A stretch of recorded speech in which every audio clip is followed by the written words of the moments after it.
counters so... My god. So many double attacks, so many counters, so many dodges. It's stupid. What an absurd amount of time. Like, I didn't realize I clicked challenge mod here because that was ridiculous.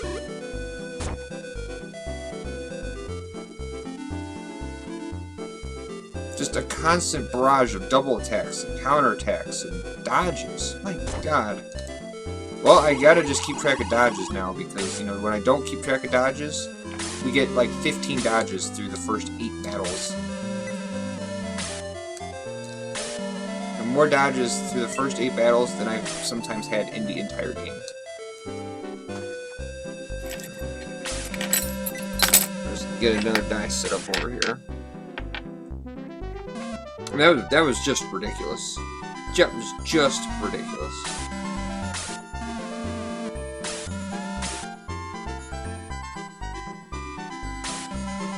I mean, Kaizen dying because of an out-turn and a double attack. I mean, if it's not one thing, it's 2 things. 3 things. Oh yeah, I mean, if Peter misses that much, the run is over. I mean, I'm trying to play the game, but the game won't let me play it when my people are just continually ramming their weapons into a brick wall. Like, I'm trying to play a game, I'm not playing the dodge simulator. Like, I have to be able to attack the enemies at some point. But, no, Sarah dies before she can heal Jaha because of a double attack. Kaizen dies to a double attack from an enemy that should have been dead, but outturned my team 2 turns in a row. Not much I can do there. Like, I've literally burned every healing item I had. Sarah had a healing seed, and Bowie had a healing drop. A healing drop that I was going to have to use, but I was going to wait to use it until after I had killed that green ooze that then dodged me. Oh, it's okay, 25 lives. I'm just on life number 5 right now, I think. No, I think this is 4. Just, I've had some pretty miserable RNG so far to start the game. So just trying to get it out of the way.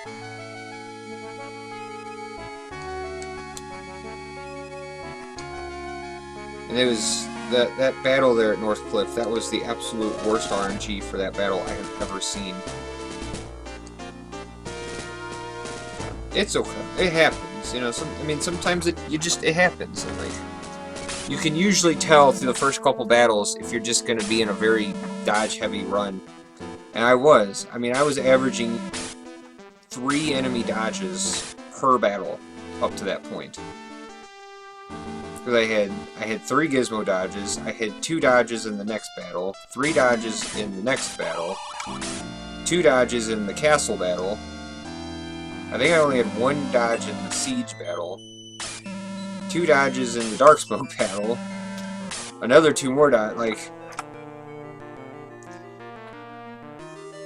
I mean, dodges happen, but they shouldn't be happening that often. And that's when you have just a really bad seed. Yeah. Now we're gonna brush it off and we're just gonna do it again. That's all we can do.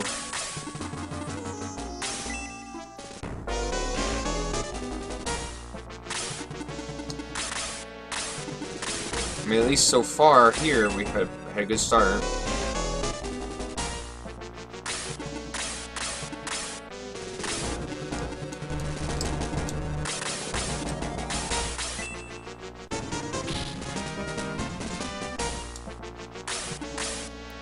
So that was a big important one there.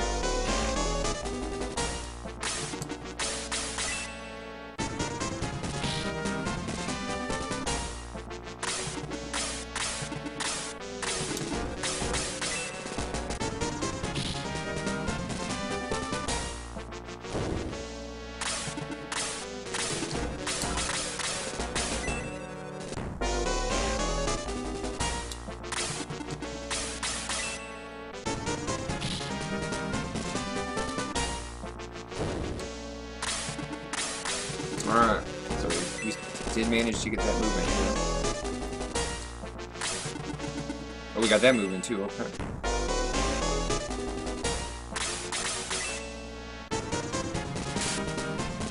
So there's a dodge.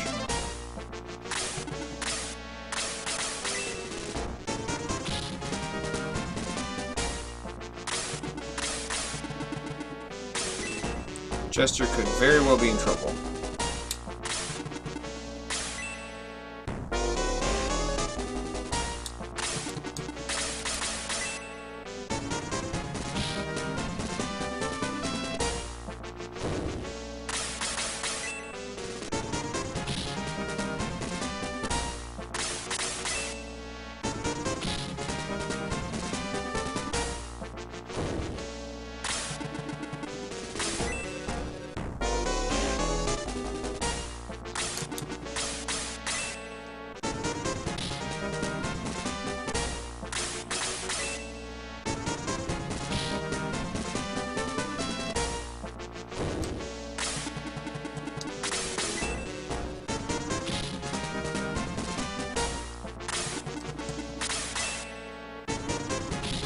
Alright, that was a much better battle.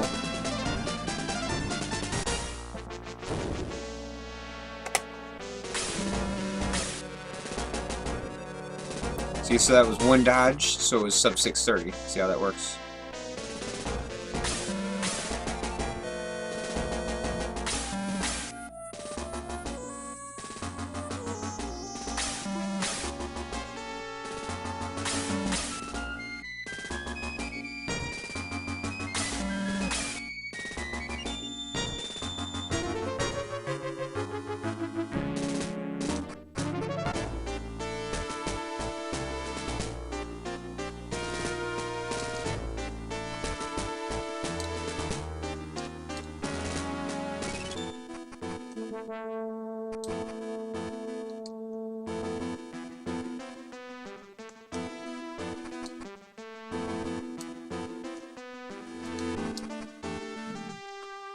Poor Chester. Poor Chester, nothing.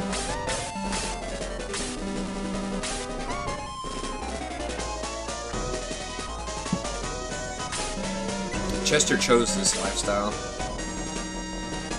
And just remember, ask yourself, is he Eric? Chester is not Eric, so we're not going to use him.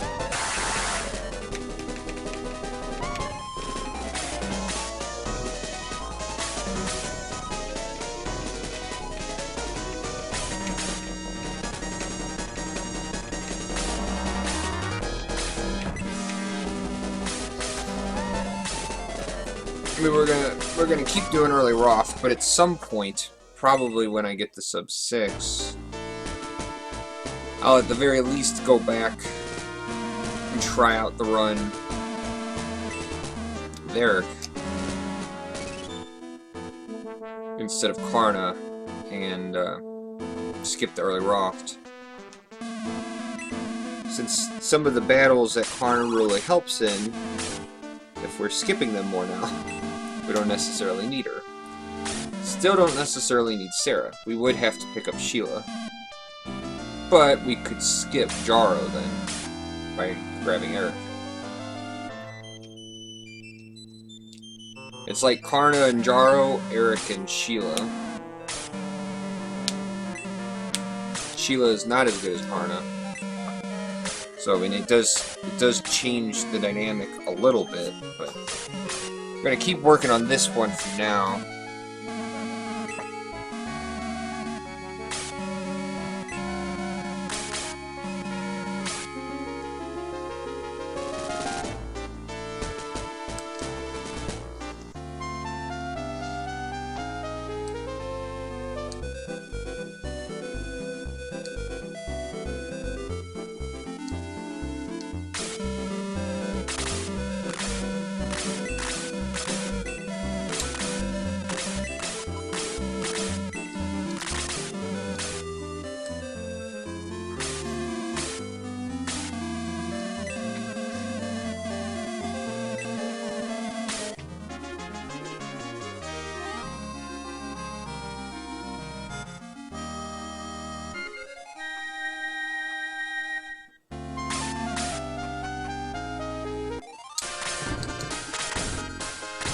Alright, got the rat movement.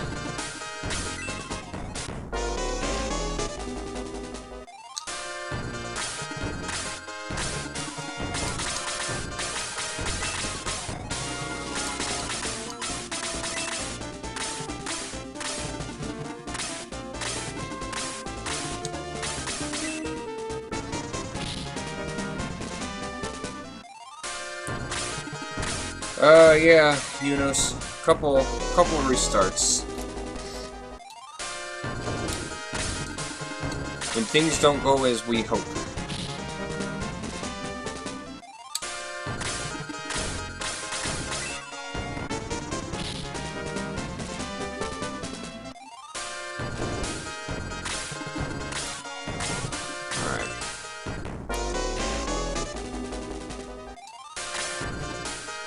Yeah, just right there's fine.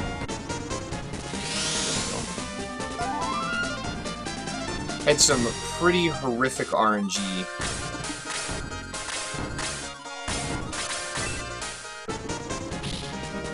That pretty much ripped the run. Alright, we won. Okay, that's fine. It's not exactly what I was thinking of, but that works.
Yes, I was playing that pretty close to the edge, but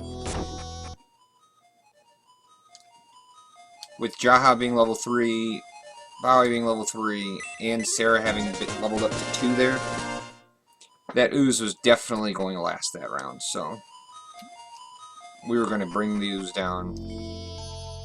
Or fail because of a miss, but...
Now, if that rat was standing like anywhere else besides the trees, Bowie could have killed it. But not this time.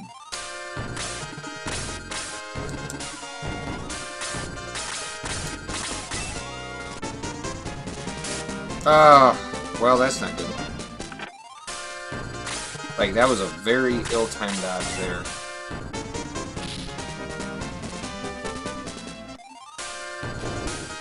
We got oozes alive, and a bat about to get here. That ooze should be dead. So, Sarah will be dead.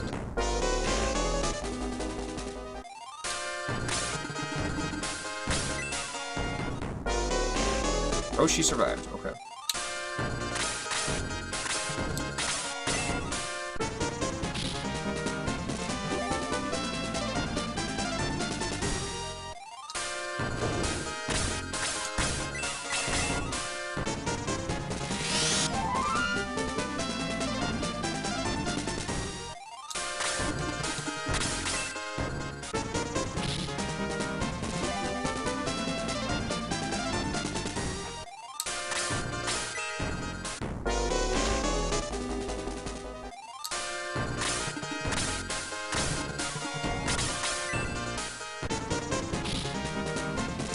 That would have been a very bad miss if we had missed.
Oh, that's right.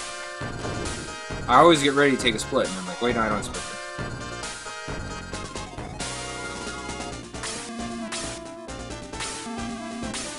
it. Even though I probably should, I just... Taking a split and then taking another split 2 minutes afterwards just feels a little bit pointless to me.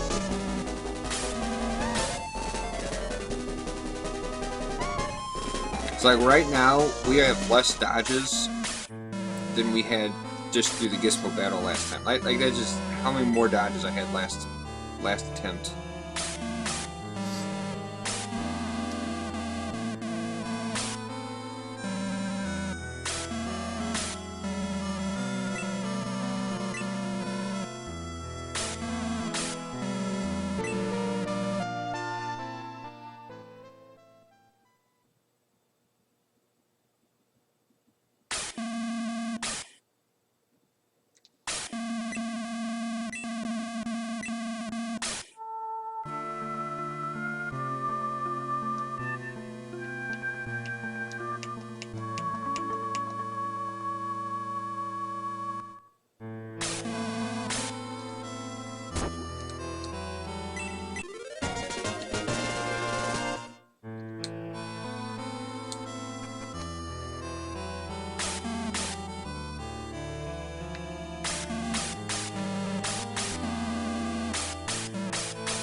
Alright, well that's good.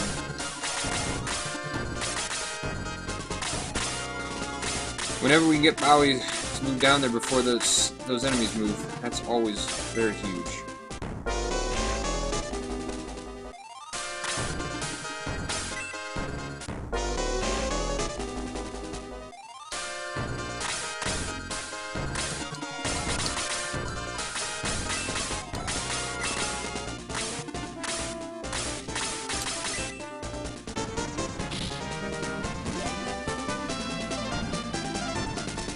That's super helpful. Well worth that little bit of time.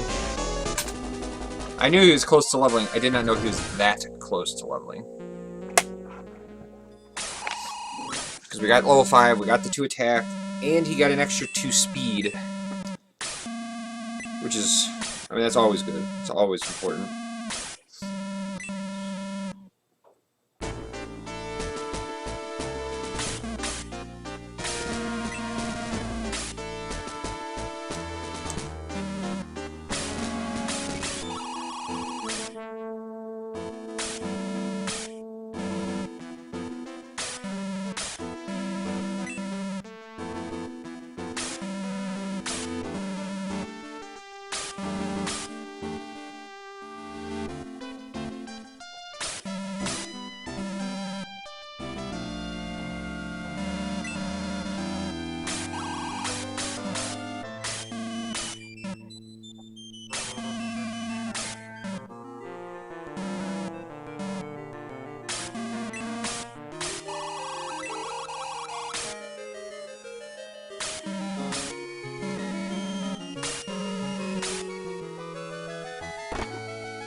So what's up, Unos?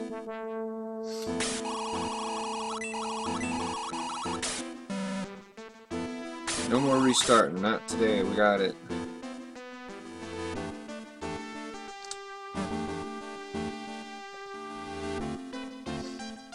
Feeling lucky.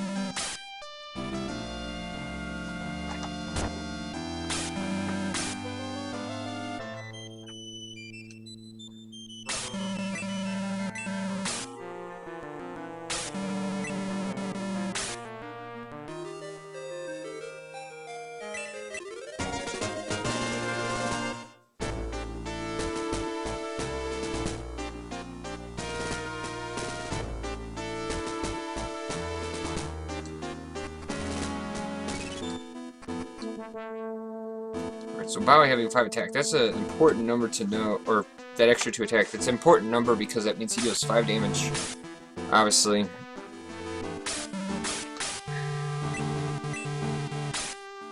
Trying to make some final efforts to optimize the route for Zelda 1 100%. I've never beaten the original Zelda. Zelda is not my game, not my jam. I've tried the first Zelda, I've tried the Link to the Past and the Ocarina of Time. I can't get through them. They're just not my kind of game.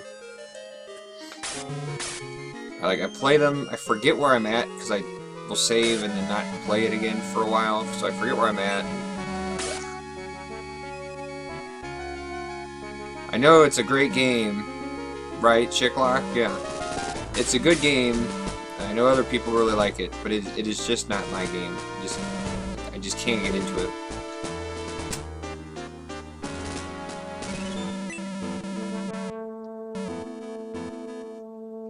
So I hope that doesn't offend anybody.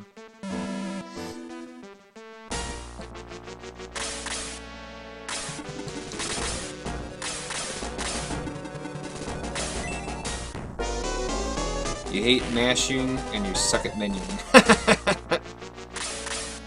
Fair enough.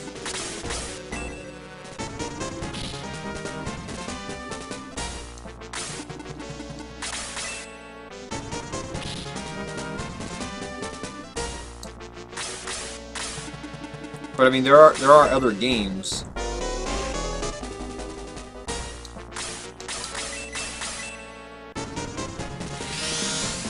Besides just those.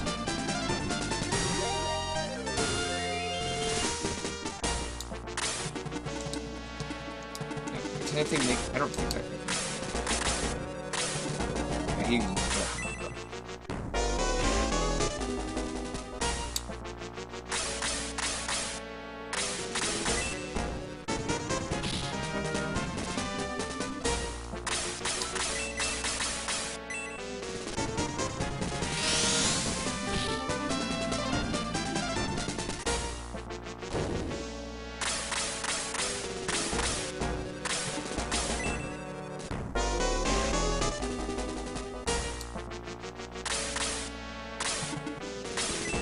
Alright, you guys.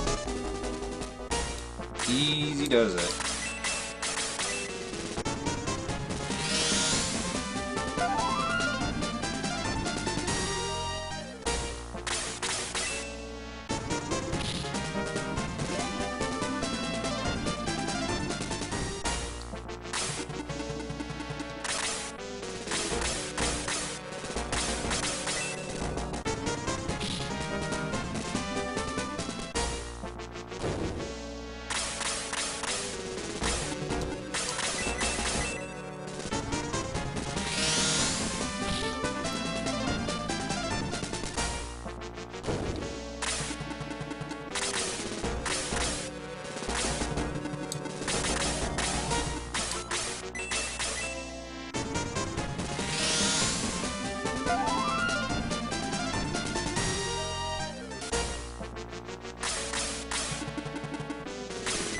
Alright.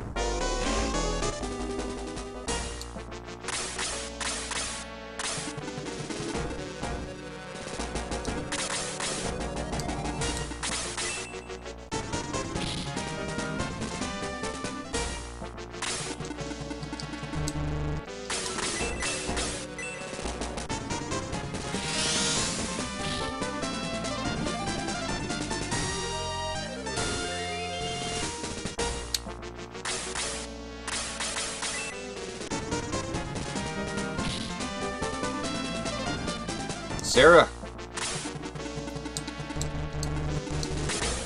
your time to shine, hon.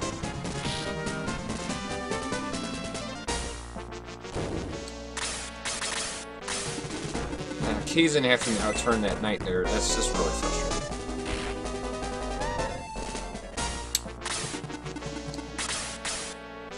I probably shouldn't even move him down here. Just because now the archer's gonna move down. Ought to be okay.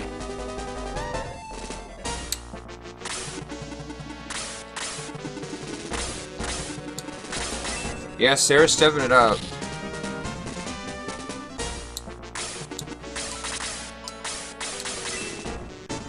Right now we just need Kaizen.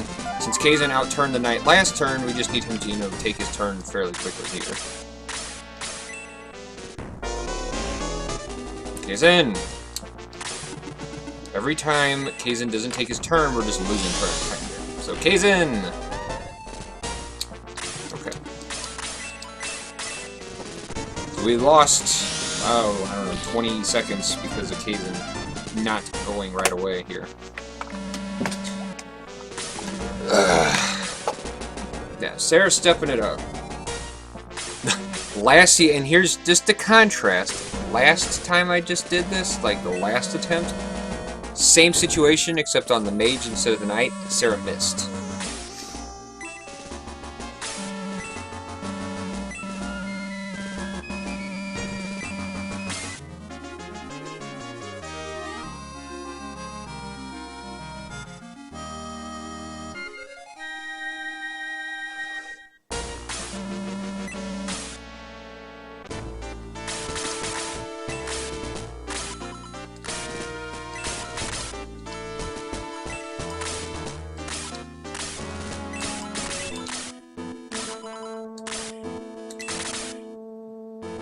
Sarah picking up the slack, yeah.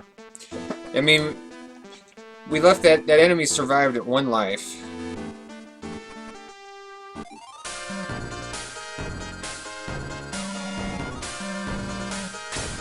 Which was to be expected. I mean, Jahad attacked and then Kaizen cast Blaze and Bowie couldn't make it. So Bowie couldn't make it, so I specifically moved him so that Kaizen could glitch off of him 1 spot over. So then I just needed Chester and Sarah to attack. Alright, I need the knight to go. That's not the knight. Perfect. I don't know why he went. Now we're just missing Bowie's attack here.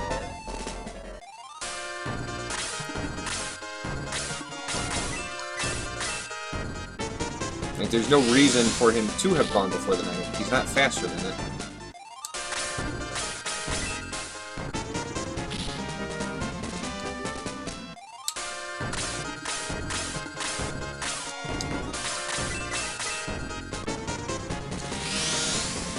These strats are crazy, don't know how to remember the correct placement. Well, 25 lives, a lot of it comes down to just practice. Just practice, practice, practice. Just very familiar with the game. That's the big thing. Because once you play through the game, you get a little bit more familiar with it every time. And every time you play through it, you get a little bit more familiar with it. You remember how things move. You remember how far things move. You know where you can move. Jaha didn't get speed there. Unfortunately, we're going to be 1 damage off Slade killing this knight. We need somebody to go before Slade goes. Somebody to go before Slade goes. I'm looking at Bowie.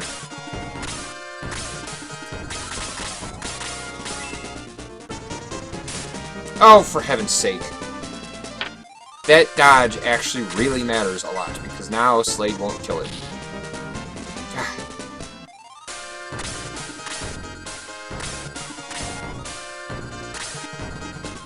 Alright, well, we'll give it to Sarah. Don't really want to leave that thing alive.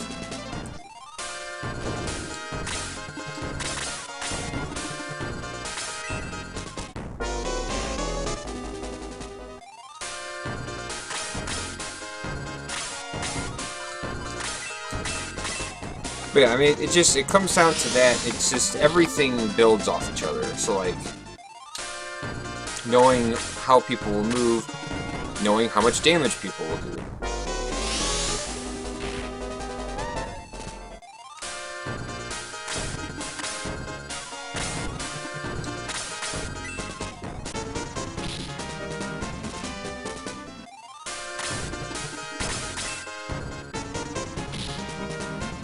Slade will just to kill this thing.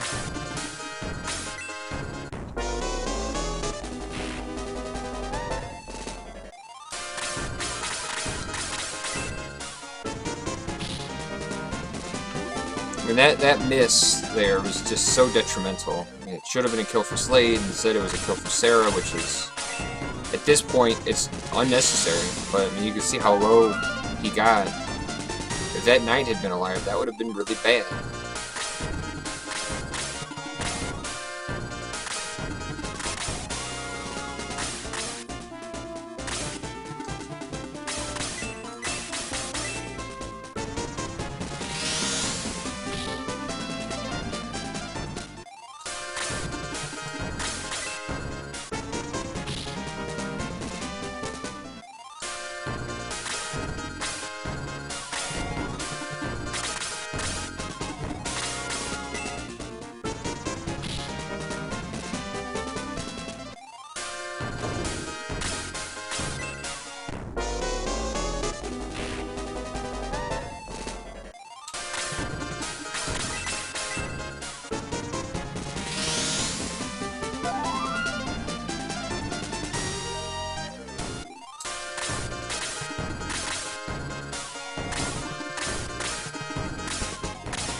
You know, leaving enemies alive, just knowing when people will take their turns. Slade getting +2 attack there is really huge.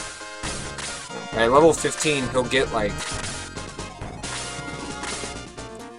3 +2s, so like the sooner that he gets them, the better.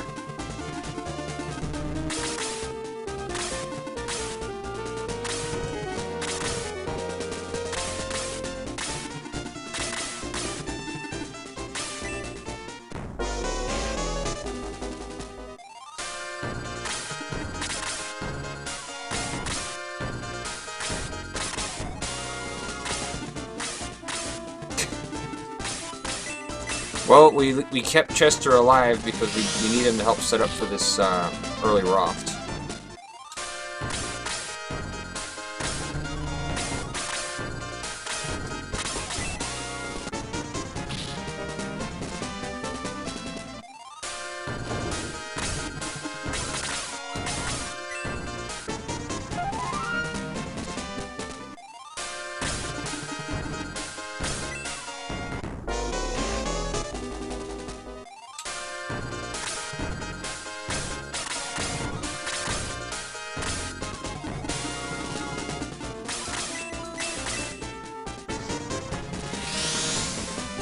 Well, yeah. Everybody is bait. Alright, so... Alright, that's good. I had to move Kaizen like that, putting him very much into harm's way. Because that was the only way I could get up here, or I could hurt the soldier without the cleric healing it. So Slade just didn't get a defense there. Alright, that was... That's not such a good damage roll there.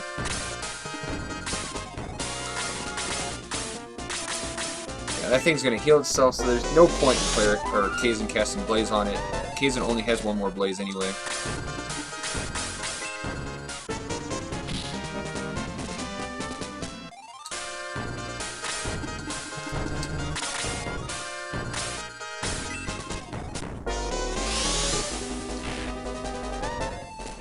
Jaha is playing the most dangerous game.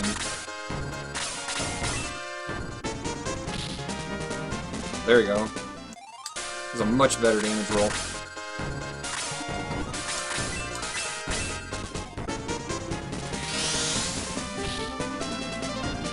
And Kaizen is up a level.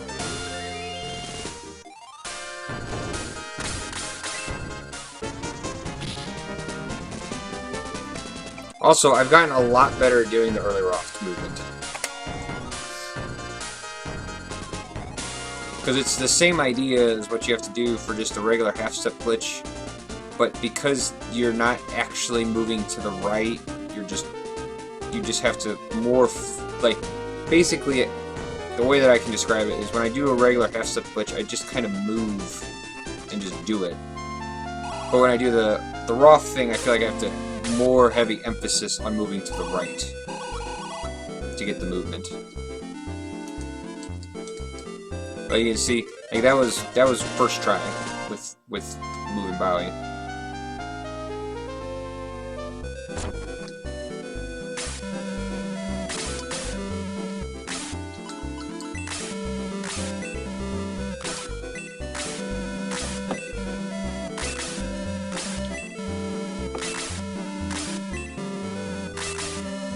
Wow, it's a rare bird.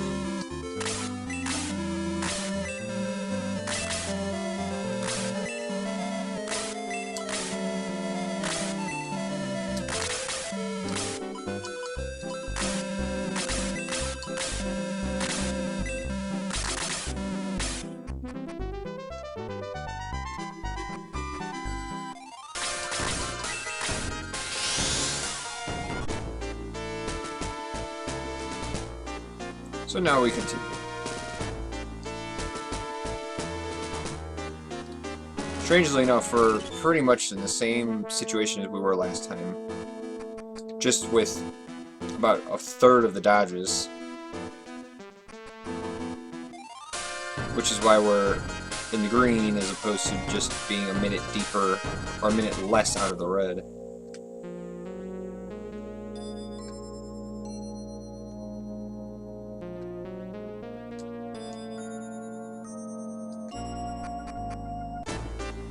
There's a little thing, but I guess I'll make a note of it. So like in certain areas, depending on where you enter, your guy will come out the door on the other side in a spot.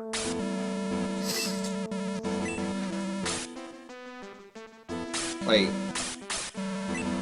off the top of my head, I can't really think of one that matters as far as like where you go, you're going to come out the same side, because usually Bowie's position is fixed on the other side of the door. So the point of that being that, like, going into the gate, you have 3 spots to go in. By going in as close to the left side as possible, which is where you're closer to moving up like that, you can save just that little bit of time, because when you come out on the other side, you're always in the middle regardless.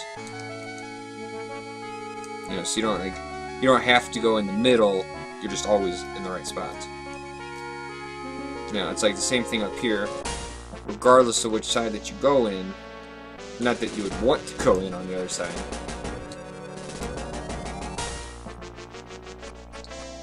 I guess like this part is kind of like, so like if I go in the left side of the door here, see I'm on the left side of the door there.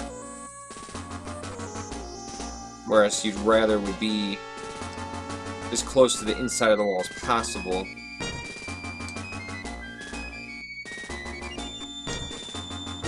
Does the Roth scene trigger again if you go back when you're supposed to? It does not, Chess. Roth is triggered. And as it is, we're actually not going to go back to Roth.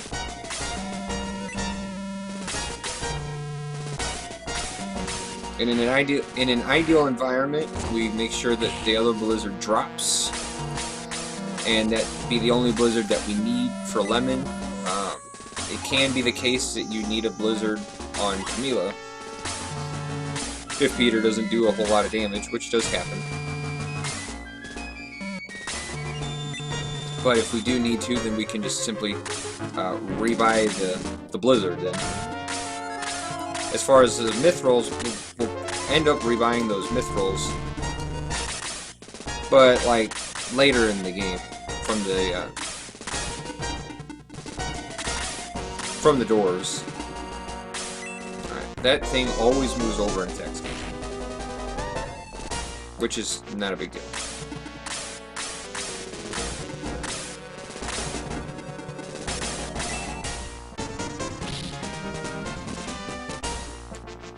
There's a very hefty attack there.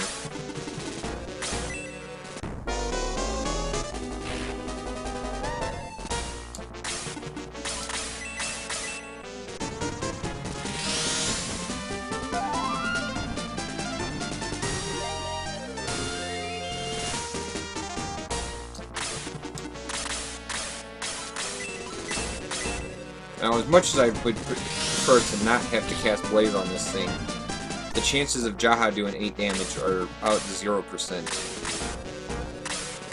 So we really do have to weaken this thing and then just have somebody kill it.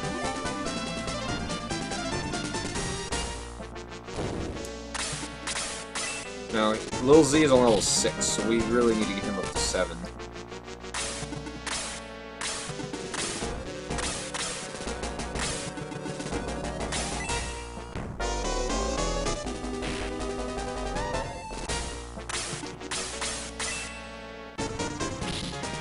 See, so Jaha doing 8 damage, that's a heavy attack, or crit.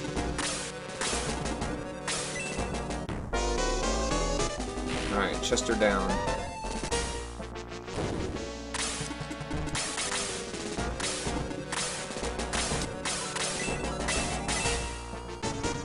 Well, this archer is for Lil Z.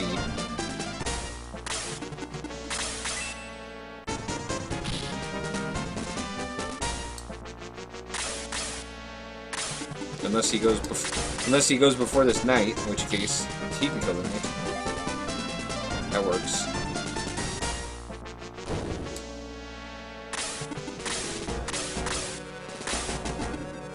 Now, if the archer on the right goes before Jaha, then we'll leave it alive and have Jaha attack somebody else. So see? So the archer moved before Jaha, so Jaha is not going to bother attacking the archer, because there's no point.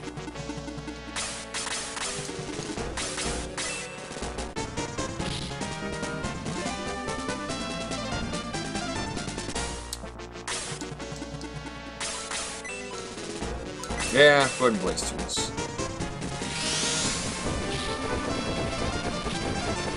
Always one life.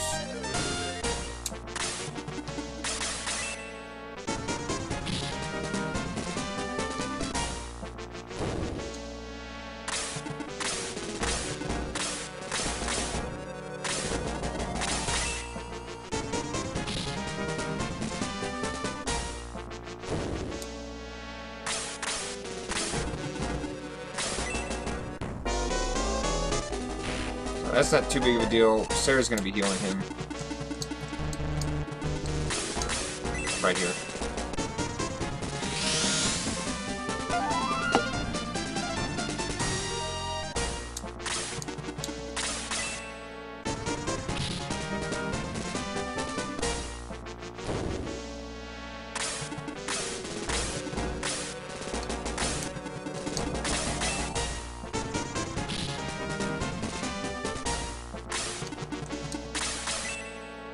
Now we are gonna slap this guy for that 1 damage.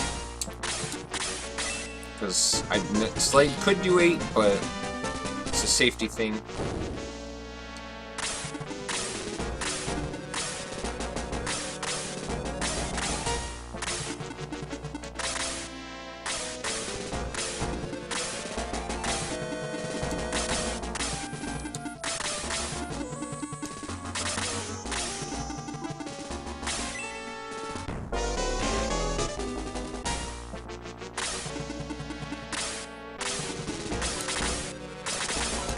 Well, not gonna have you use a healing drop on Slade.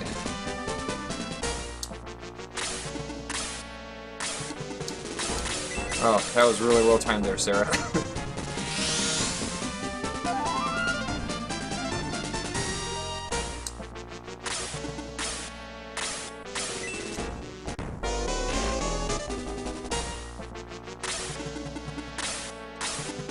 Slade is really not the person we want to be getting attacked by the Dark Smoke.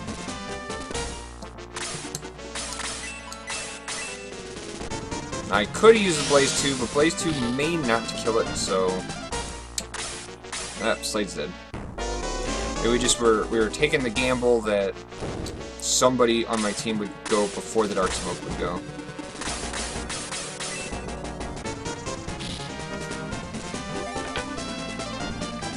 Alright. Oh, we got the +2 attack and the +2 speed, so...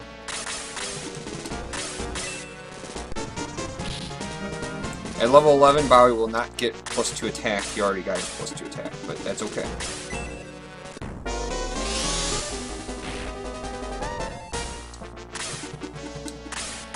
Alright, we're gonna slap this guy again because Bowie could do 9, but he will definitely do 8.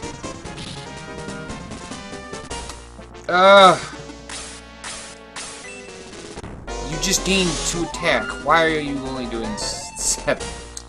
Kill me, man. You are breaking my balls. All of my weapon users have just stopped doing damage. Alright, well, Sarah needs to go before the Dark Smoke goes. Oh, that's not so good. Jaha could be dead. Yup. We could be in a lot of trouble. Who am I kidding? We are in a lot of trouble.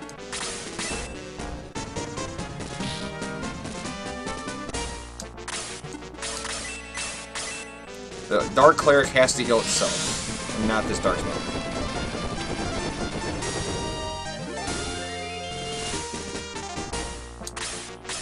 Okay. I mean, as it is, like, he's not going to do 7 damage. We still have to hit this Dark Smoke one more time.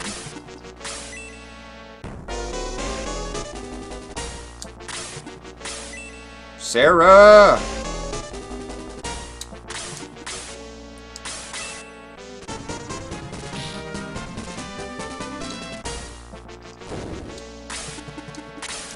Prepare to enter the bitch slapping contest.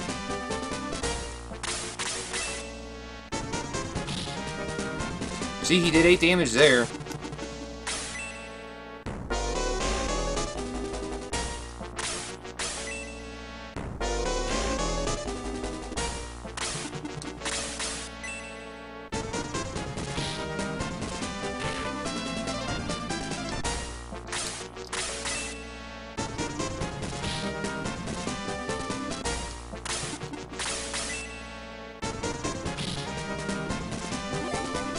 This is like the dumbest fight ever.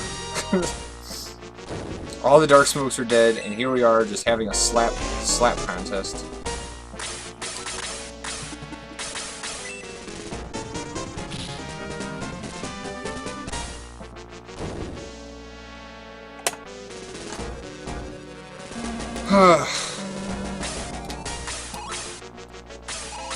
That fight could have been so much better, but whatever, man. I'll take it.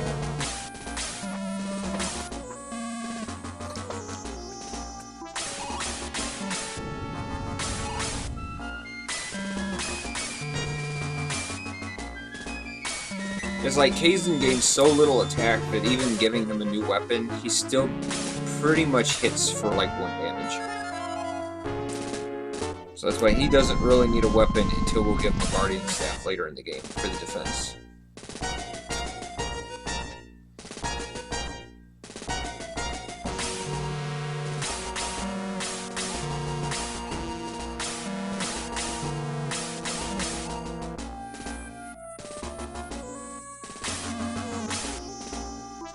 I have a bad feeling about this.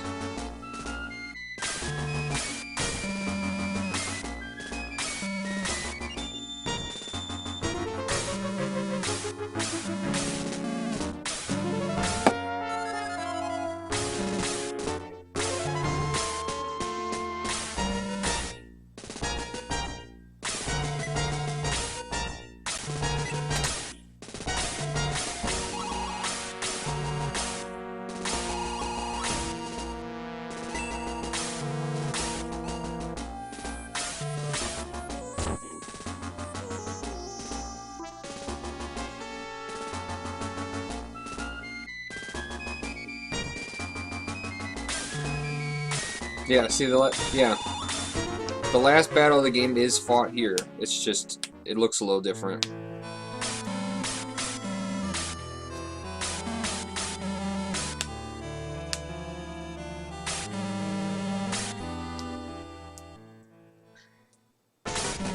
I don't understand how Astral says this. He's like, how'd you get those jewels? What on earth did he possibly say? Like, oh, well, I got this jewel because I killed the knight and escaped prison.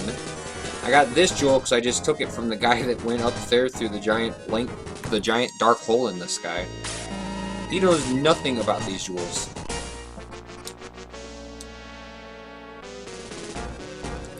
Although, I do remember when I was little, like right after Slade joins, and he's like, oh, I can't get the jewel off. I wonder if it's cursed. We'll go to a church later to see if it's cursed.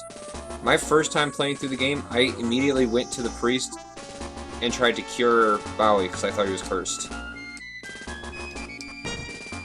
They never reference that again, you know. Oh, the jewel can't come off your neck. Maybe it's cursed. We'll go check it out later. And then they never mention it again. What's up, 18-wheeler? Thank you, man.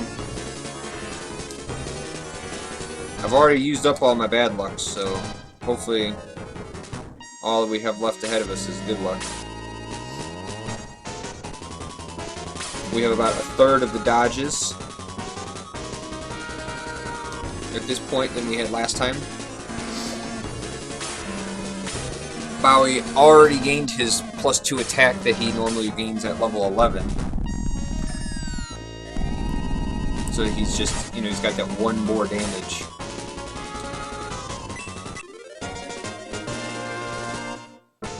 Mithril.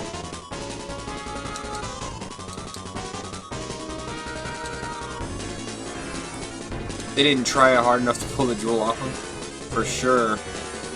Especially since Matula later in the game just takes the jewel like no problem, and Peter also takes the jewel off him, no problem. Clearly they should have cut it out.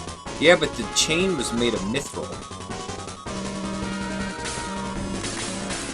Not to mention, that when he puts it on, it does say that the jewel fused to his neck. So if you could imagine him taking it and putting it on him, and the jewel just sucks in.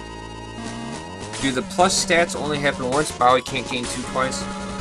So the deal with the stat gain, it's like contrary to Shining Force 1, which has a very stochastic random leveling system, Shining Force 2 has much more set linear leveling. And there's like a base point for the people. So like by level 6, Bowie will have gained at least once +2 attack, a +2 defense, and a +2 speed. By 11, he will have gained another +2 attack at a minimum. Now, that being said, you can gain more stats each level, but that involves trial and error, manipulation, and getting the right seed. So like there is randomness to it, but there are also the set minimums. So like he could gain another +2 attack, it's just unlikely that he will. know, like similarly, like in Shining Force 1, it's very random, but there are still like set-ish amounts. Like Max's level 2 level up, he will gain 1 attack, 1 defense, 1 speed, and he'll gain however much life he needs to gain to be up to 15. Teo can gain 2, 3, or 4 magic points. Doesn't matter, because she always starts with 7, so like she could just gain more or less. But like if she gains 4, she'll likely gain less later on. Like, you would have thought it would be easier to just have a straight randomizer for the stats, but I suppose in order to make a more consistent playthrough, they had it be random, but not always, if that makes sense. Yeah, so by a certain level, yeah, it's exactly, by a certain level it's guaranteed, but it could come earlier or later. You know, like Slade gained +2 attack at level 6. The last several times he didn't get +2 attack at level 6, he got +1. He gained it at level 7. Yeah, so there is nothing is guaranteed. Yeah, no, it really is a very bizarre system, but it's what we have to work with.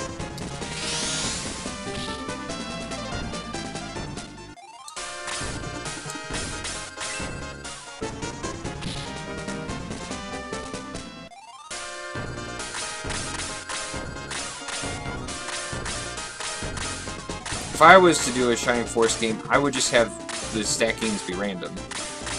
But I would have them be more linear. Like, I wouldn't just have you gain... Like, the Shining Force leveling system is kind of fun for the promoted level ups, because you can gain, like, 12 of a stat. Like, that's fun, but it makes for a really uneven gameplay. I would prefer to have it more along the lines of what Shining Force 2 has. Oh, come on, Witch. Why don't you just burn in hell? Burn in hell, burn in hell. Yeah, why don't you right there?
Ah, Slade. Disappointment.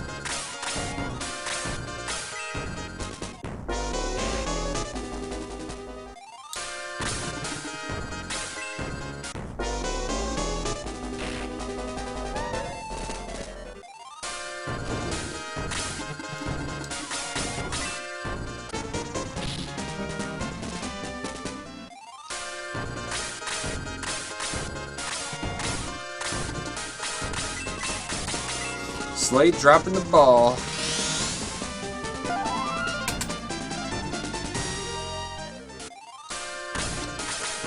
We're gonna let Kaizen slap this. He really needs to level here. It's a bit harsh, don't you think?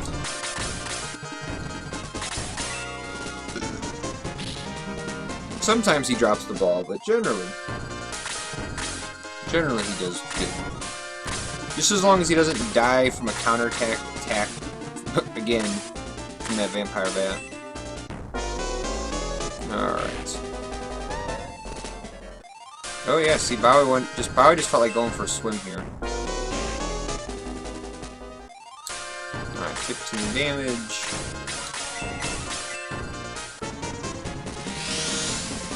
That riverbed adds just a little bit extra defense here. Yeah, to be fair, he did kind of cause all of this to happen. Yeah. Now, he gets every little bit that he deserves. Alright. Hunter Goblin down. Now we can actually... Well, I don't know if John can actually make it up there. I hope that these two guys will do 13 damage. I don't think that they will.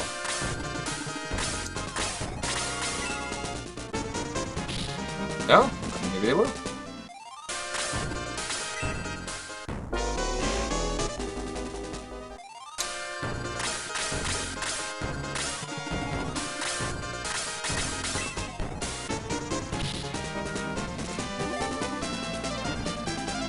Oh good, he got 2 defense. He was kind of lacking.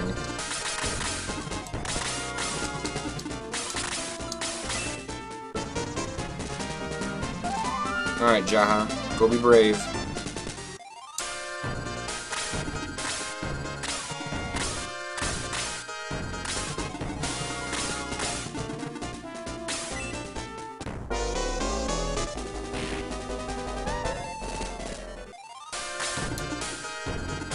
Yep.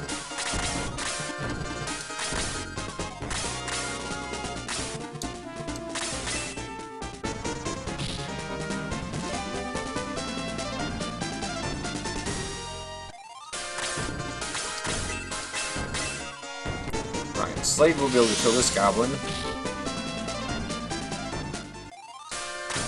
The real question is, will Slade go before the goblin? Which is kind of a silly answer. Of course he... Oh, no, he did. Okay. Just trying to expect the worst.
We're gonna have Bowie kill the goblin.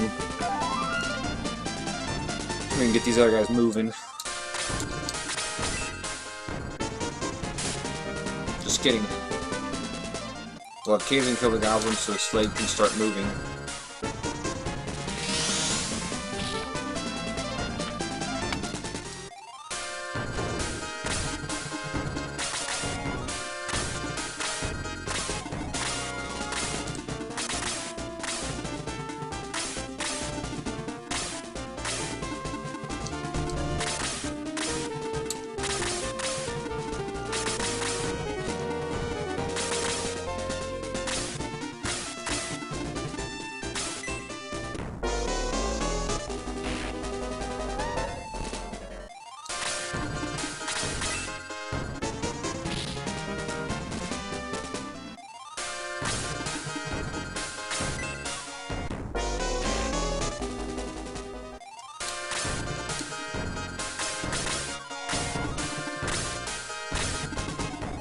Ugh. Get out of here, witch. Why you gotta be casting that freeze? Alright.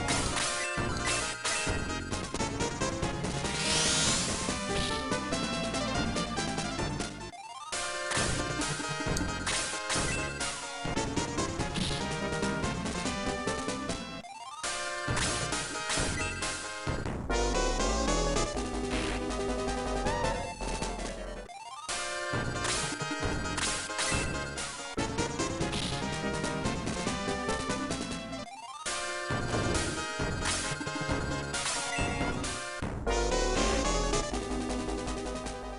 Oh no, waifu.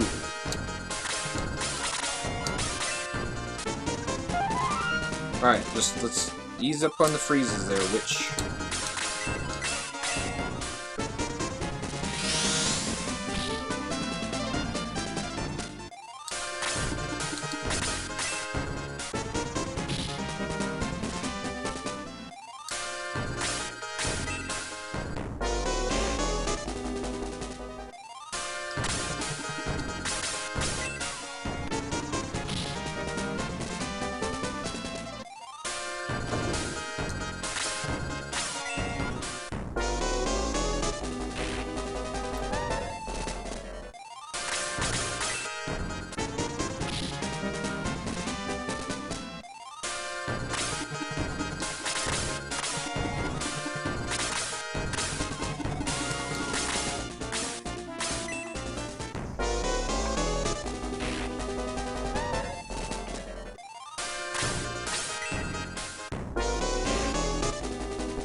Everyone on my team can, like, just barely not make it.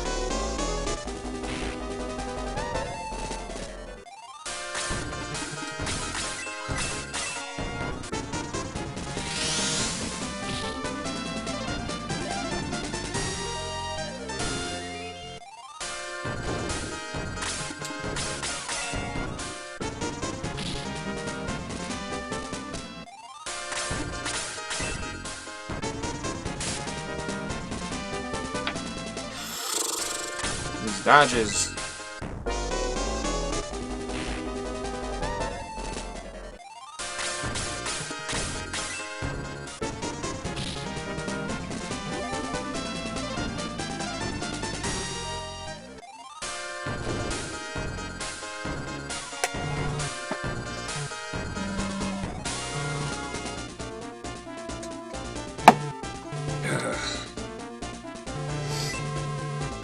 That was not a good fight.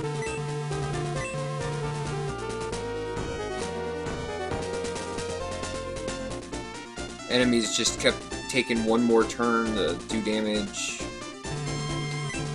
Had to attack way too many times to kill things. Oh well.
It's a big bird.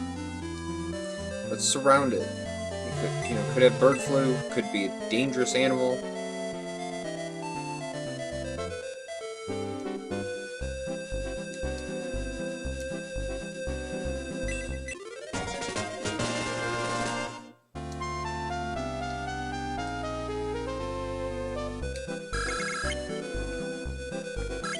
It's so big, I want to touch it.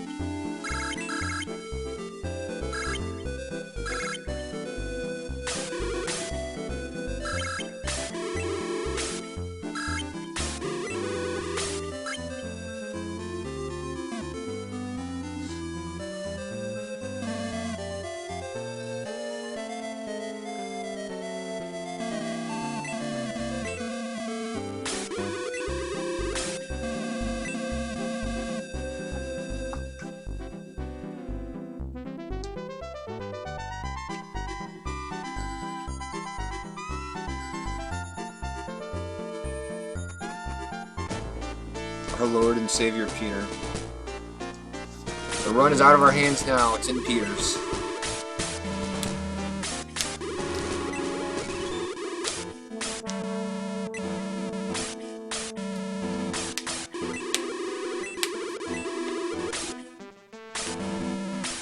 Since we have our own Miss Counter, let's go ahead and get Peter's counter up here. The party's up to 6 misses, which is still less than what we had last time.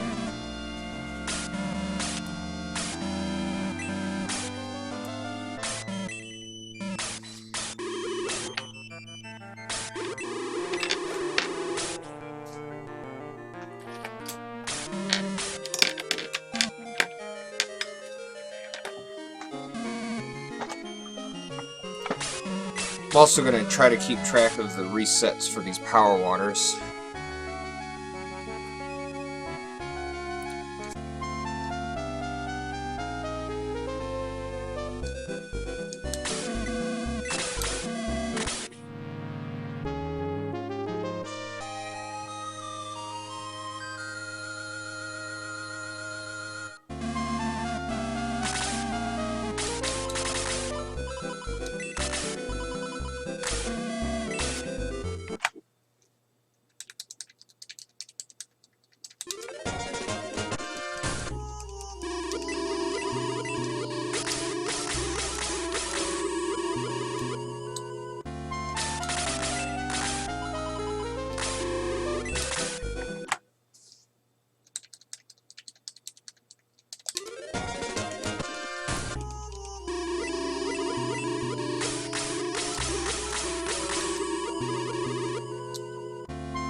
Whoa, can't even get a 3.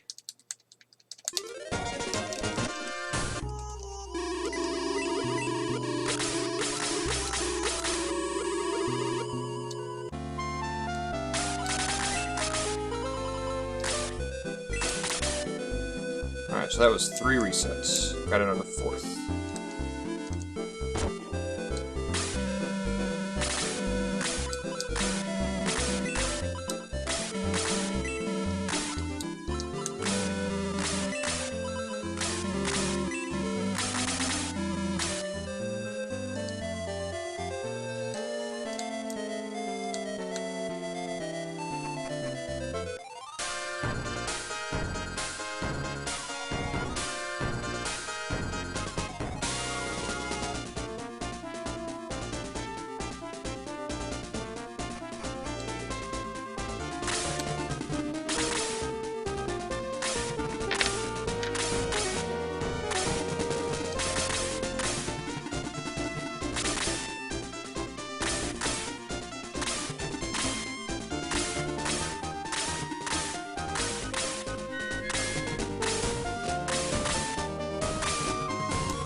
Well, I'm glad Slade dodged that, because double attack would have not been fun. So, Again, we're hoping for Peter to attack the green ooze. Good deal.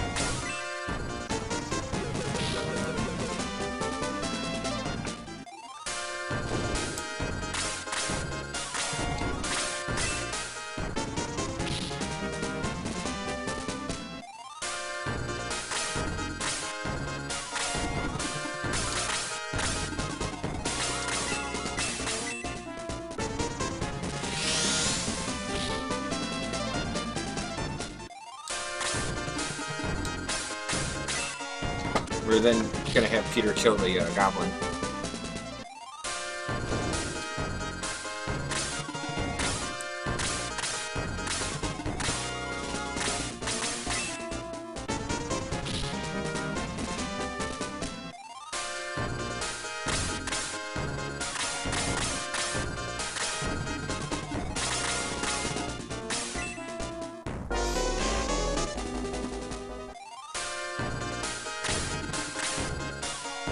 He didn't get to move towards it, but it's alright. Got 50 experience, so he's gonna level next attack regardless.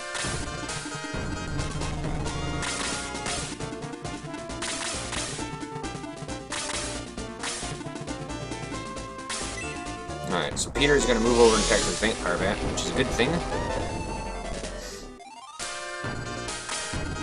The bad thing is that he will not kill the Vampire Bat. He's not strong enough. Yeah, right there's good.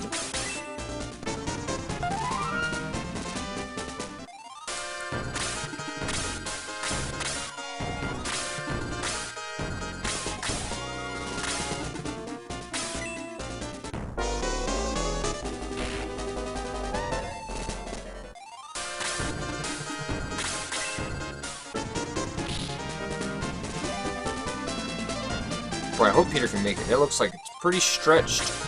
Nope, just a little bit too far. Alright.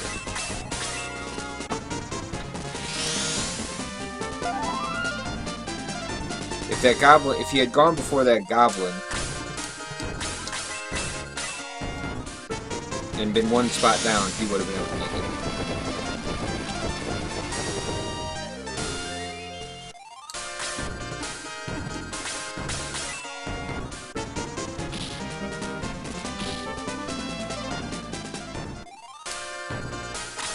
I feel like leaving that Vampire Bat alive is really dangerous, but there's not really a whole lot of harm it can do. I mean, if it goes after Sarah, it shouldn't kill her.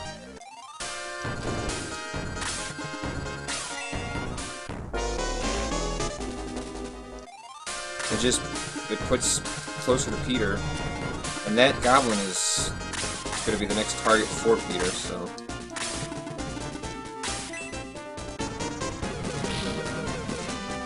Like, if Peter had missed there, that would have been really bad, but anytime Peter misses is really bad. That was actually a really bad level up. That was his worst level up that I've ever had for level 10. Normally he gets 2 attack, 2 health, 2 defense. That was just 1, 2, 1, 1. Bare bones.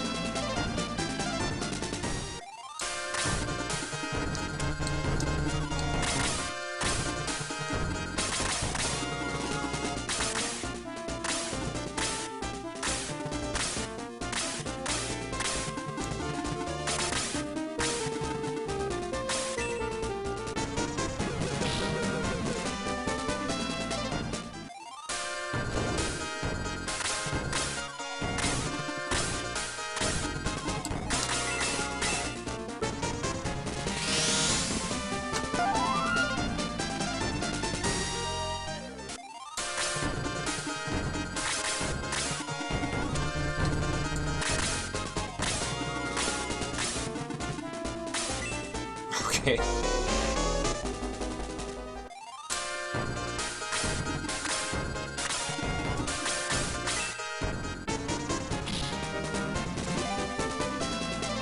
There we go, Slade.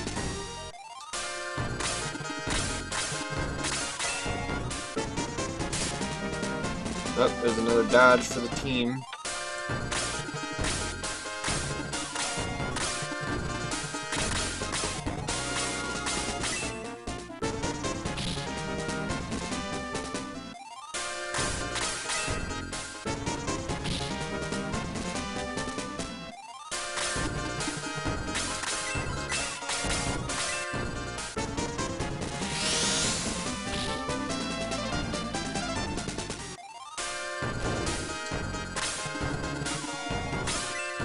So if Jaha gets bombarded with all magic this turn, he could die, but he could also go before the witch and kill the witch. Which of course is just, that's just silly.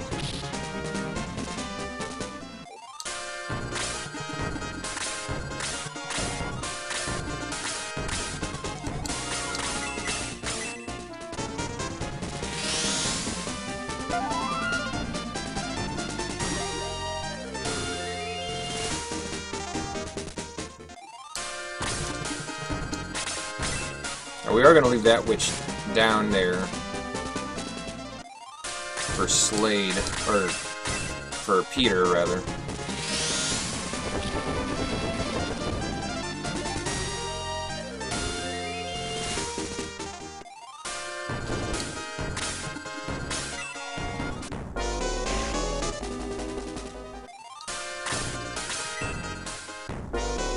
Alright, that's fine, take your turns.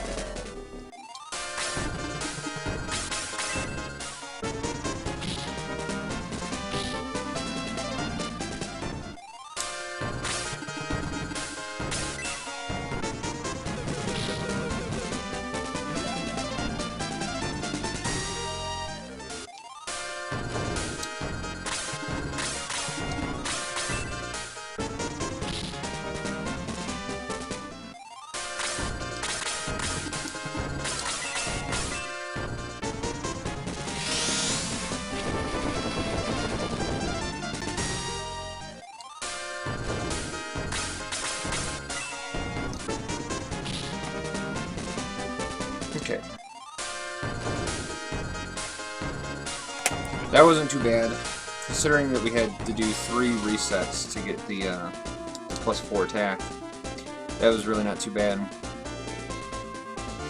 It could have gone a little bit smoother. Like I said, we missed that movement with Peter at the beginning of the game, or the beginning of the battle there.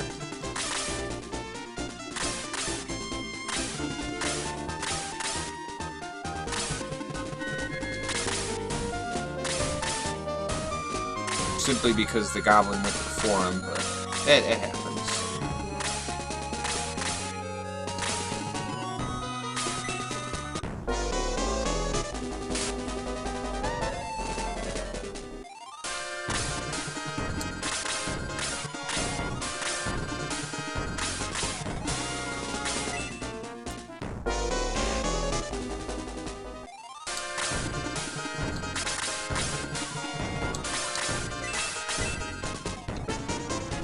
I don't know why these goblins always line up in this fashion, but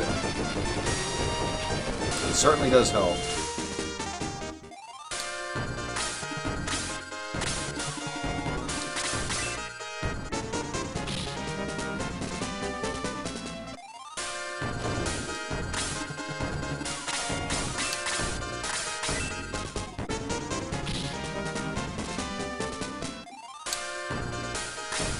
Peter would just take his turn right away, like before Jaha. That would be best. Jaha can, or Peter can still go before the goblin moves. Okay, Peter. Ugh, Peter, take your turn. And Peter now is out of battle a little bit longer. All he had to do was go for the goblin. The goblin shouldn't be alive, should not have attacked. So we just lost. That was a lot of time lost right there. Like, that one little turn is going to cost 35 seconds.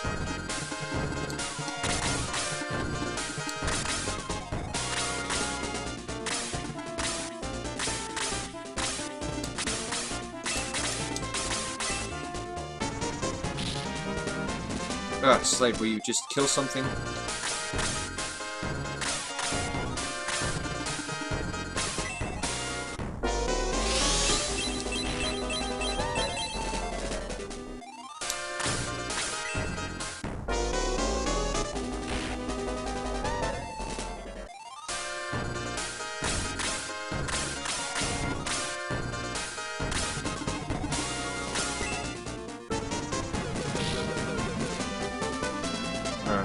There we go.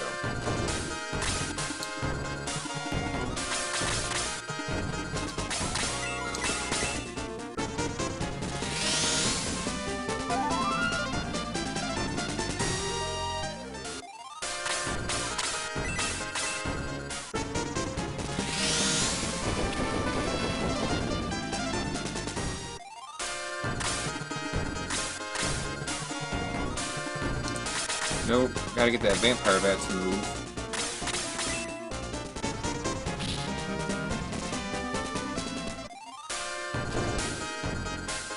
Like, this is the one time I need my people to not go before the vampire bat. Nope, still not getting it.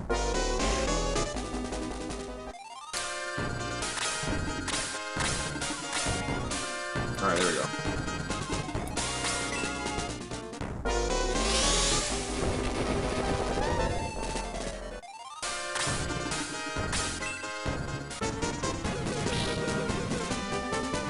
That was a crit. I'll take it.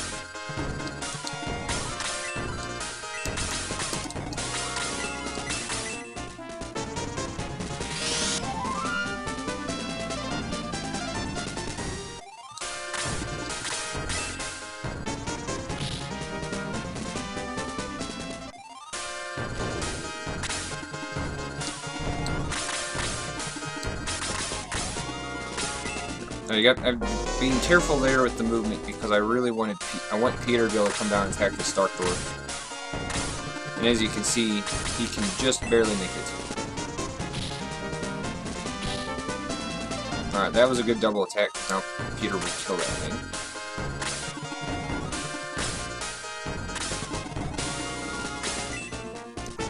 Alright. We may be back on track here. We still lost time off that first turn, or that second turn movement, but at the very least we've gotten the other turns.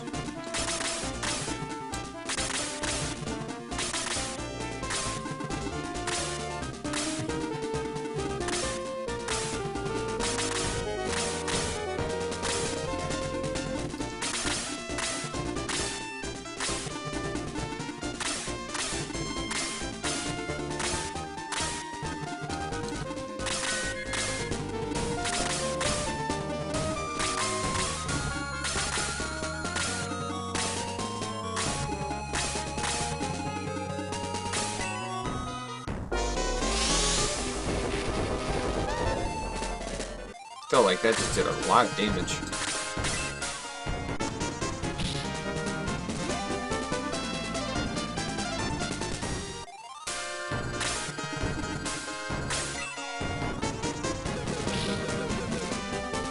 Alright, well, Peter actually... he really isn't strong enough to kill those things yet. Now he is, but that's the second time now that he's killed a vampire bat. Not gonna complain about that, though. Like, he really should have 40 attack to be killing the vampire bats. You'll see in the next battle when he doesn't kill them.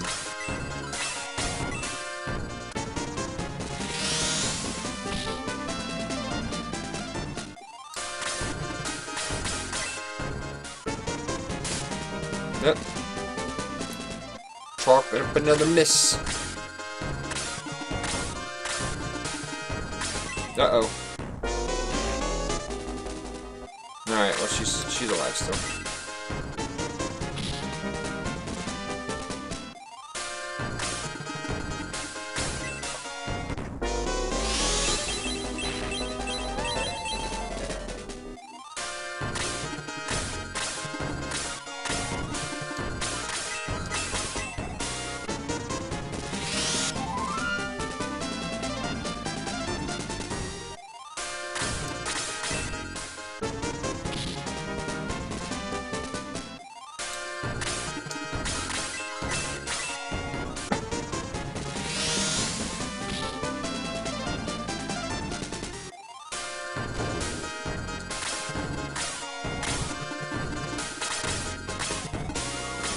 Alright.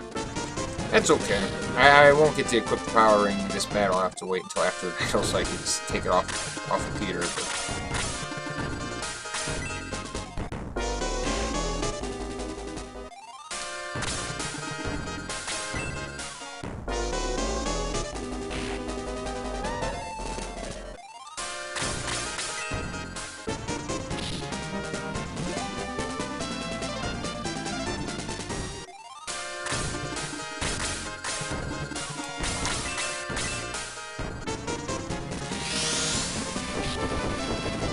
that was a bad damage roll.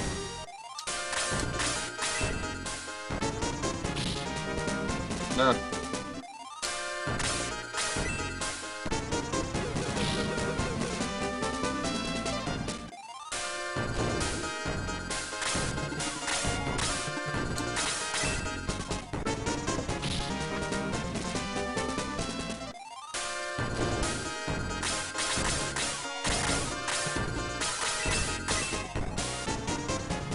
And then Peter will finish the job.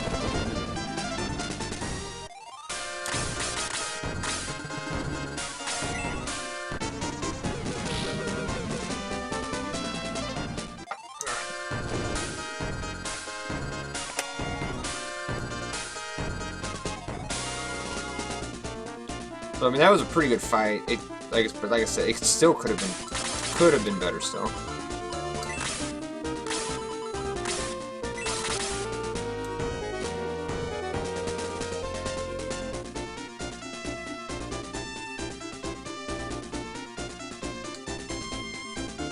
Alright, I'm not giving the power ring to Slade this time. I'm just gonna give it to Bowie like I normally do.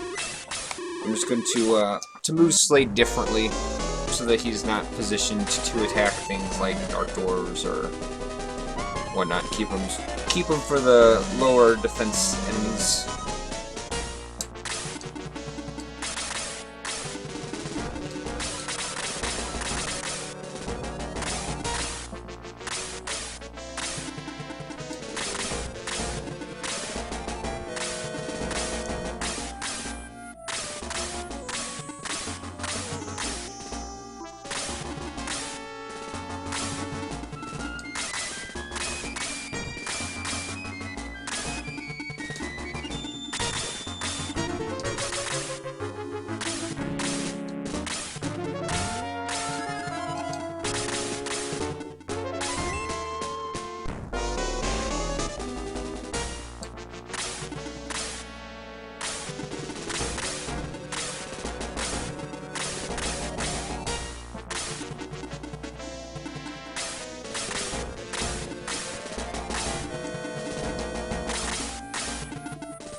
So, Slade takes on a slightly different role here. As you can see, he's moving that Hunter Goblin over this way. Oh my goodness, what am I doing? Sleeping at the wheel.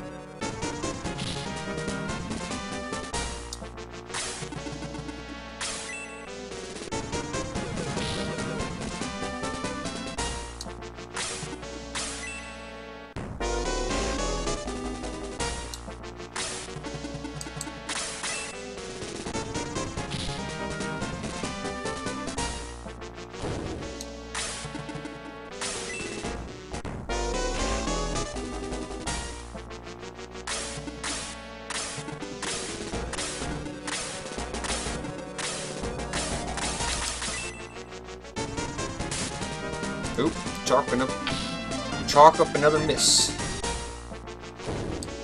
Okay, well that's good to know actually, that the two of them do enough damage to kill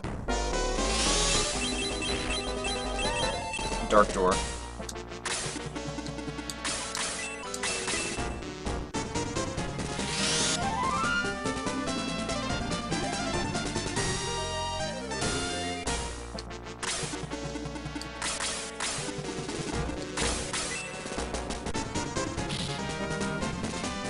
Because Blaze 2 could do 9 damage, could kill that off, but likely won't.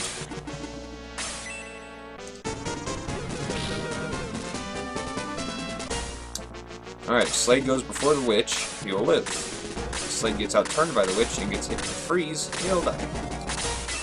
Alright. So see, Slade doesn't even need the power ring here, because all he's got to do is finish off these enemies that Peter is attacking, so I think this will work better.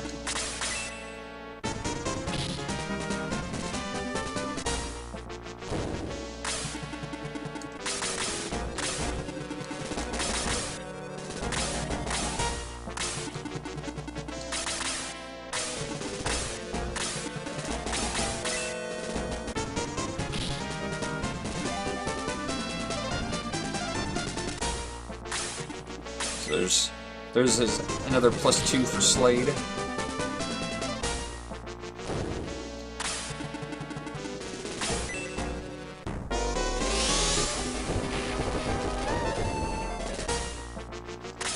There's another painful blaze on its valley.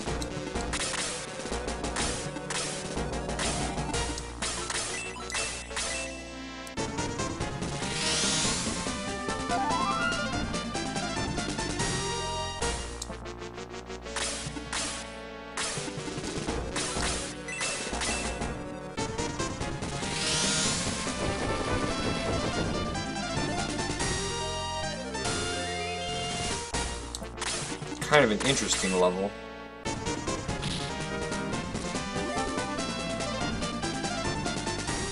There's level 13, which is always bad. And looks like Slade may be dead. But I gotta say, he did a much... His role will not go unnoticed.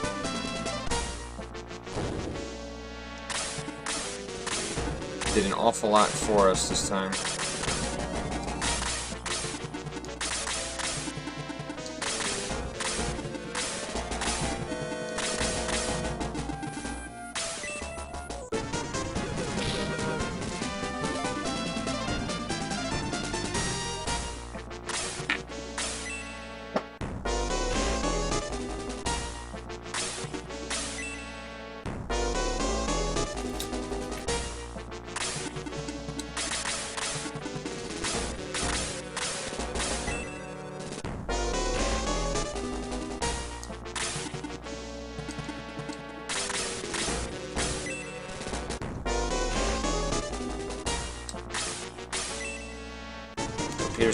Peter going after the Hobgoblin, which is totally fine. If we can get our guys onto the Vampire Bat, so Peter will build a Witch.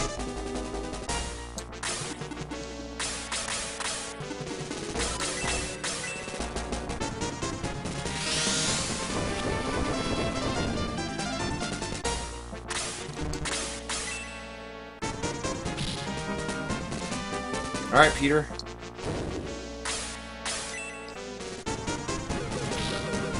Look at that. Continuing to save some time.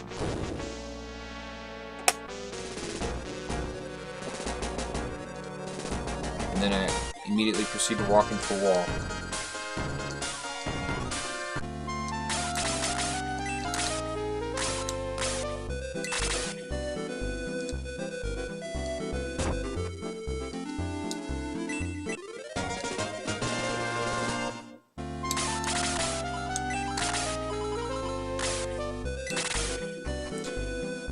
Last time was +4, this one's +3, that's fine. Always enjoy the extra defense.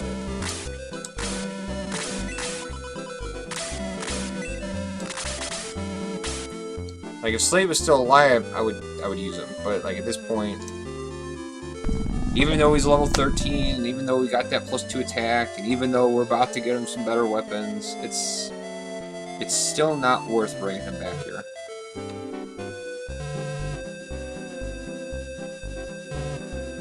Because we'd only have him for 4 more battles, and we'd have to blow the Cheerful Bread on him. I'd much rather save that Cheerful Bread.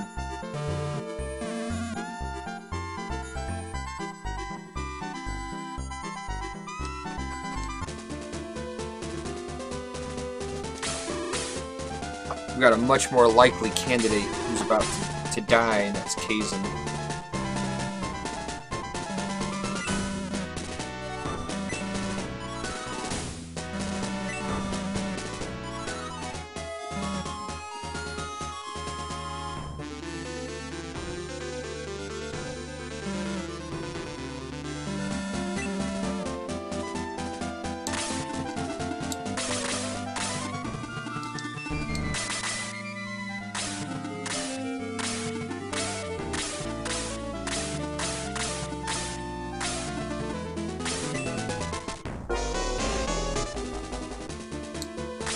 Oh, Peter, you're gonna outturn the Hobgoblin like that? Ugh, that's really annoying. Don't do that, Peter. Don't be like that. let the enemies go when they're supposed to go, and then you can take your turn when you're supposed to go.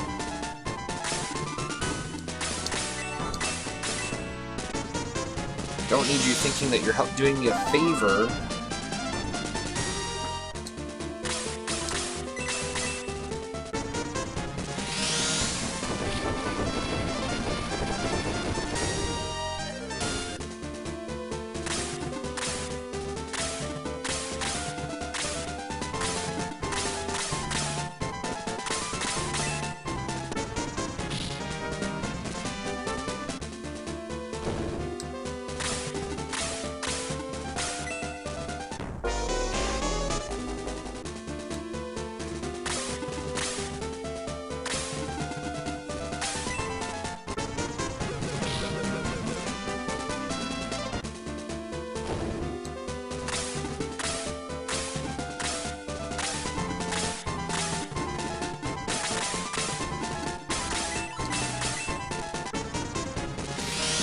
I don't know if it's just me, but it feels like Kazan has more defense than Bali.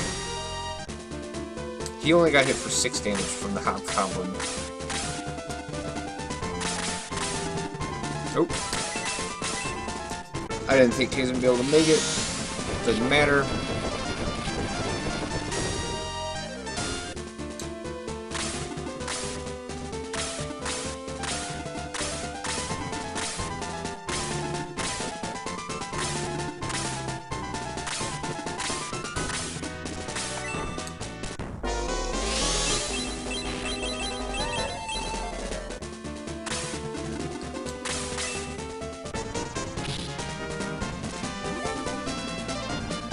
We are going to leave that Hobgoblin for Peter. That will both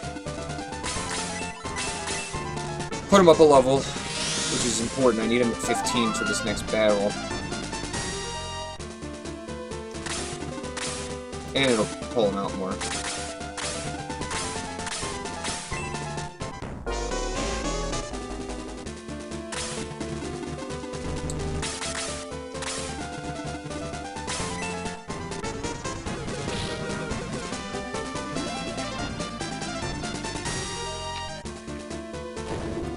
There you go. He's up to 42 attack, which is exactly where he's supposed to be right now.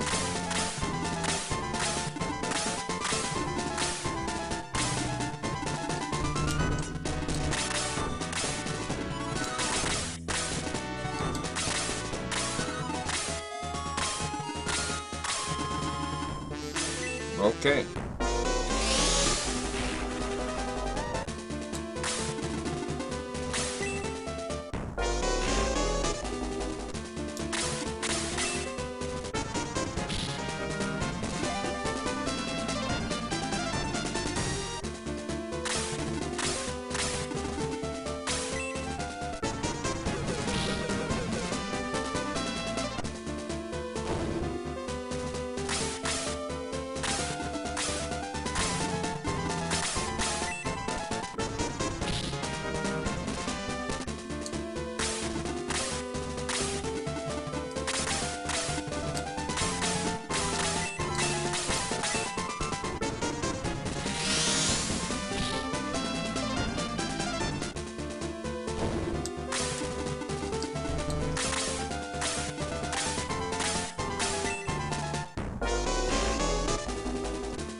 I hope that Peter can make this movement.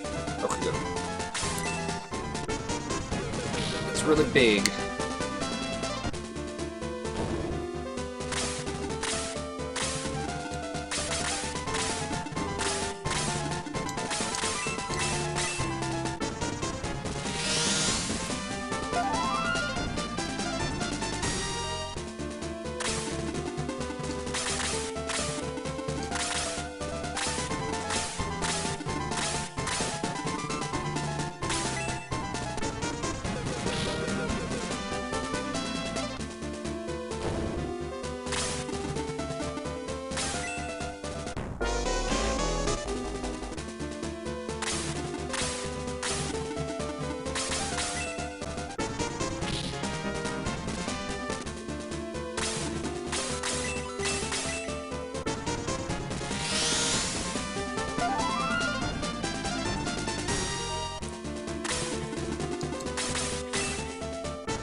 Look at that damage roll.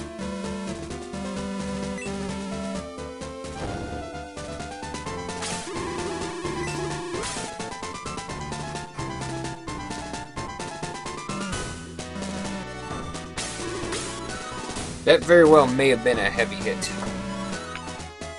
I say heavy hit because in this game they're not really crits, they're more like heavy hits, because crits are much less impressive.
Alright, so Peter's 15.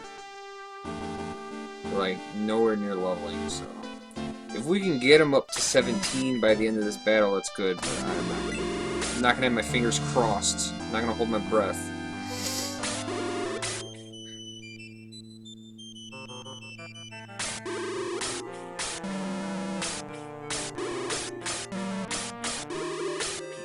I mean, the Kraken battle is basically a level. He'll level here.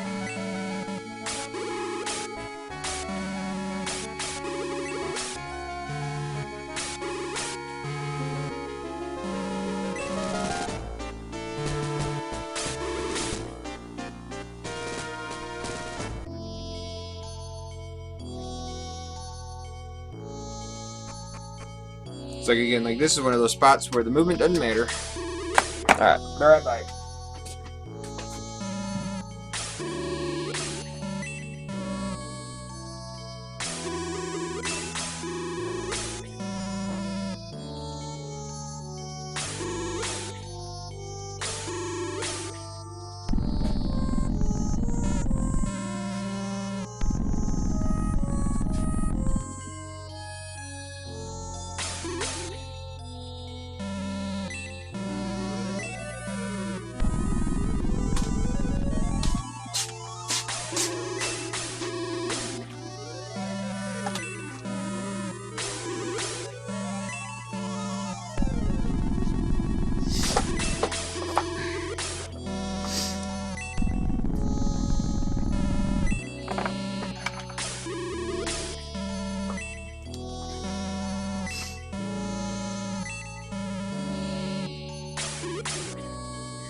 So what I was saying,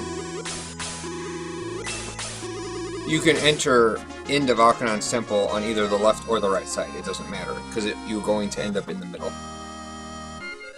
It's one of those situations where you get repositioned regardless, so you just want to get in there as effectively as possible.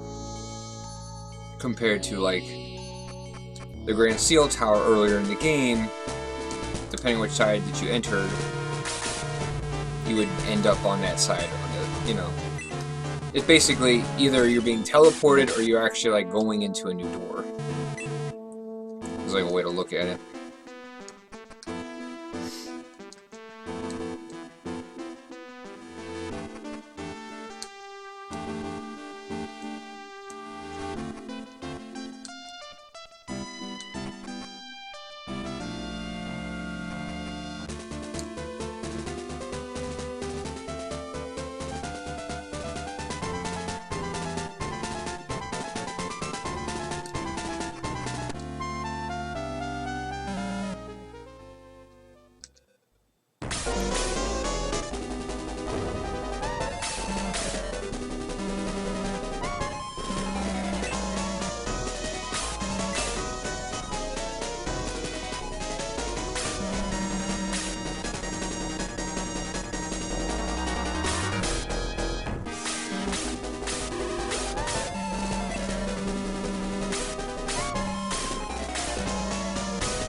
What's up, Gerholt?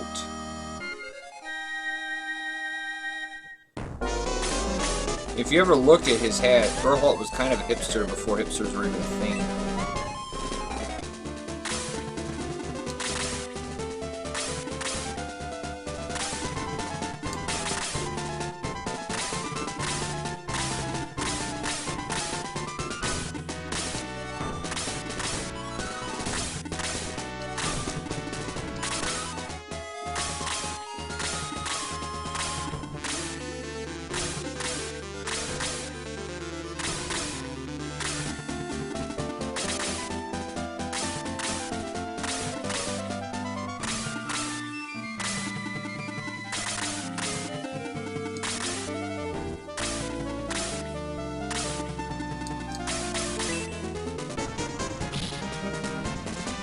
Okay.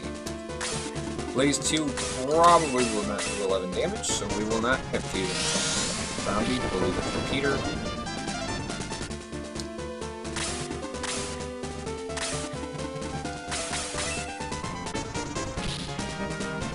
We'll let Gerholt punch the Hobgoblin to death.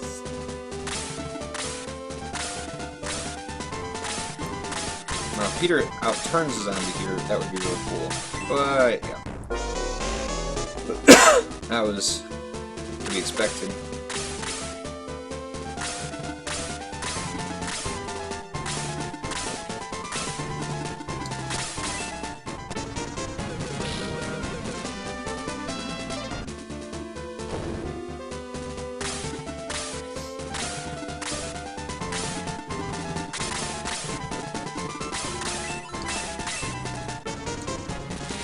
It's a little thing, but whenever you're trying to heal somebody, if you can have them positioned below your healer, or be the only viable target for them to heal,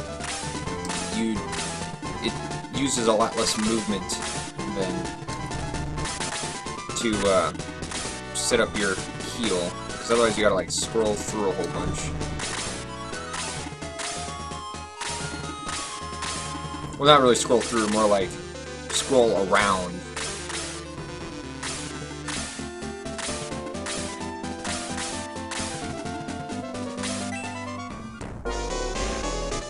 Ugh. That zombie moved past Gerholt.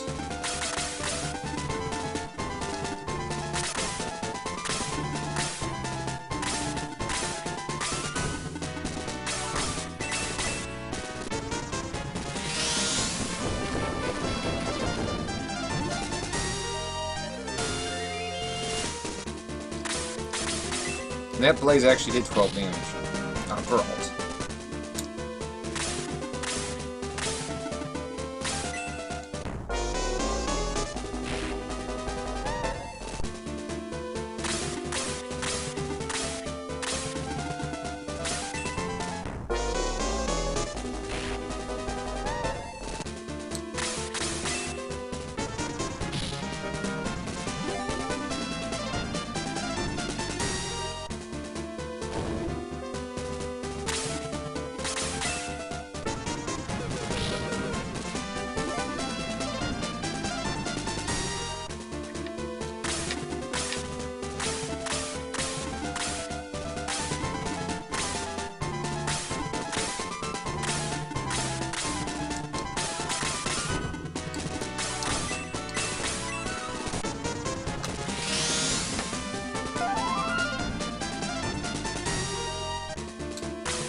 Right now we're just looking for this Master Mage to get over here, which he did.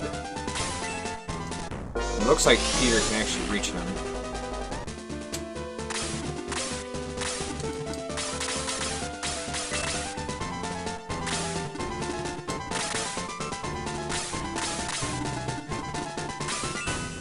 I don't need to boost him. The Master Mage is standing on a 0% square, so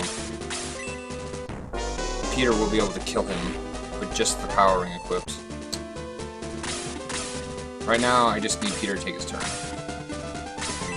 The sooner the better. Like, battle will end when Peter takes his turn.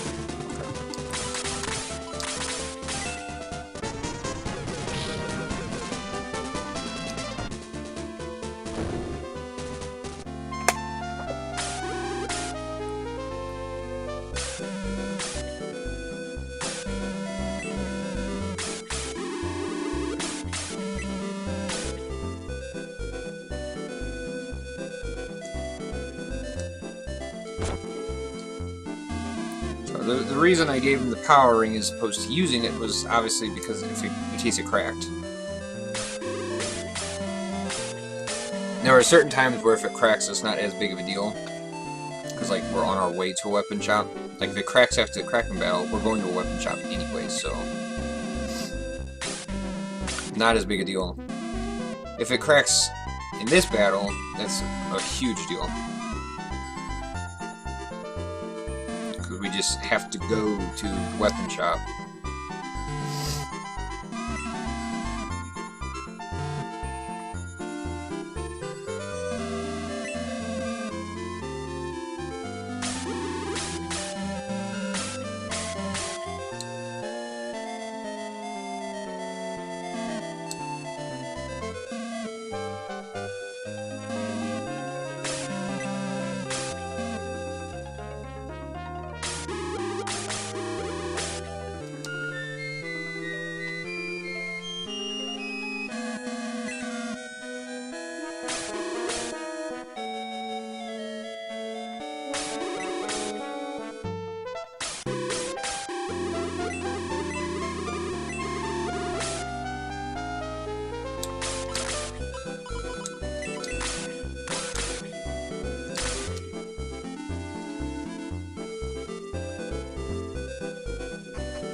I'm pretending to be a fool.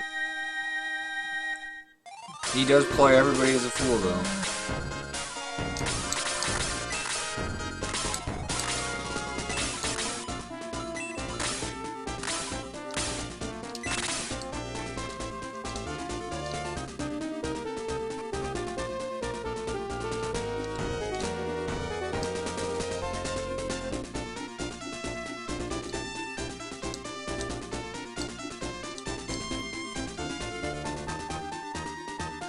GG. I mean, Peter leveled, so he's up to 44 attack, so he's going to level again here. He did not level off that Master Mage. So that'll put him up to 17. So it looks like we'll have Peter up to 50 attack for the Hero Launcher. As that's kind of like the goal.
Alright, I don't think it cracked.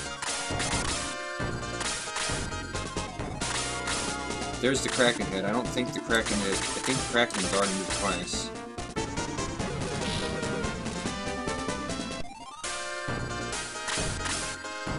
So we might be able to just completely skip the Kraken and take it in turns. All depends if that 5 speed from that ring. Nope. Kraken head is fast.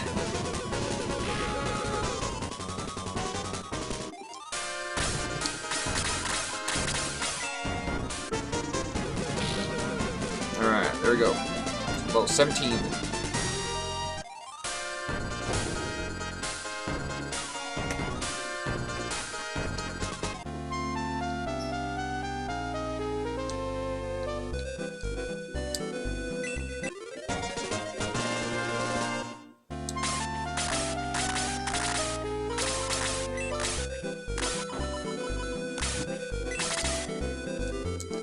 Power and craft.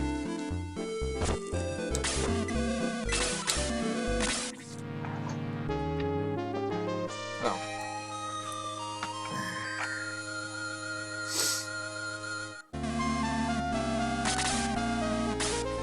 Alright, save in there so we can obviously use this as an egress point.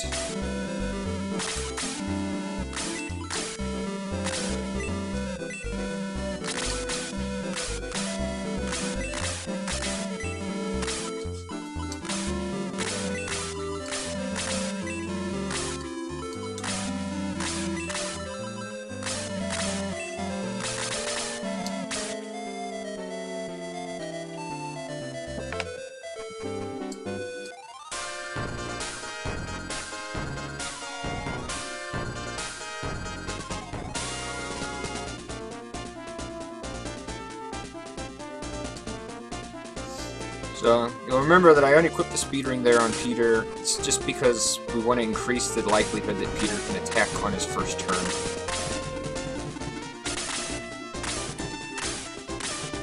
And unfortunately we did not. He outturned the Black Monk. Because as you can see, the Black Monk moved and attacked the Luke. So he could have attacked it, but... sometimes you win some, sometimes you lose some. Ooh, actually, we think we're all down here.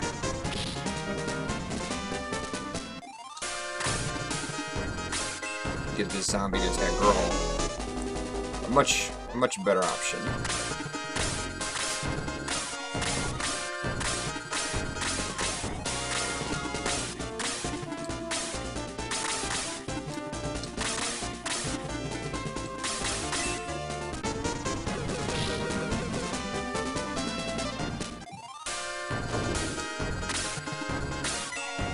Okay. Go for it, Master Mage.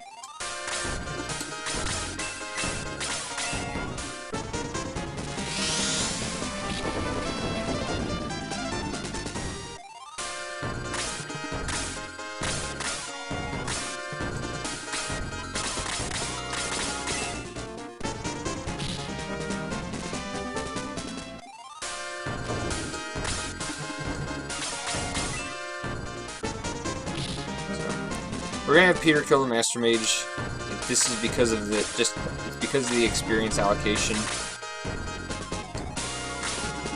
The Master Mage gives the most experience, so we're gonna give it to Peter.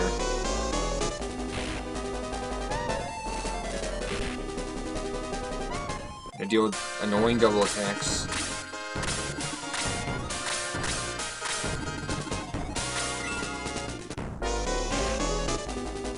And just like that, he took 22 points of damage in a single turn.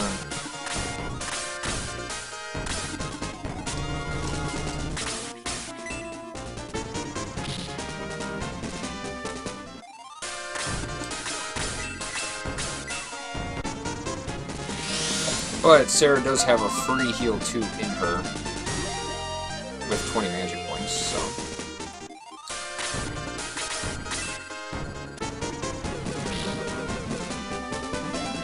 So there we go. Now Peter's up to 48 attack. So we just want him to level one more time. Which, there's still a Black Monk in the game. Or in this battle. There we go, there's the almighty 16, 2221. It's amazing that all these people went before Kazin here. Now Kazin can kill his Death Archer.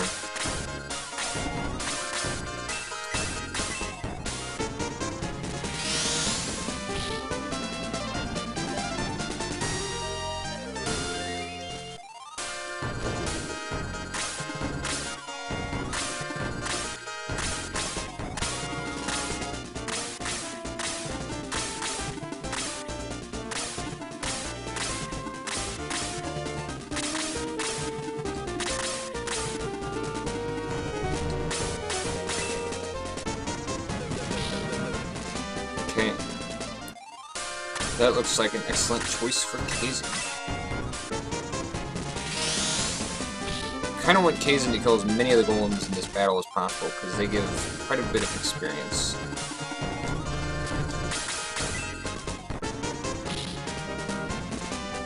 Also, as you can see, we're using the half-step glitch very liberally here. This battle is exceptionally good for utilizing it.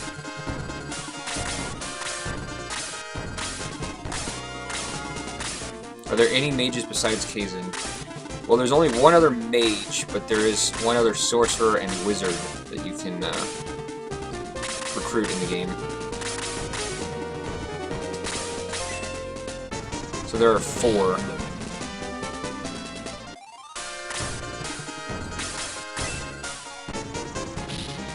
Tyrant is the other mage. Taya defaults as a sorcerer. Actually, that's really dangerous. You will literally die. And Chaz defaults as a wizard.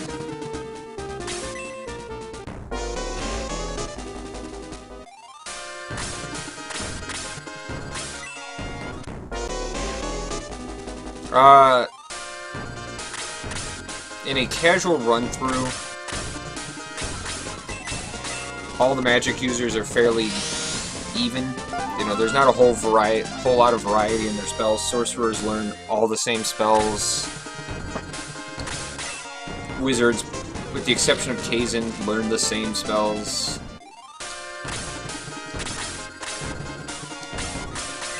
The only difference is how quickly they learn it, and if they have a noticeable difference in their starting stats. And in this case, not really. That's unfortunate, Luke. You're going to die. Yeah, Luke left the zombie at 1 life, so that is going to be a dead bird man. Oh, no, the golem's going to kill him anyway. Okay. Oh, okay. So they're good. The problem with magic in this game is that the enemies gain a lot of life. The spells don't get a lot better as you continue to play through the game. So you really need sorcerers on your team because they can get spells that will do 75 to 80 damage on a non-critical towards the end of the game. Whereas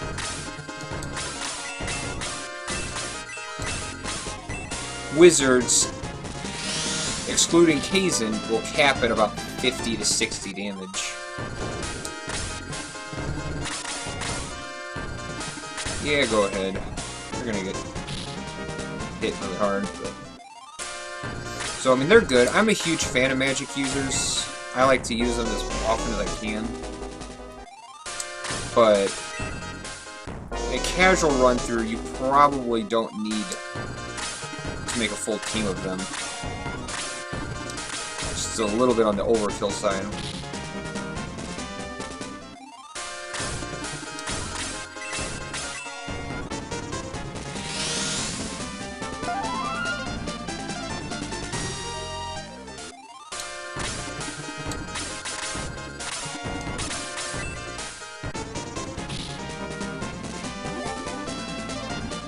Ooh, see, he got +2 attack there, so, like, wasn't supposed to, didn't need to. Come on, Kazin, can we get 13 damage? Yeah! So close. So close. So here, we're gonna just take whoever we can. Take Geralt.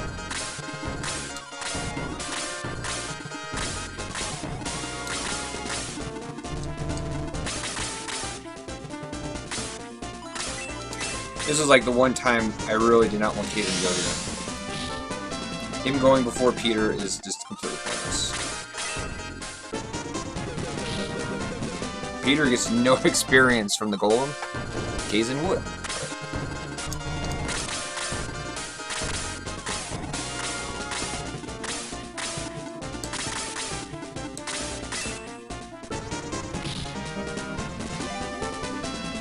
It's not quite enough damage there.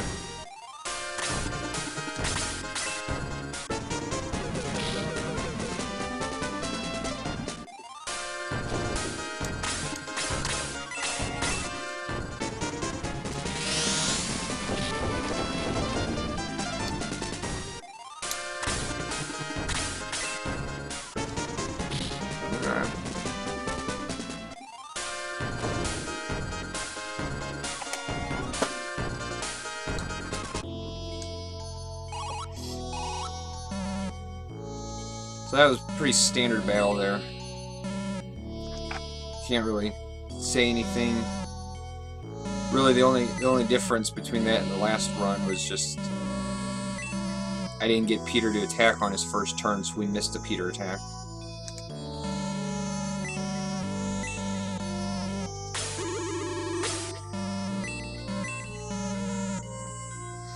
I mean, experience-wise, it doesn't matter because Peter still ended up better, having gotten up to 50 attack.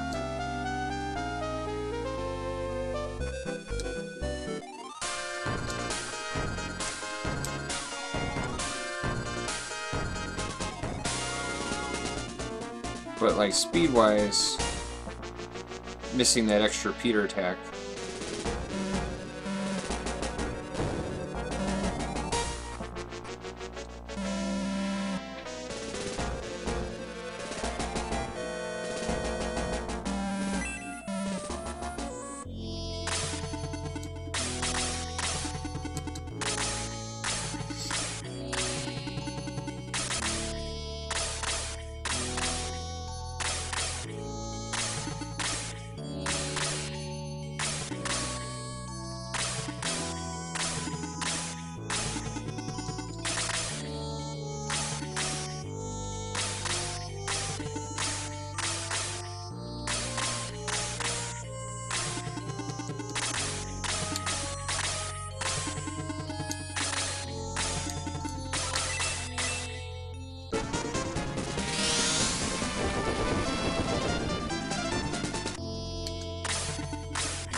I had a feeling Kaizen might go before Peter. So, just got just got Kaizen some extra experience.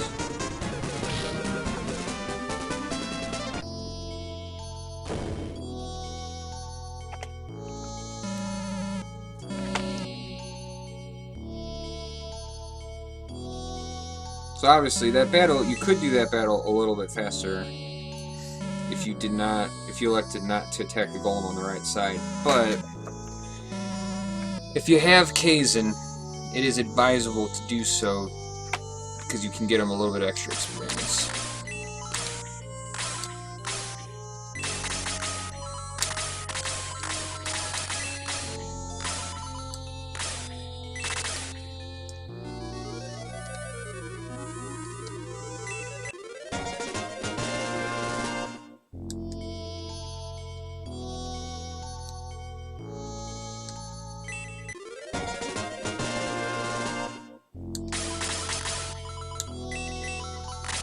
Oh, I guess I moved that healing seed.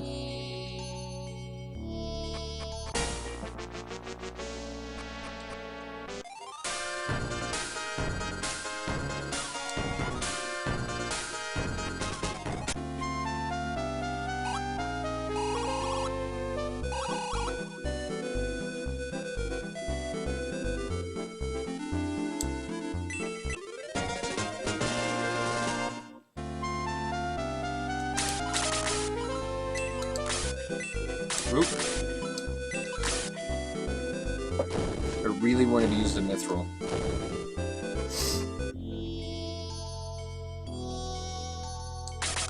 And the power is good, right? Yeah.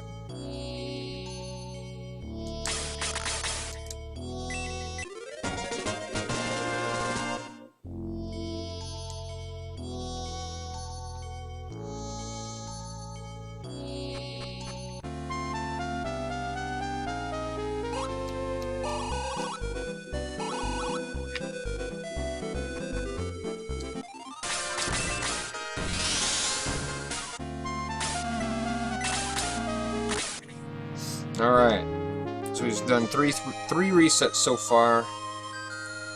Let's see if we can avoid any resets here.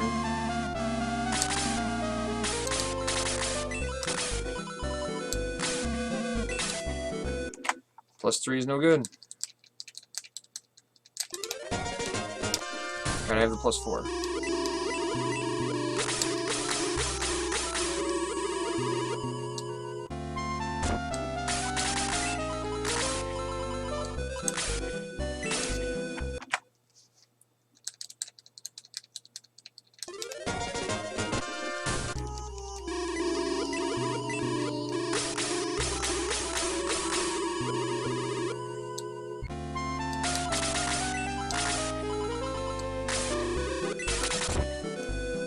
Alright, those 2 resets.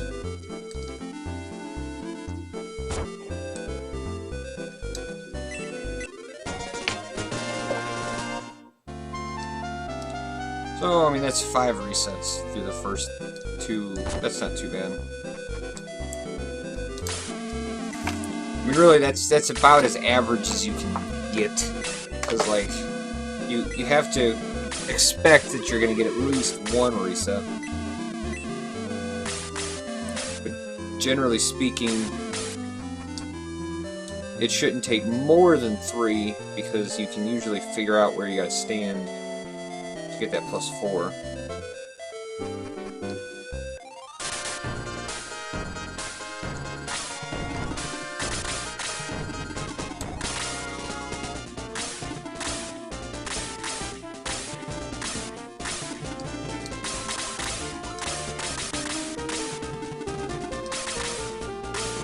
Peter's got 54 attack, Bowie has 50 attack. It's not too bad.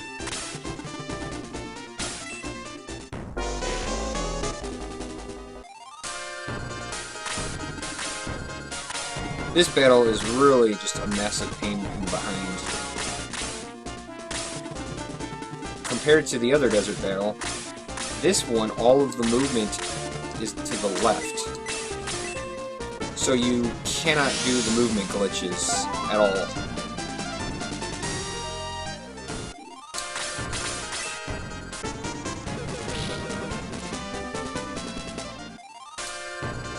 Well, that was interesting. And I don't mean in the good kind.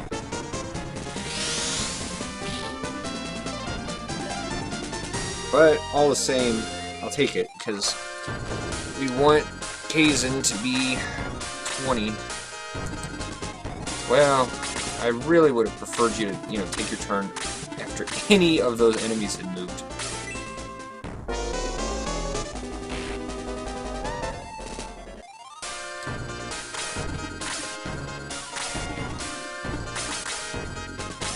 Gorhal just outturned that Master Mage, which is annoying because he could have attacked the Master Mage. Okay. That's okay. That's actually alright.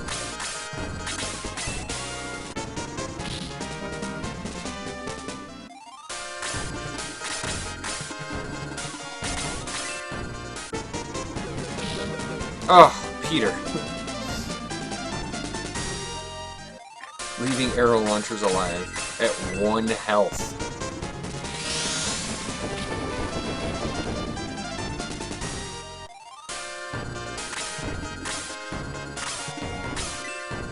I guess you're going to get a lot of experience off this arrow launcher then.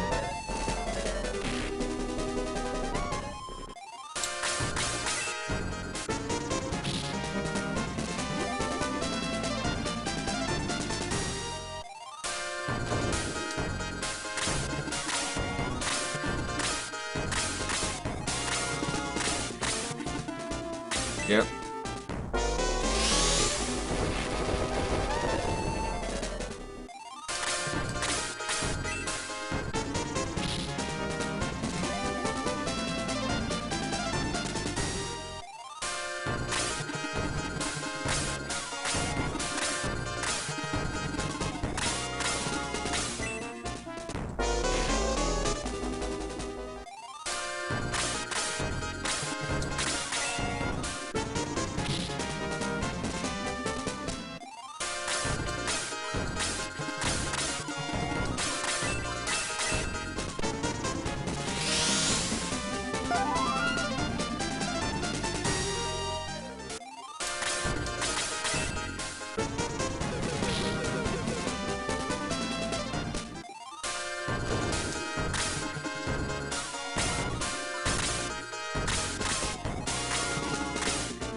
Yeah, can't do that there.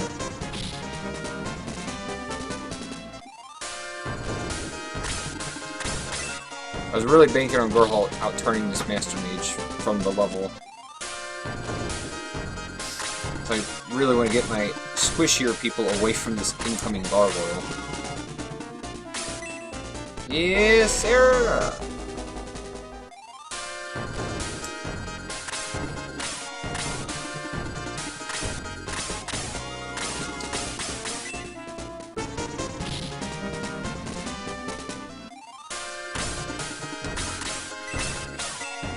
11 damage, Kazin.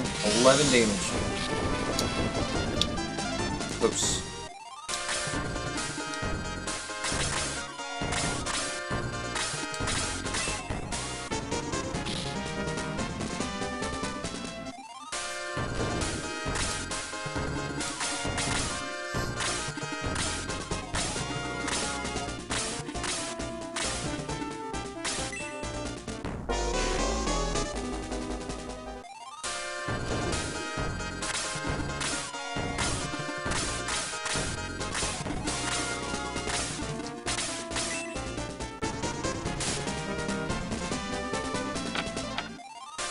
There's another miss.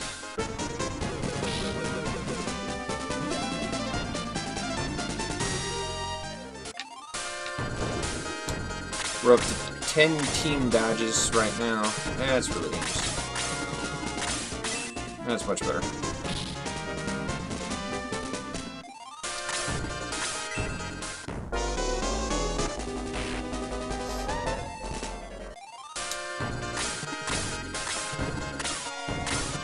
It'd be a little early to be losing Kazin already.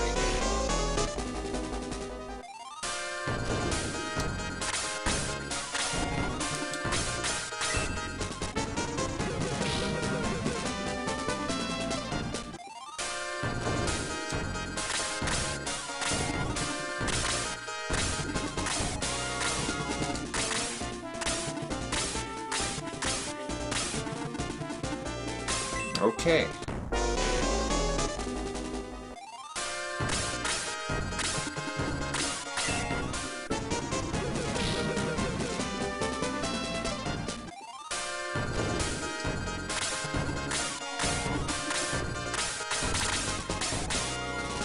Oh, Kazin's got the other healing seed. Okay.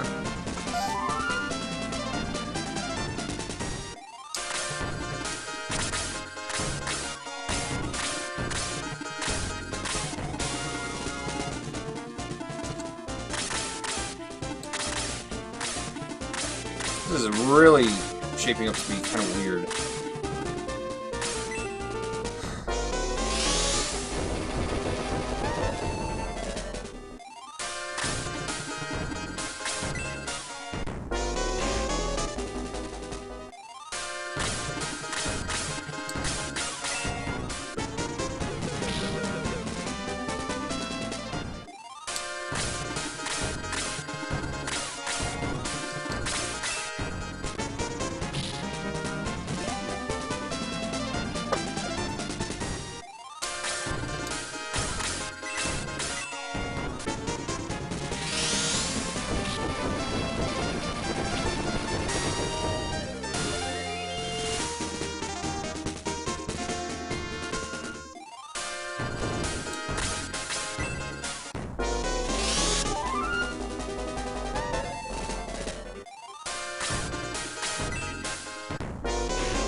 Peter gets stunned here by a Soul Sower, we're in a lot of trouble.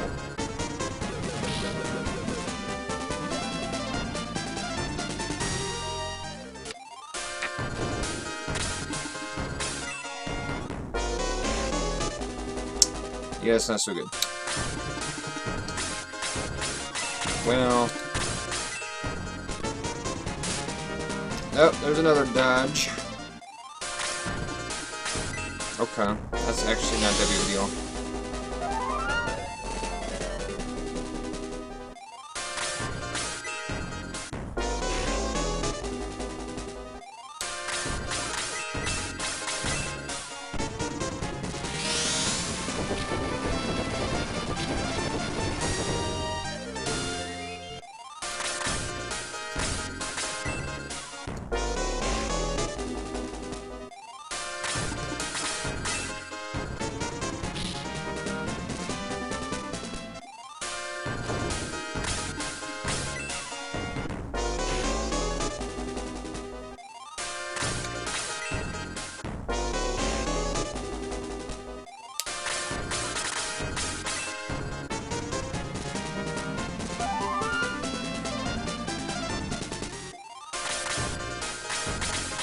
Peter's still stunned.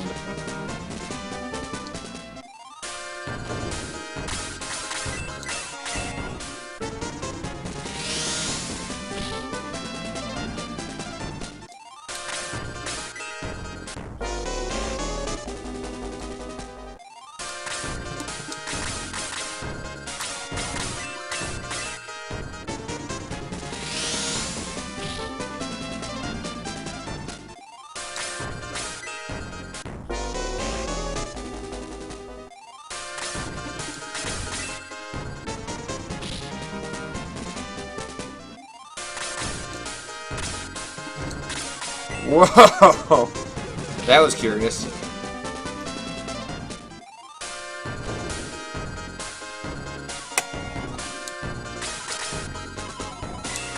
Alright, we need to revive Sarah.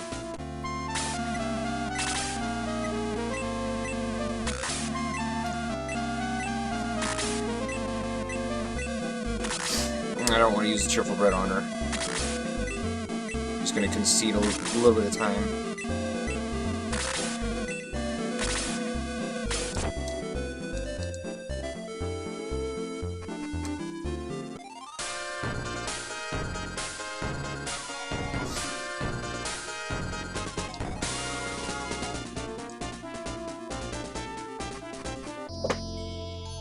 If I hadn't had to use all that healing from Kaizen, we may have been able to get by without Sarah, but as it was, just a little bit too intense.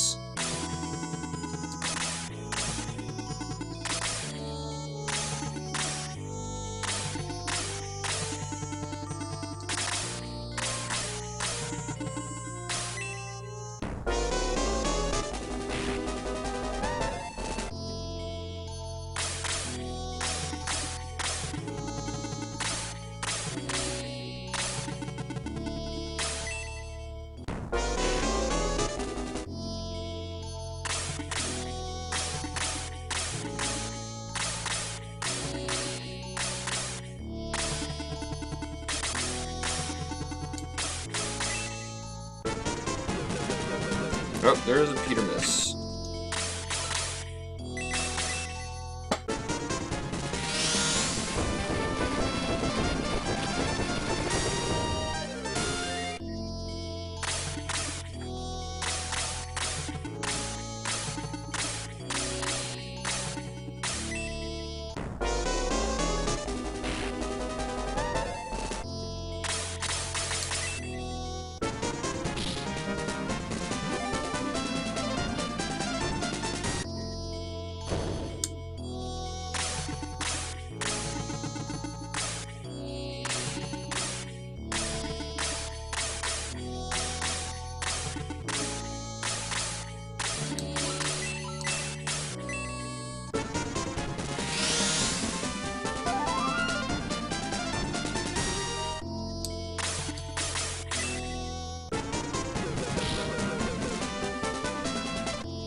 Something I don't nearly have the balls to do, but I would be really curious to try is the quick kill on Tauros.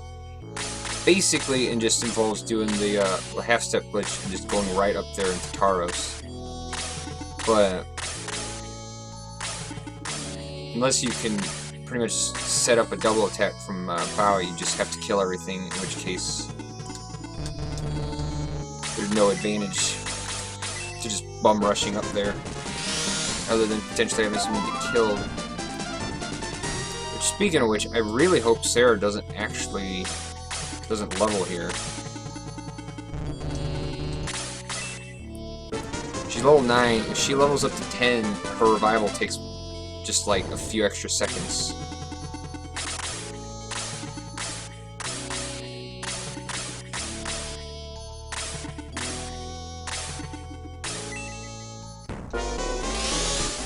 Yeah, I saw that one coming, but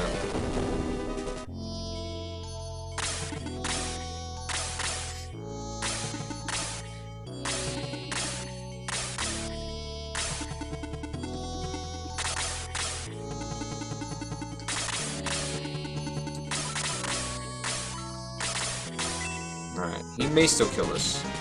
Okay. He actually did a surprisingly smaller amount of damage than I thought he would.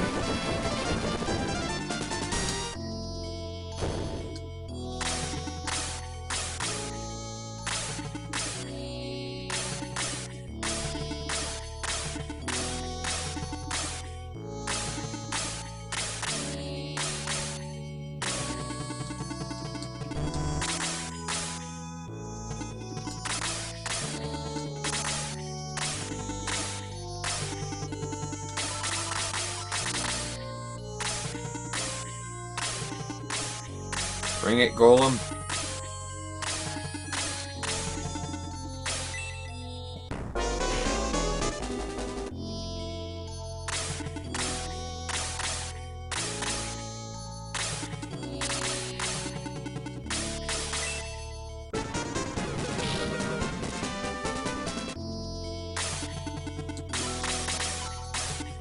Nah, probably safe for you to be back here. Alright, there we go.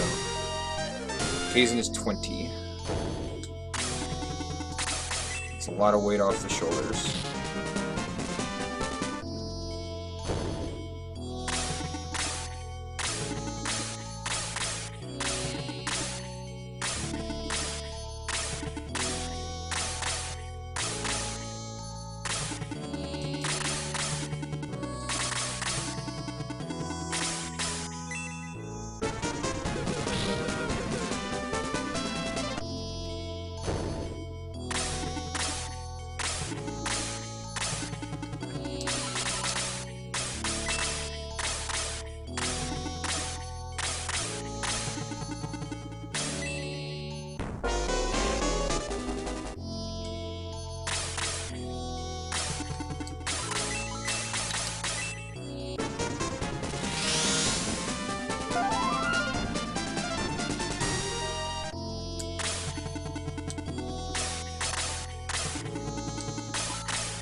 Arrow launcher, get over here.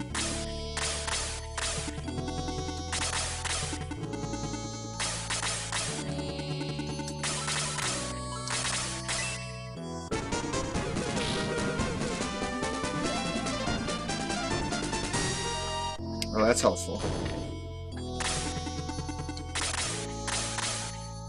I can't actually remember the last time I've had Peter at 23 at the end of this battle.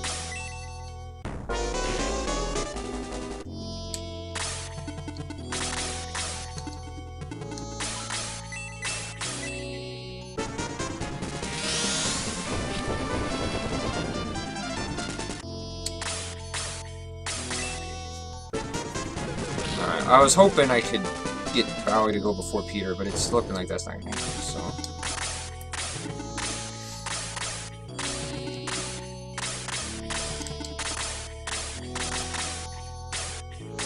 There we go. Okay.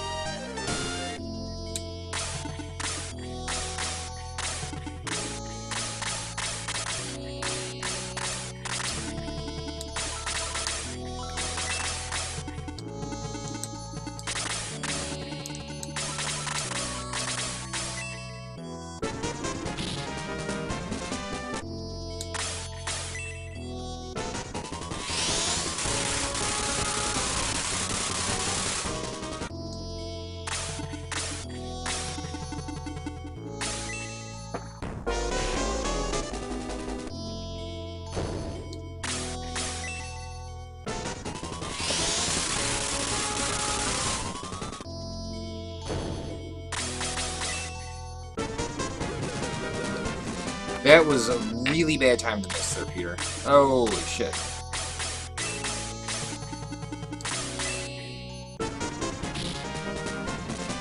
That gargoyle runs up and hits Bowie. That's bad news bears.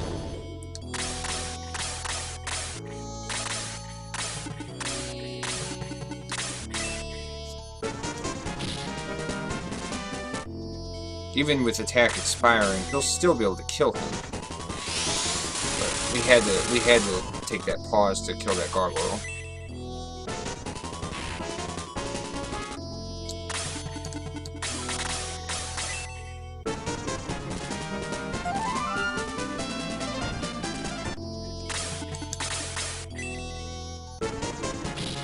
Alright.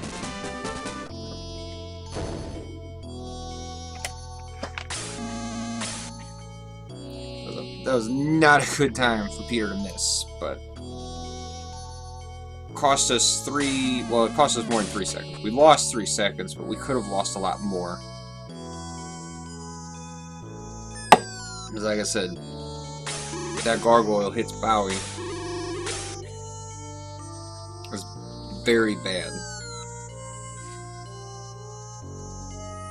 And I guess on the bright side, we will not have to promote Bowie, but he will get to his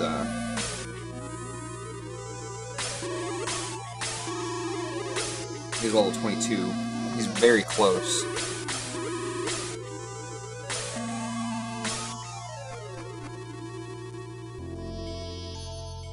Now, in an ideal situation here, we get a much smoother grind.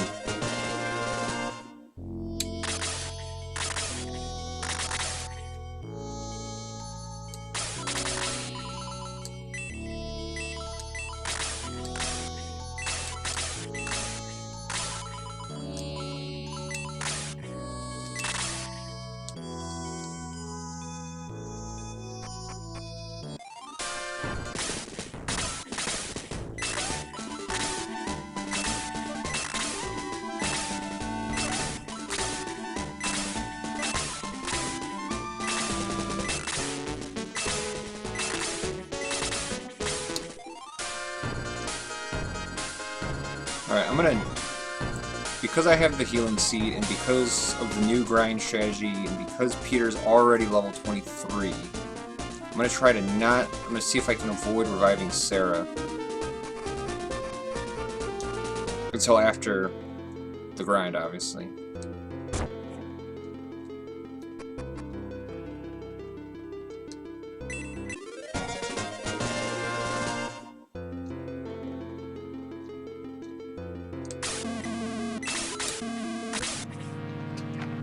Because Kaizen's 20, I don't need to worry about him.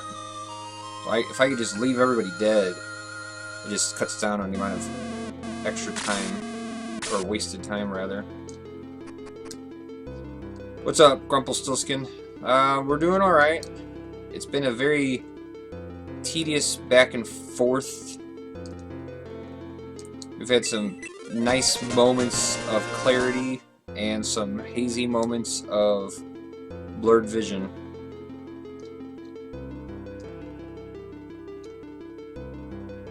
Best way I can describe it. How are you doing?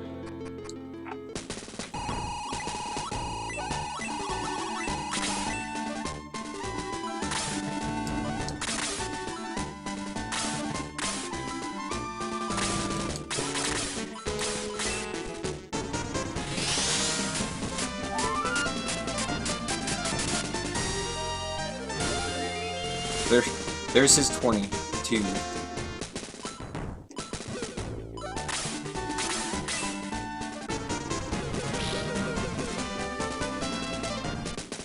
Alright. Powering is still good. Ugh.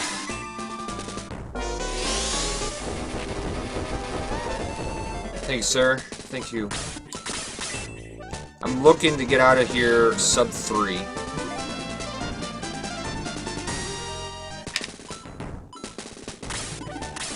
Okay.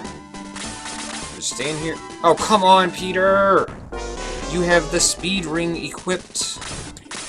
You leveled. You got +3 on your legs of haste. Why are you going after this damn Western?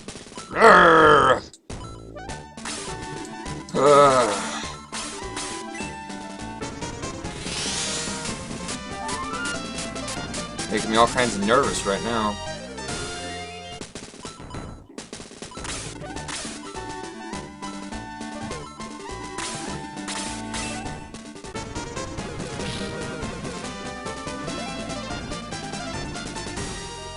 Well, it looks like I didn't even get a speed there. Alright. Powering has cracked, so we will need to egress.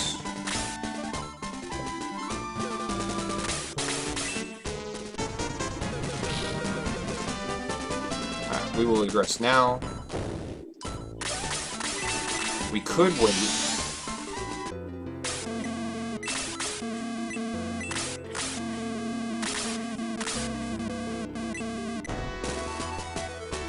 Could wait for that extra attack. Peter wasn't going to kill it, so better just to go ahead and get out of here now.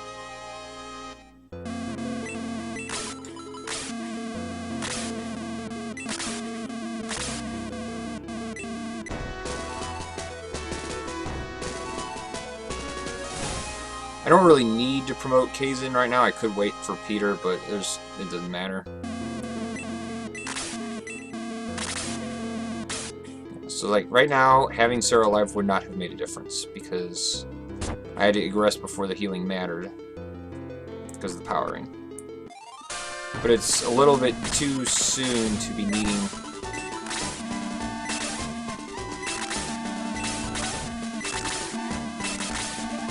It's a little too soon to have sent Peter to the Master Monk, because he still gets good experience off the Lesser Demons.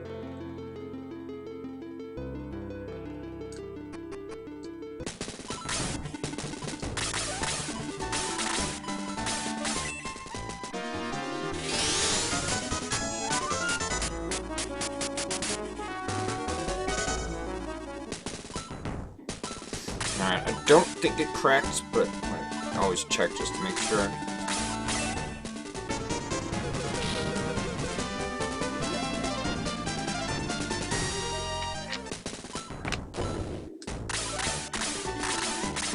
Oh my goodness, it cracked already. Alright, well... Assuming Peter doesn't miss...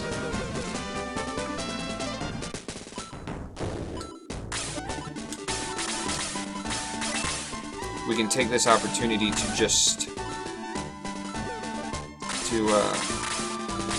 switch over to the Master Monks.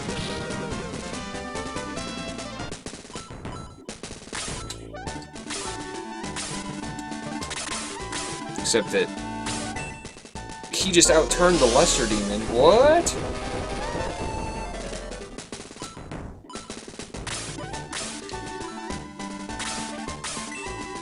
Yeah, that was scary.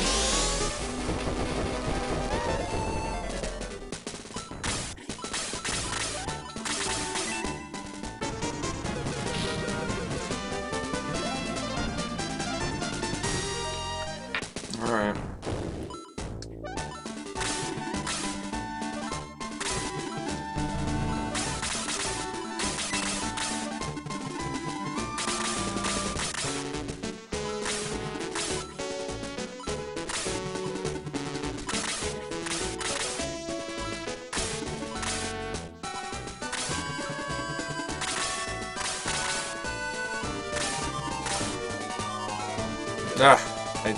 I spawned Dark Madame.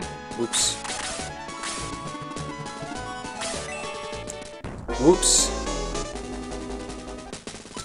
I moved one spot too far.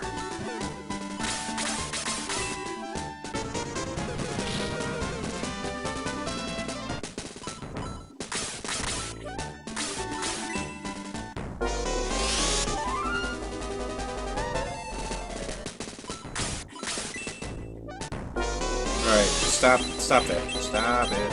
Don't do that.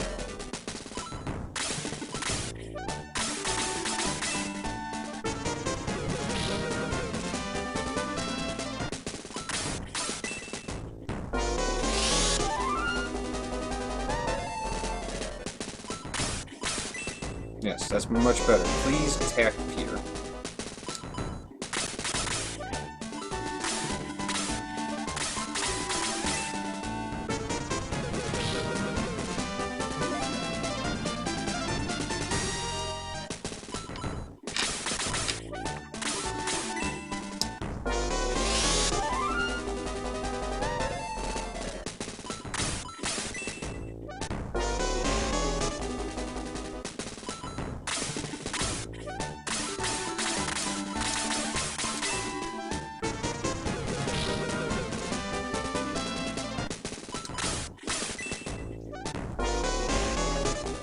I guess I think I wanted to wait one more turn there, unequip it. Yeah, because the Master Monk will out-turn Peter now, so I'm gonna aggress.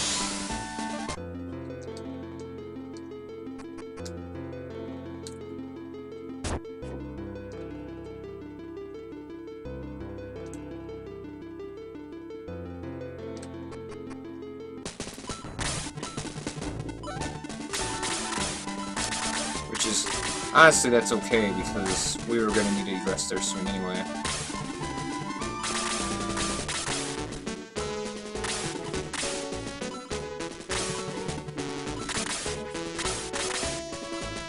Just need to be more careful, don't move up that one extra spot, because that spawns the Dark Madame. We do not want that to happen.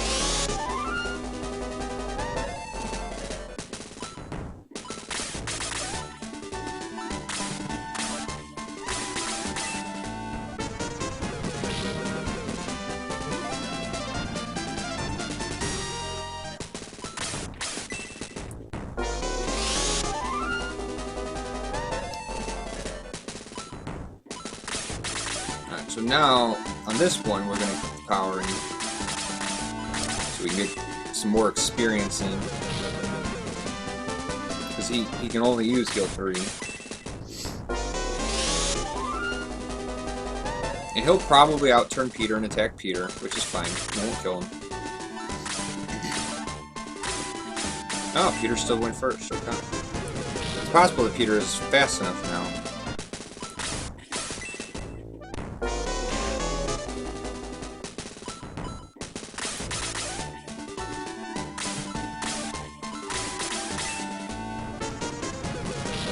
Here we go.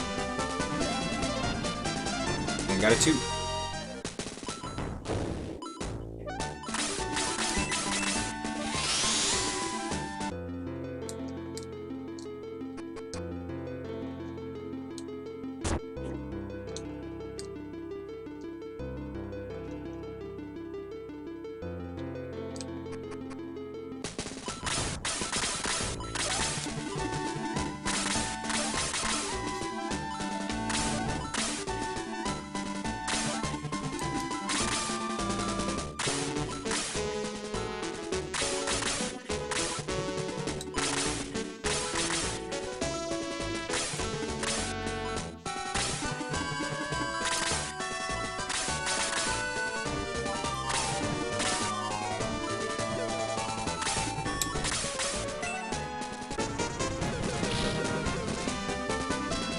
That was a bit much on the damage.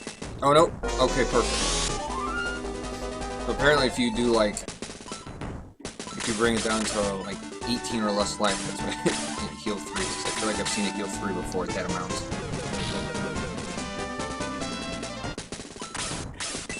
Because, like, right now, we want Peter to do a lot of damage for experience, but not so much so that he makes the Master Monk have to cast heal 4 on himself.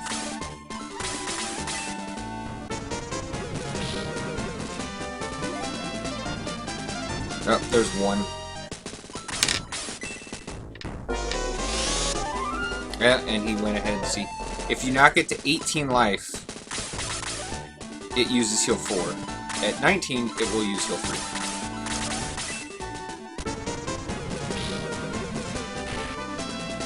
Well, I hope he doesn't kill him now.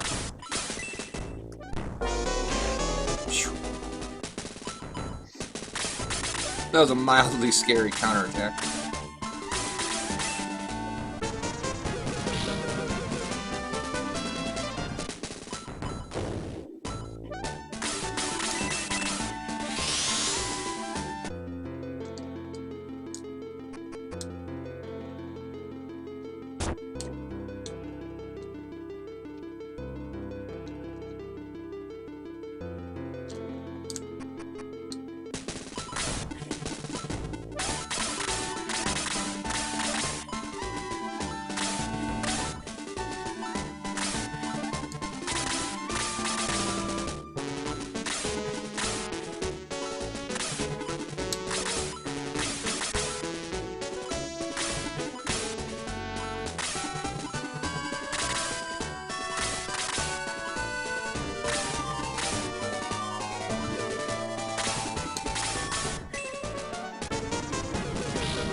Ugh, +1 again.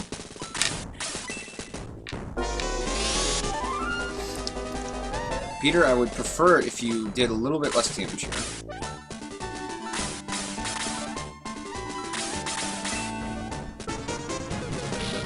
There we go.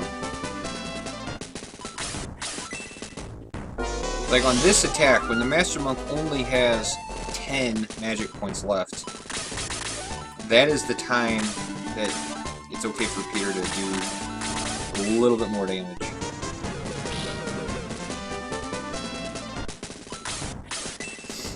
I hope he levels off of this.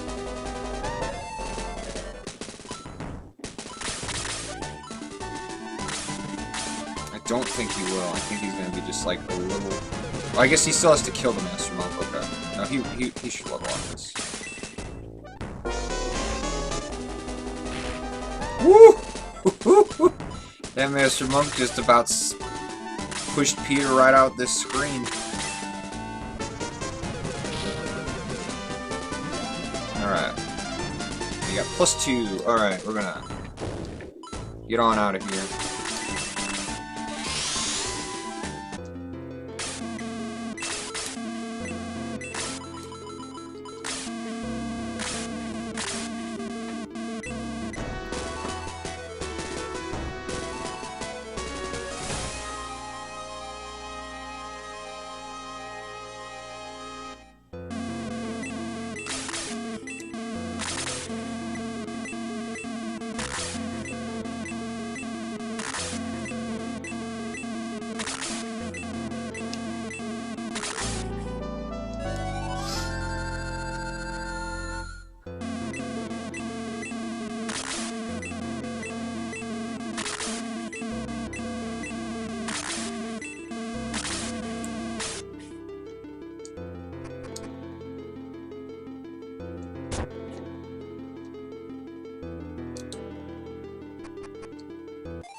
Oops.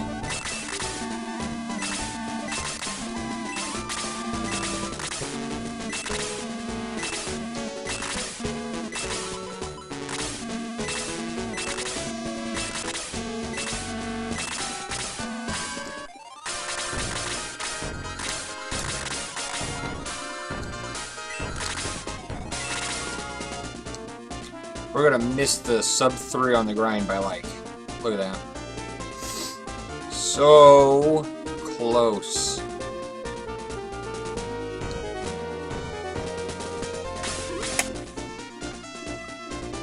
Like 10 seconds.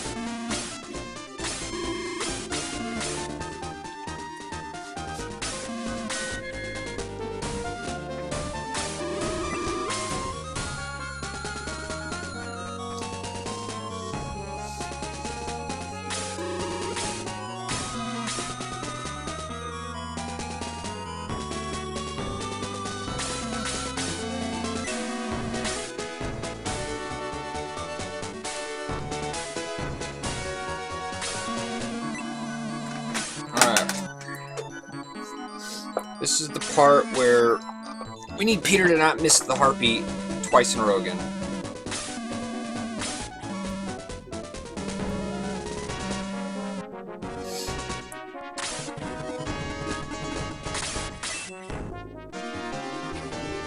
Well, we're not off to a good start.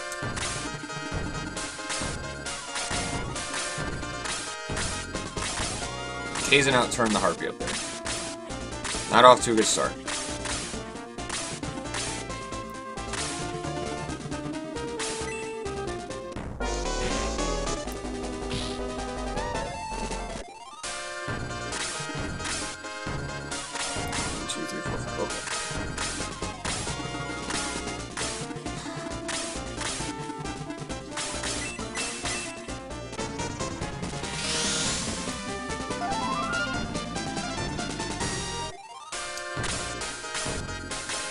Alright, Peter, do not miss.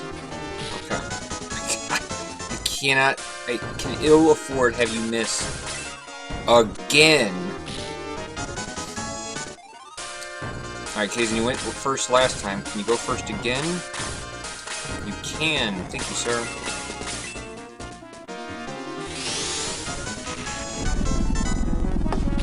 Thank you for obliging.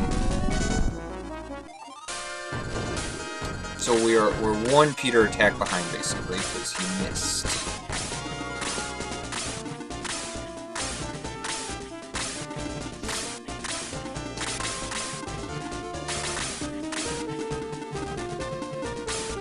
Actually, why don't you just go ahead and go right there?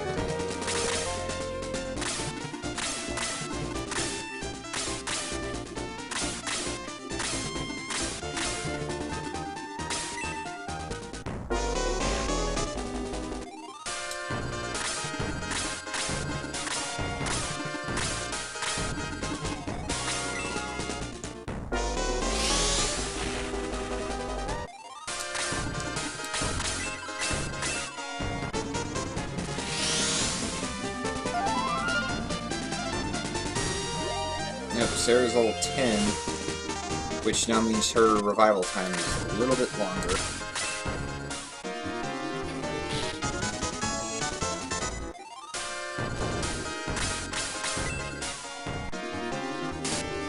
Oh, there's another miss.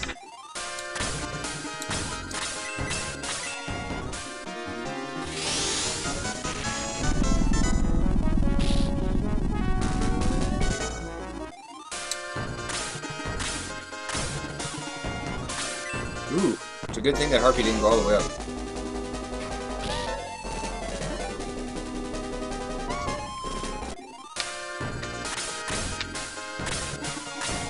It's kind of interesting, though. Be able to move our people more, or rather, we can move Peter since he did in fact counter.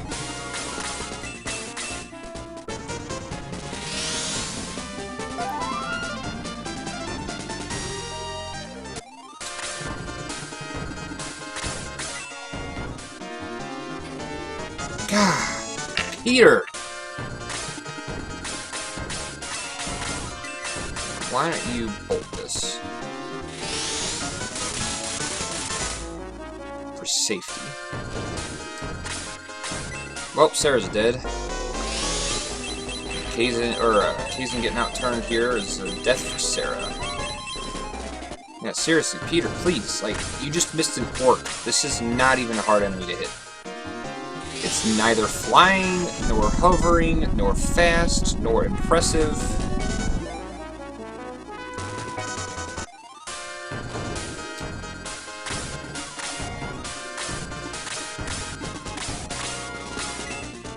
But nope. Miss.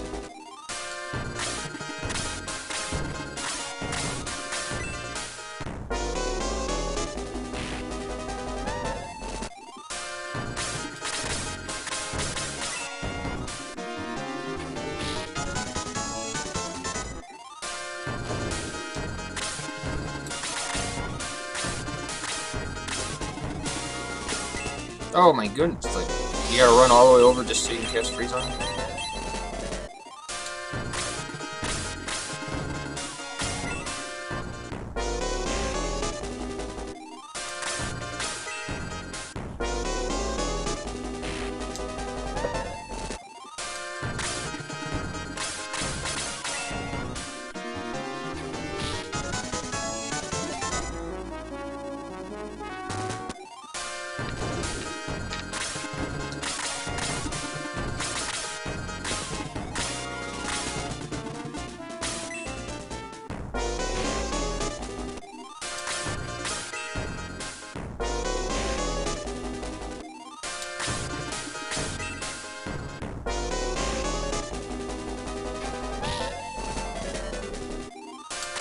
Such a pointless counterattack.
It's hard to judge how much Peter missing affects the battle, but like in particular in this battle, that very first miss slows Peter's movement down by an entire turn, which is just huge, because then it means I can't choke point enemies off because he's a turn behind.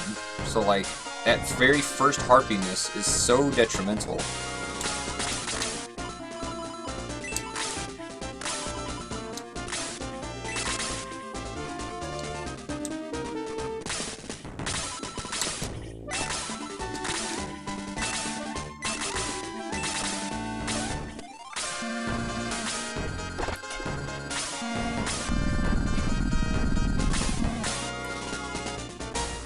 It's like if he misses that first Harpy, then we're basically not going to be able to do what we would hope to do in the battle, and that's try to milk experience to our weaker characters, because there's too many enemies around constantly.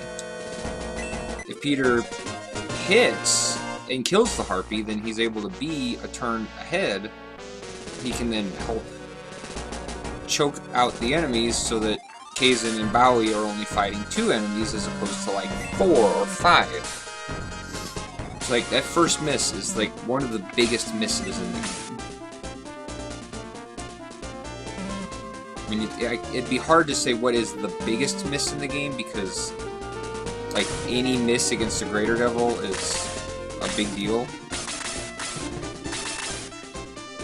But in terms of the outcome of the battle, that miss is really a bad one. I mean, the miss later against Orc, that's just a Peter, get your crap together, man. Like, that's all that is.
Am I keeping track of his misses? I am keeping track of his misses.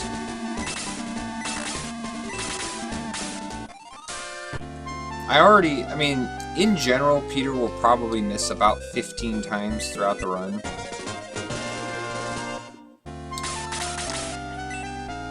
The severity of the misses is largely dictated by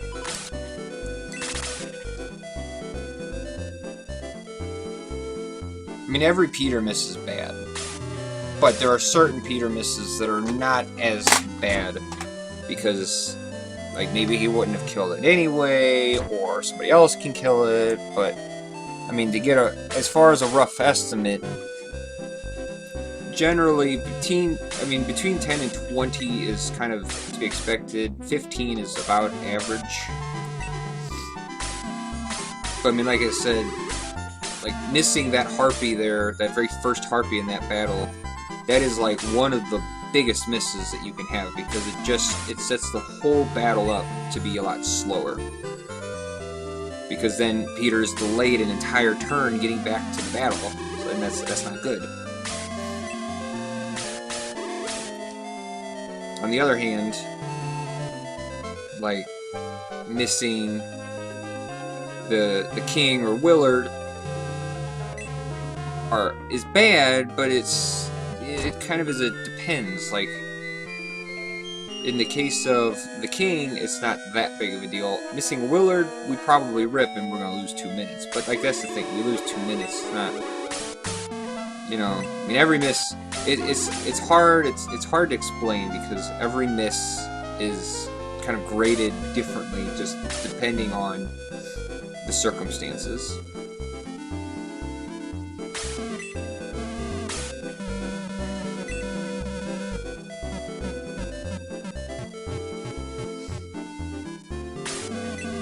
I mean, the less Peter attacks flying units, the less he's going to miss because yeah, gotta revive Sarah.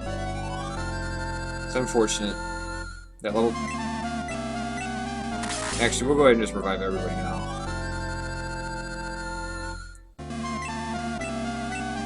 I was deliberately, like, not trying to revive everybody because I was trying to keep the grind time down, so that's pretty much why we had such a good split there. We need to revive people because we're going to visit this priest enough to revive that not reviving means we're just going to have them go, oh, what, you don't need my help? Oh, what, you don't need my help? Oh, what, you don't need my help? It's like, man, chill, I just want to revive one person. But Like, if Sarah had not died, we wouldn't have needed to revive her, then we could have left everybody dead still.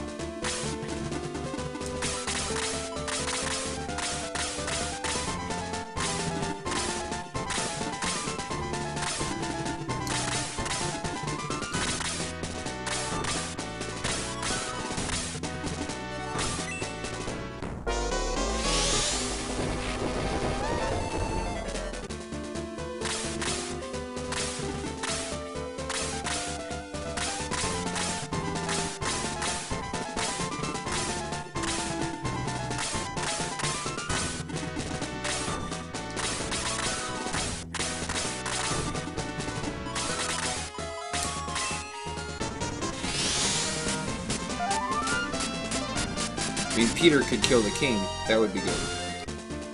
Unfortunately, by not grinding Peter up all the way, he is like, you can see, like, just a little bit of attack off.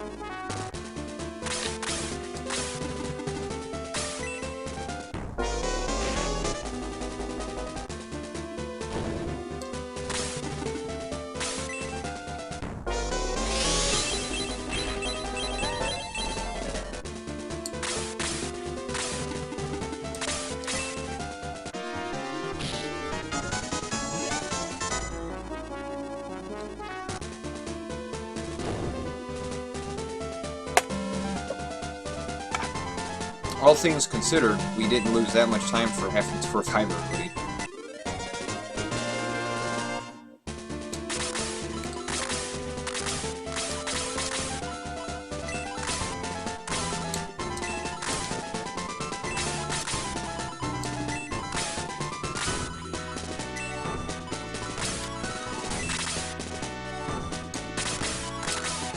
Powering is good, right? Yeah.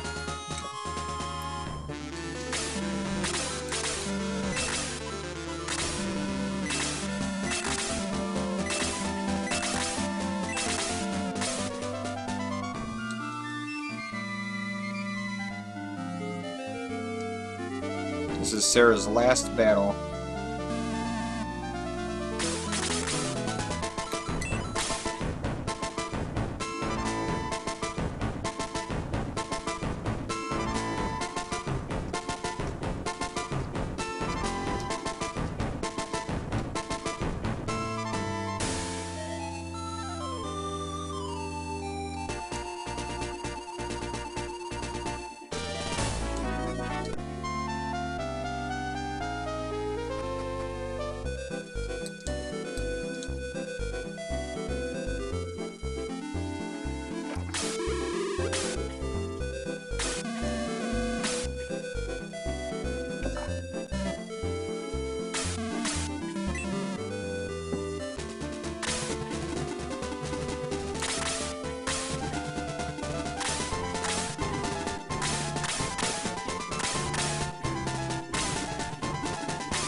Oh, there's a Peter miss. So like that miss, for instance, it only matters because now Peter just got less experience. Like, he could have gotten 49 experience for killing that rat, but he missed. But like, I didn't need to kill that rat, so it doesn't like change the outcome of the battle.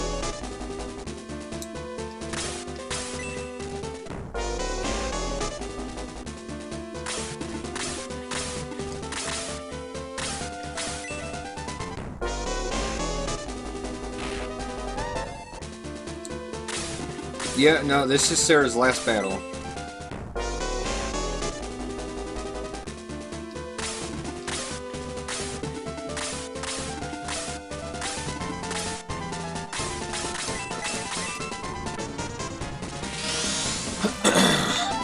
this is a safety heal in the event that Peter misses Willard. But he did not, so that's good. So like Peter would have leveled.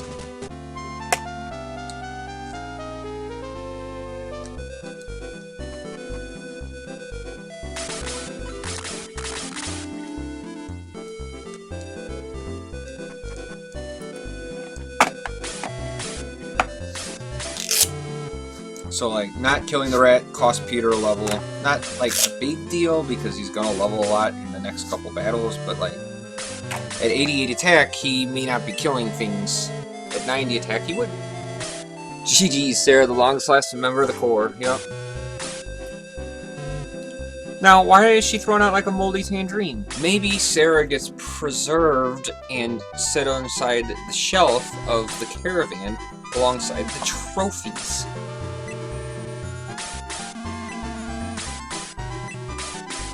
Not throwing out nobody.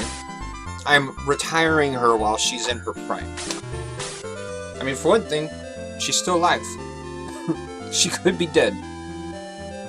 If she was dead, that would be like, I'm kicking her spirit to the curb. I don't want you.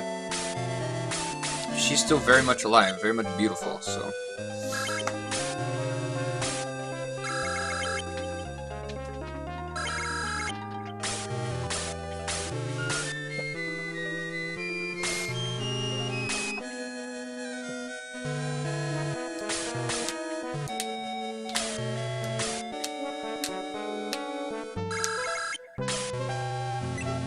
I can't believe this is happening. This fairy adds such good context to the story.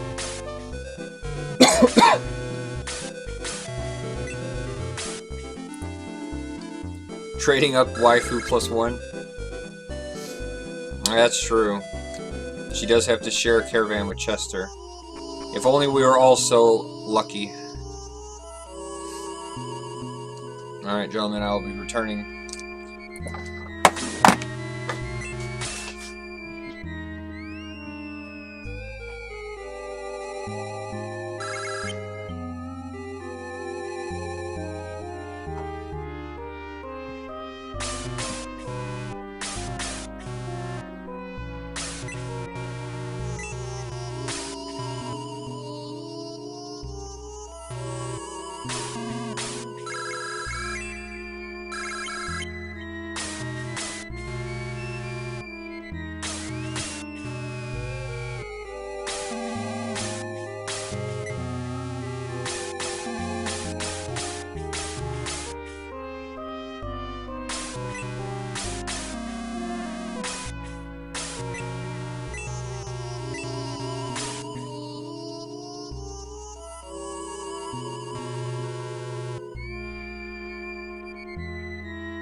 Portia and Bowie does the same at the end of the game.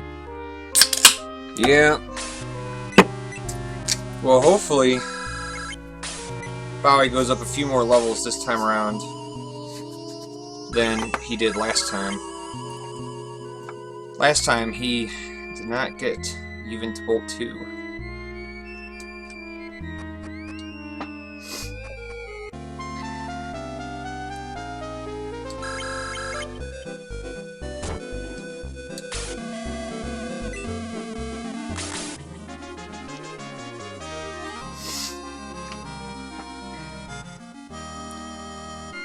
Okay.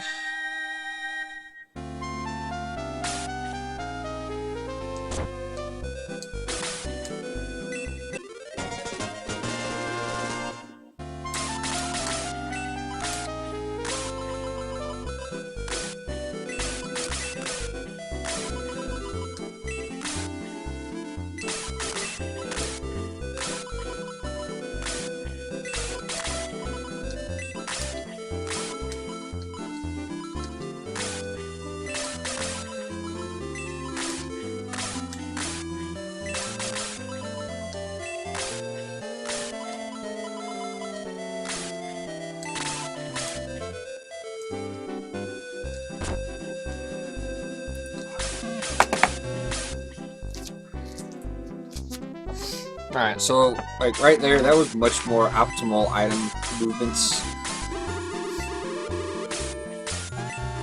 Because you can just have, you can give something from Bowie, the power ring, to Karna, then Karna can give the power stick to Chester in exchange for one of the items, and then while you're already on Chester, Chester can give the other item.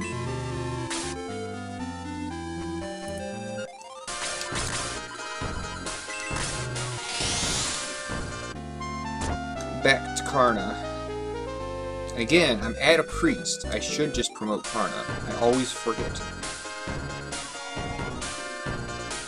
I mean, it really makes, like, such a microscopic amount of time difference that it really is not a big deal.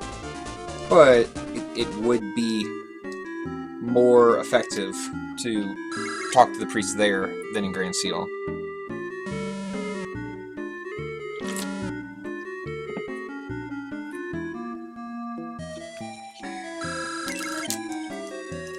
I'm gonna eat a Tootsie Pop. I hope nobody minds.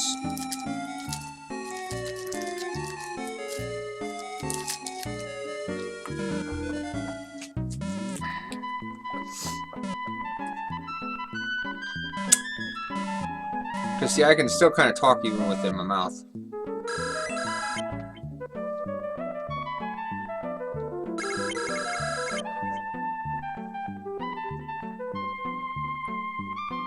Oh, okay, okay. I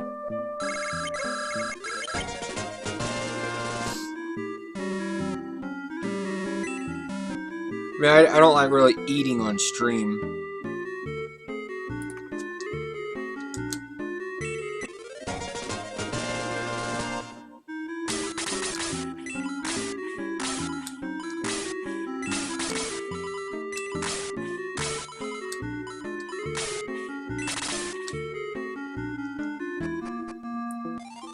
Also, how many licks does it take to get to the center of a Tootsie Roll Pop? 420. 420, so to speak.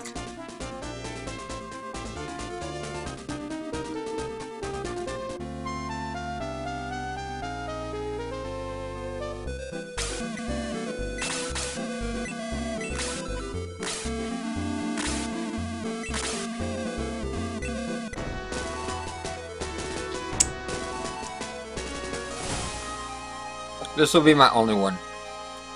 It gets kind of distracting.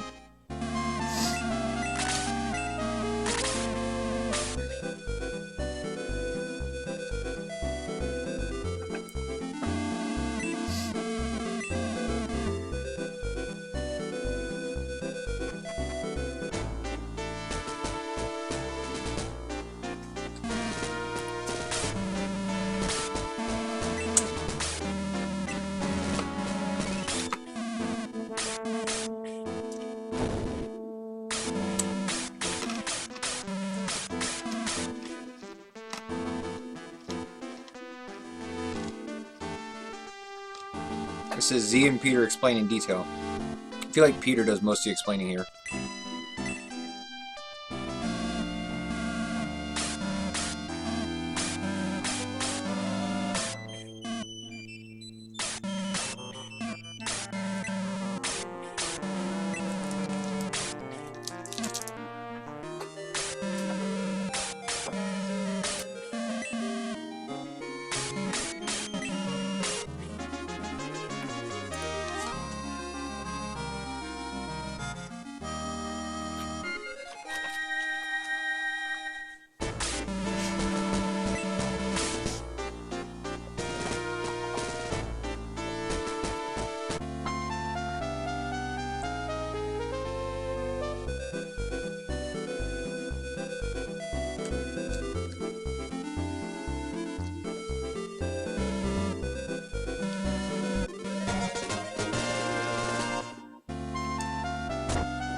Janet. Damn it, Janet.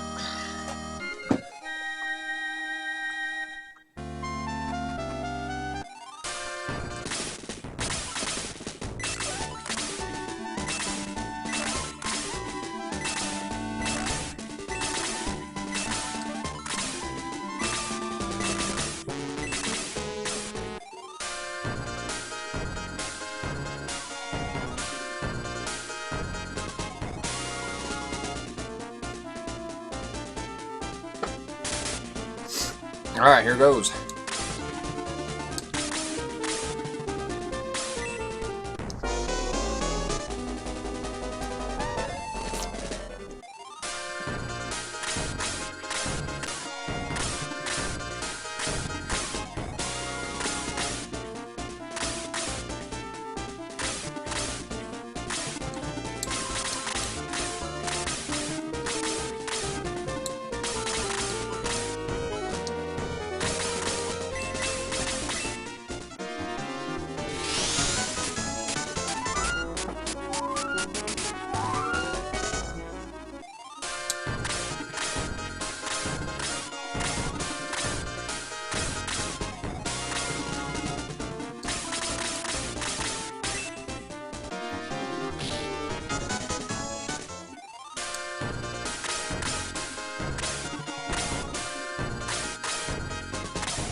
Chester can't be as bad as non-May archers.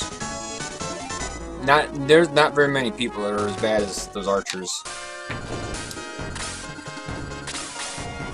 Actually, why don't you kill this one?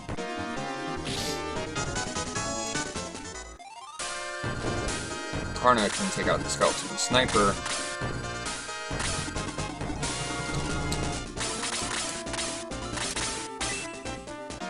Oh, we're talking spell.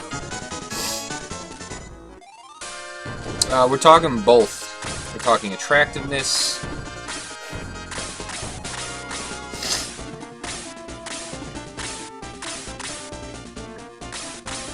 Attractiveness, ability to fight. Oh, dang. Alright. We got the blizzard.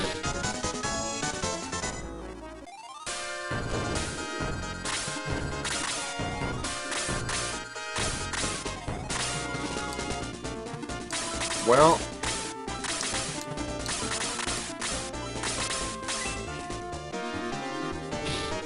bam! Bam! And there's Karna, just, you know, chicken ass, taking names, punching her way through the undead. Yeah, it does hurt a little bit.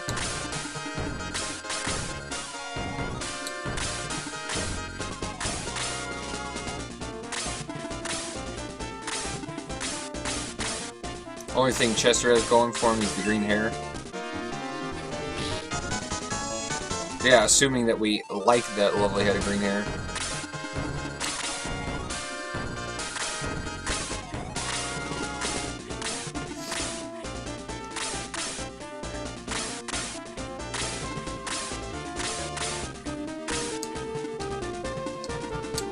Alright, here's fine.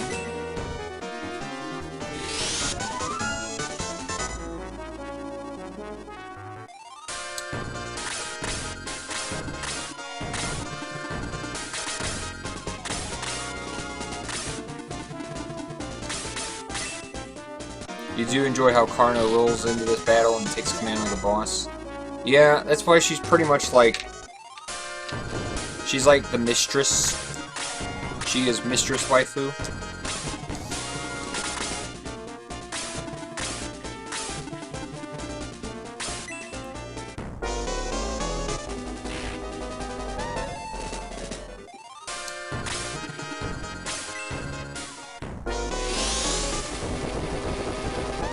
She's the shining CEO. Indeed.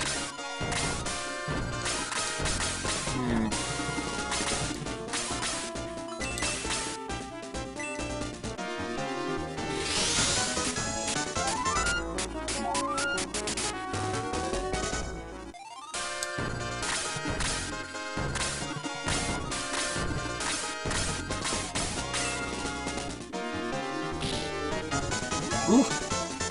I'm not so good at an attack there.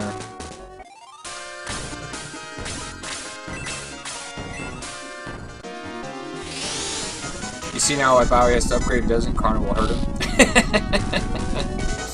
Indeed, indeed.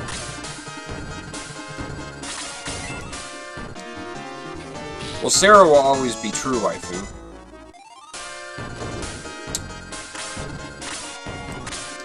Sarah and I have been through a lot together. It would be hard to just replace her just like that.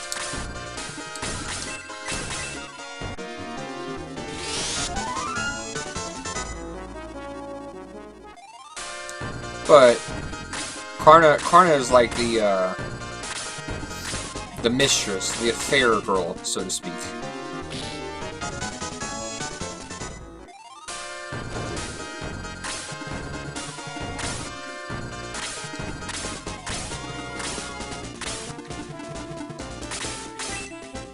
Alright, we're gonna hope that our team can take care of that lesser demon up there. Since obviously Peter's down here.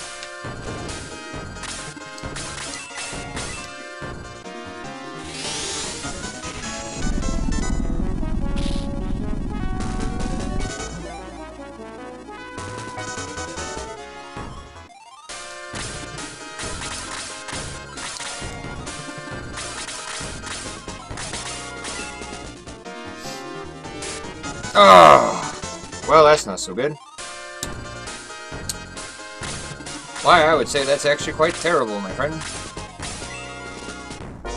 Oof.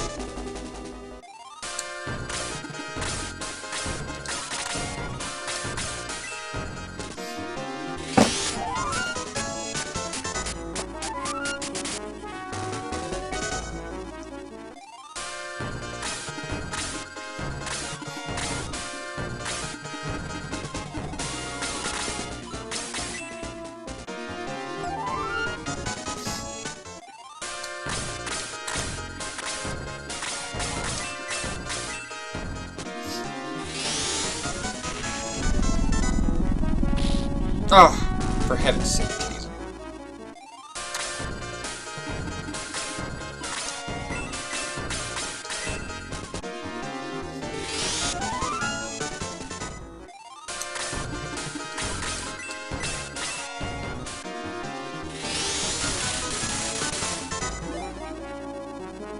That cape is going places.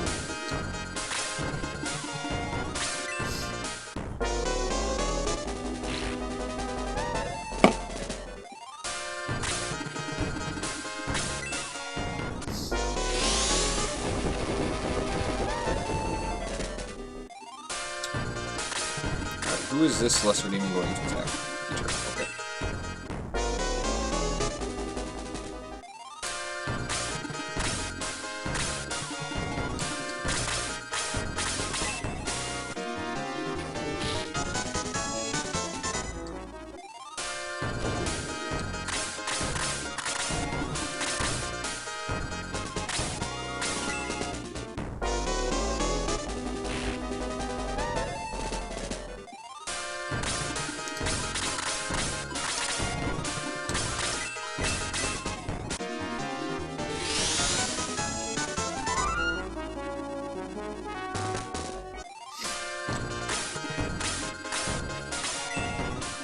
Alright, Lesser Demon, calm down.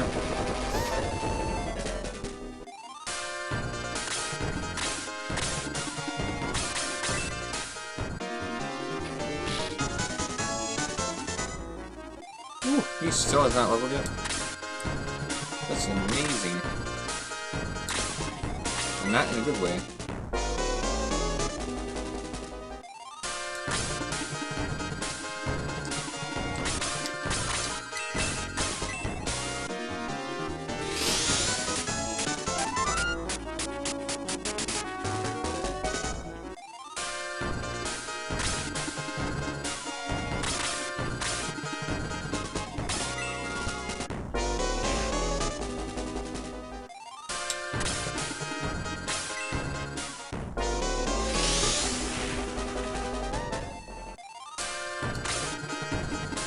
I thought Kaden could make it.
Alright, here is Road.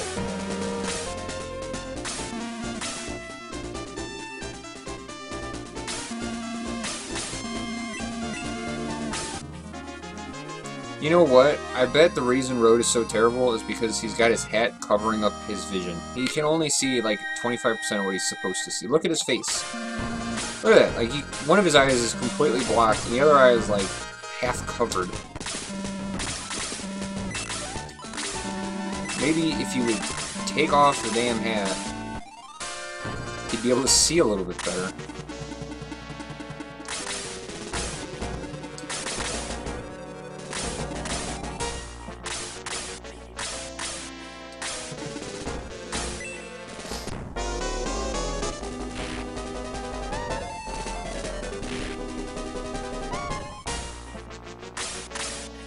You can double attack all day as long as you're attacking Peter. I mean, it's mildly important in Boko.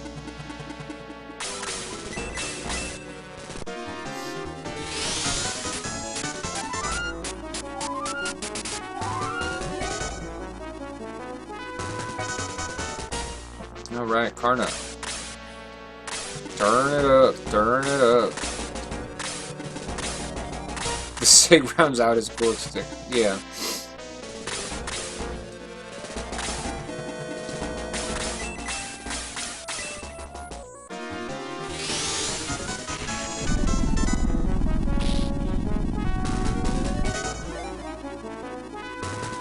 And we have Apollo. Where am I going? Okay. What am I doing? Killing that thing.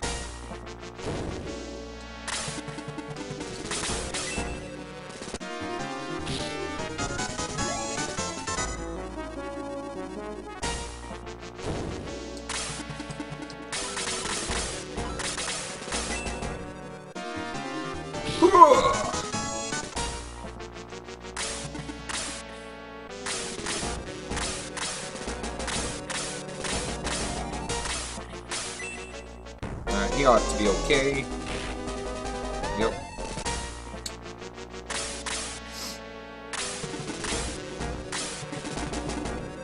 Alright, he ought to be okay.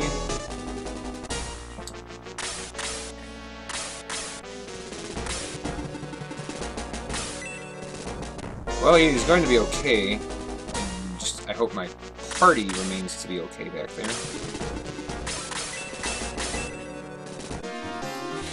Take out this sniper. The sniper of the dark variety.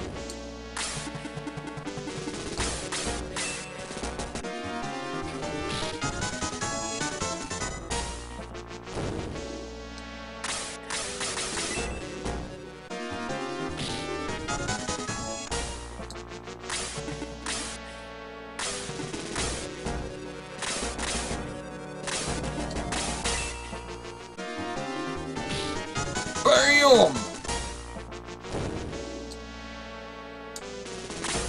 Unfortunately, boosts his war off. That's okay. Generally, that's actually preferred. 9.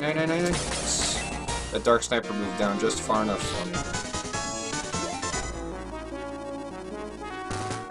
Excellent.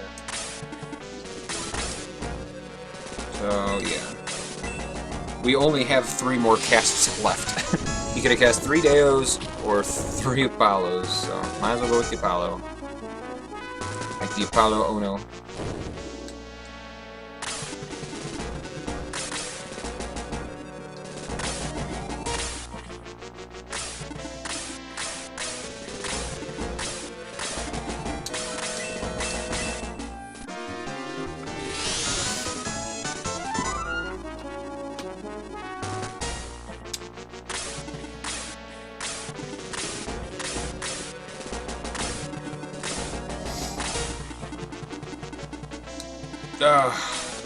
We can't quite make it.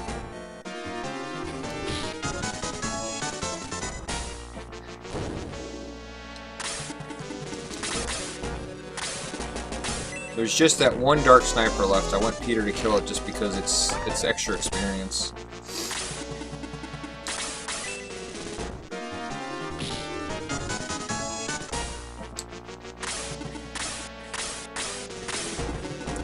Well, the reason being, like, if I could have used Deo to get an extra cast, but at 31 magic he was 1 point off.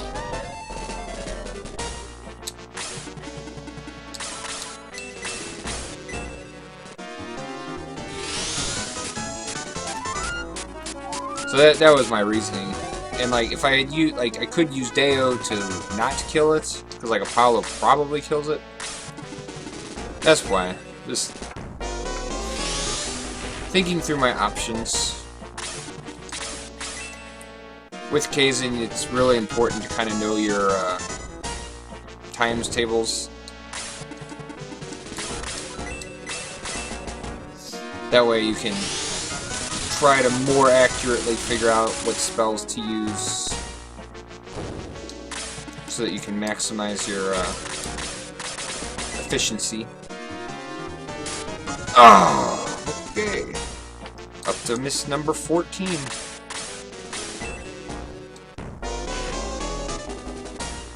Luckily, a boosted Bowie is rather strong.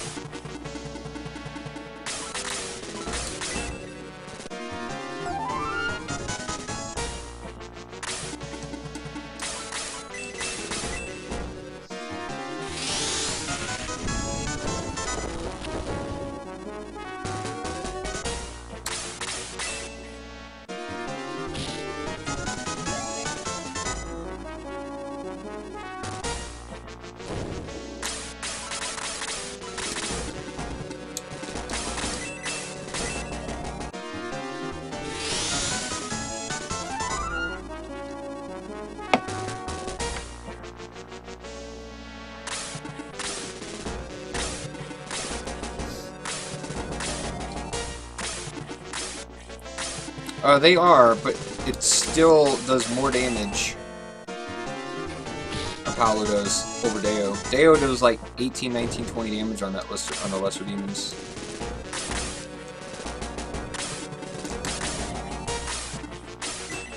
And that did 20 something. I wasn't paying as close attention as I probably should.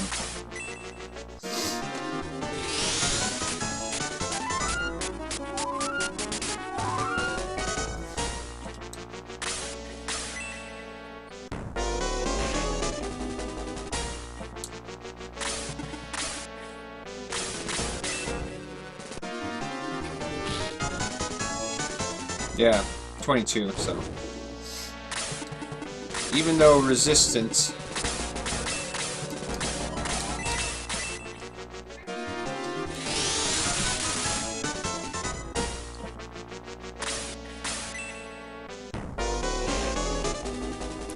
because they're resistant, but I always have felt that Apollo does extra damage against flying enemies.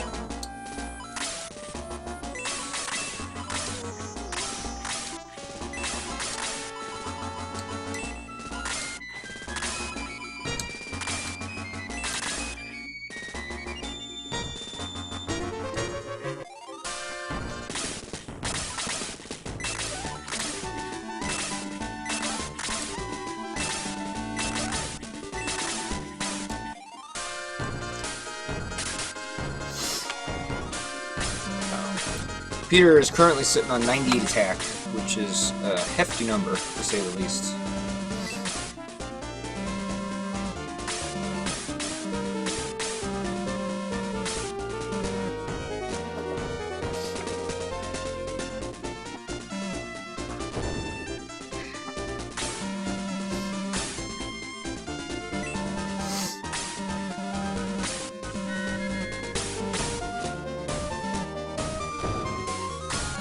See, centaurs in this game are just bad. They're just getting one-shot by these lesser demons.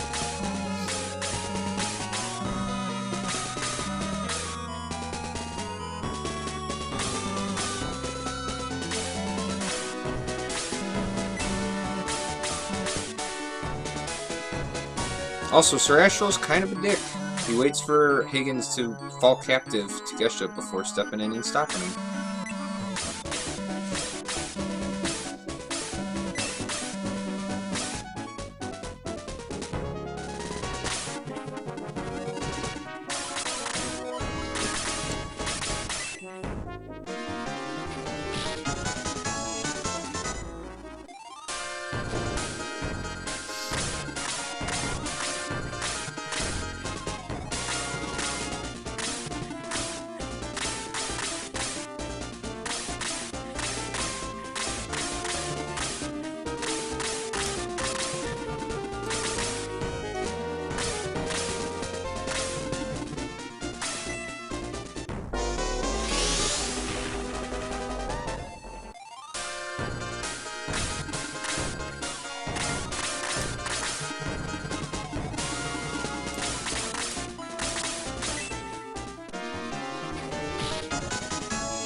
There is literally no reason Peter should not have killed that thing.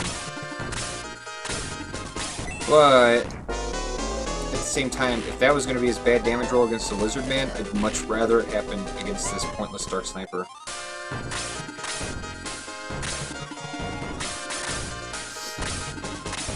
Straight up.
But you're injured, Mr. Higgins. Mr. Mustache.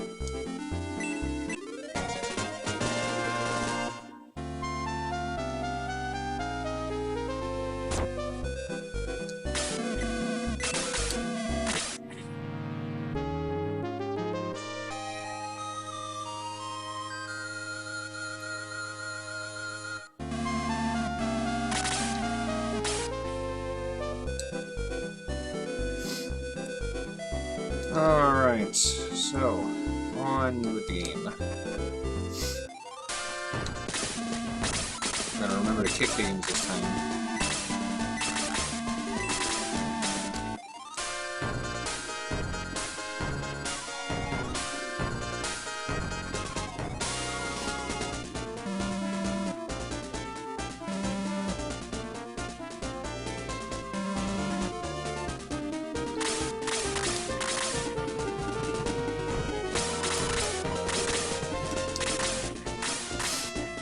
I was checking Peter's experience there because I was debating on if I wanted to attack the Dark Sniper or that Lizard Man, which I don't need to because he's gonna kill the Lizard Man, the boss. That will give him 20 experience points. He will up level.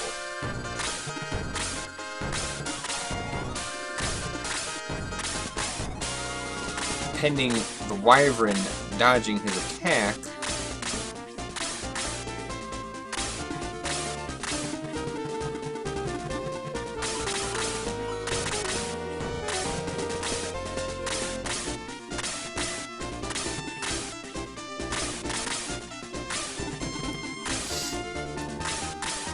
he will level again. So we're optimizing this battle similar to Zalbard. You can just move past all of these triggers.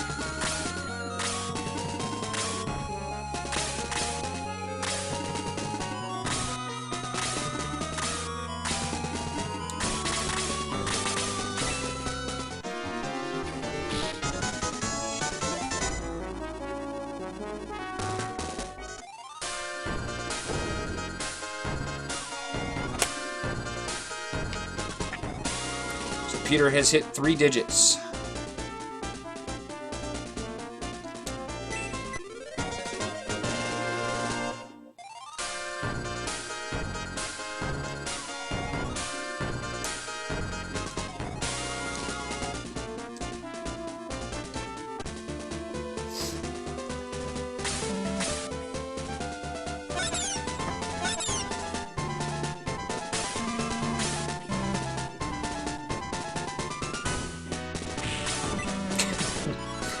I always find that very amusing. Wow, he's eating a face full of grass. Like, come on, man. What's up? What's the deal here?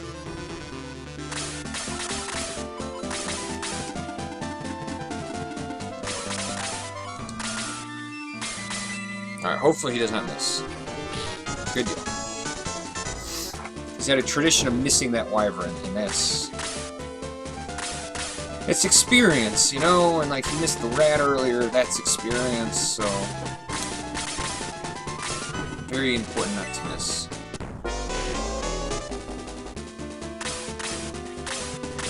And we go after the lower Wyvern, because that one, the other one does not move. But the other one would move.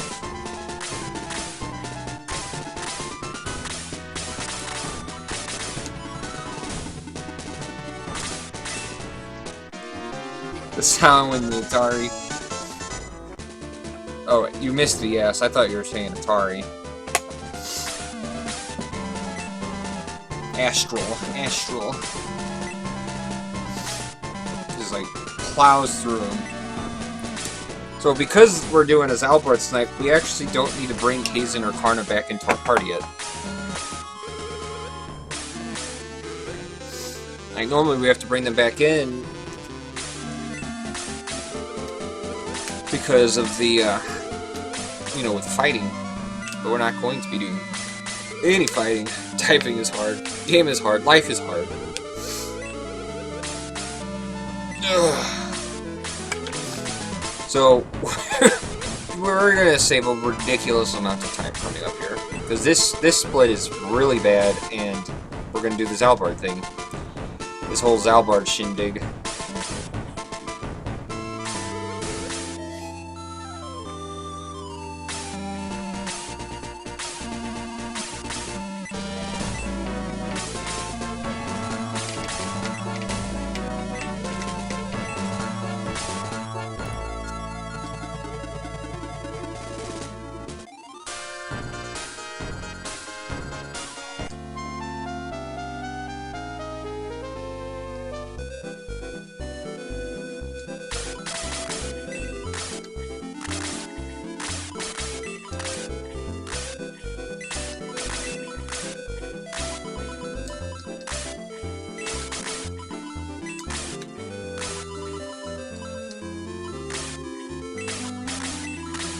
It's pretty slick.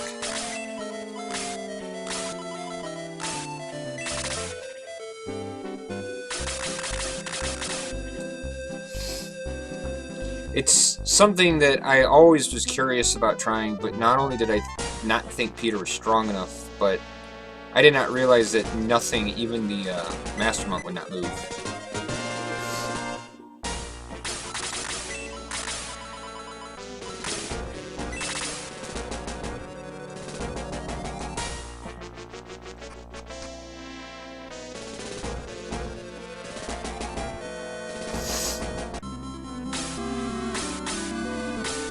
I mean, it's interesting because like it saves so much time, but it really does affect our experience. Like in this battle, we would normally get like, well, we would kill a wizard a night, 2 harpies a night, a wizard, like it's like 7 or 8 enemies that we're like not killing. But saving 5-6 minutes is a lot. Like that's definitely worth it. No, speeder.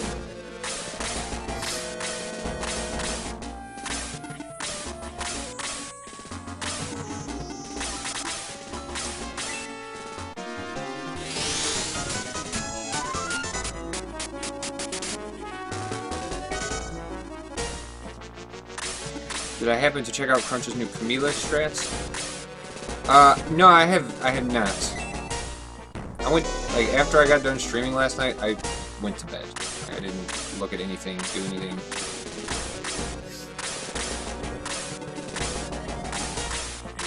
I definitely would like to look at it.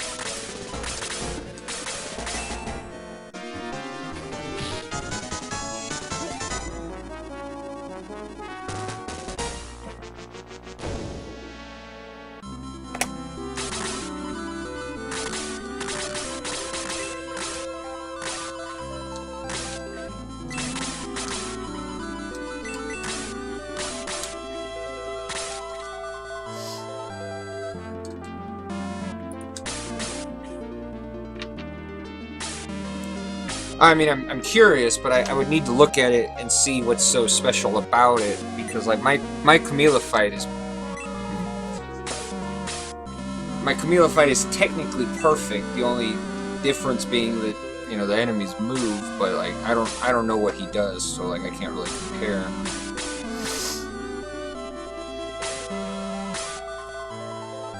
I mean, I know it involves a bunch of units to get precision right. Right, so I mean, I imagine basically what he's doing is he just tries to take a slightly more direct path, which is, in theory, you know, works, but with just going left and then up, you have to deal with enemy movement, sure, but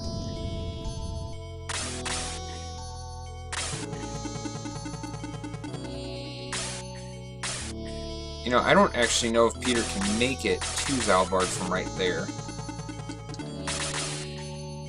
Because if that Harpy Queen comes down, he's not going to be able to reach Zalbard. So, you do actually need to bring in one person into your party. Or just take an extra turn. So you want to just bring in one person.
Because if we have... Well, I guess you have to bring in Tazen. I guess Tazen would be the dude. Because you need Peter to get pushed over one spot. Because if it's just Peter in the party with Bowie, then he starts directly behind Bowie.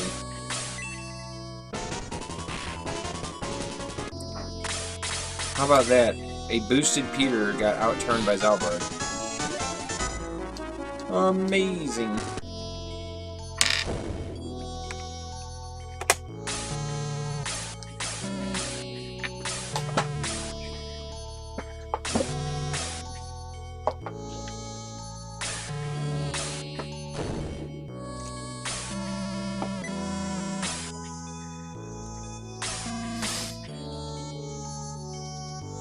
But yeah, I mean, look, that's just an insane amount of time saved.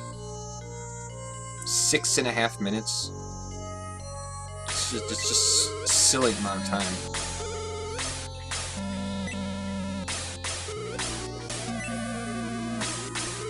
I mean, that battle could be even faster.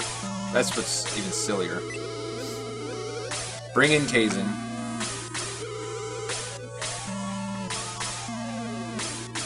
Then that way you don't have to take one extra turn. Because you need Peter to be moved over. Because if Peter is directly below Bowie, it doesn't quite work, because then the Harpy Queen would block him.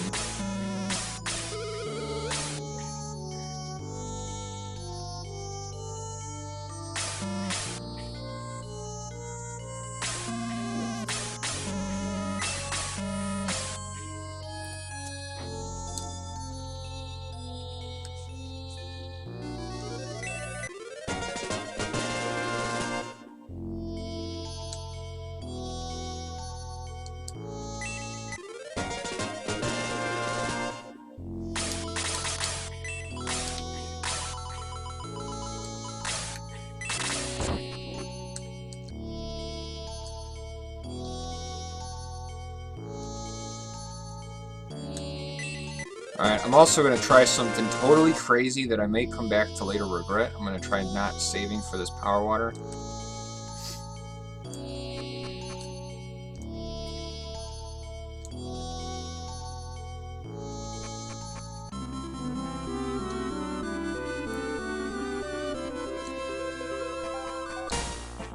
I'm just going to bank on... even if it was a +2, that the 2 attack wouldn't make a difference. Which it really won't.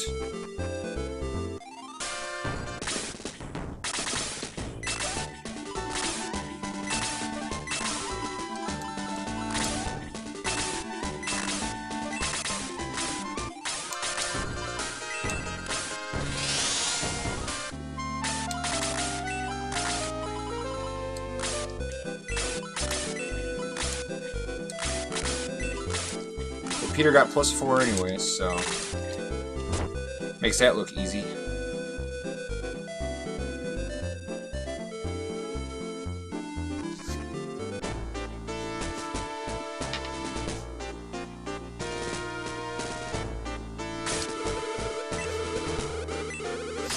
I mean, because my thought being, at this point in the game, so like with the other 2 Power Waters, it's way more important to guarantee getting that +4. Because you need Peter's attack to be elevated to a certain amount so that he can one-shot the enemies. At this part of the game, Peter is like in this stage where he one-shots certain enemies, has to be boosted to kill other enemies, and there's not really, like, you can't really have his attack high enough to do so otherwise. So, like, even in the event that you'd get a +2, it's like, sure, that's unfortunate, but it's like that 2 attack at this point ain't gonna make as big a difference.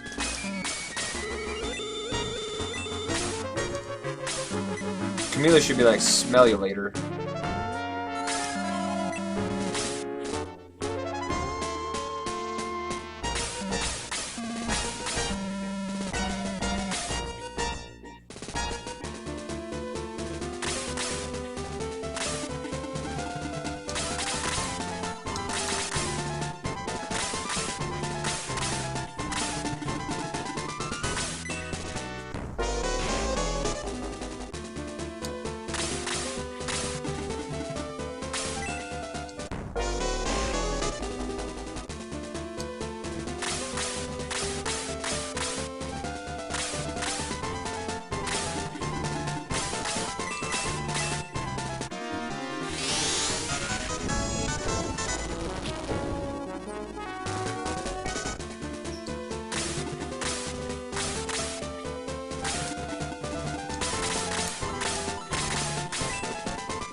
I'm not boosting Bowie here because if he, on the off chance that he would go before Peter, that would be very bad.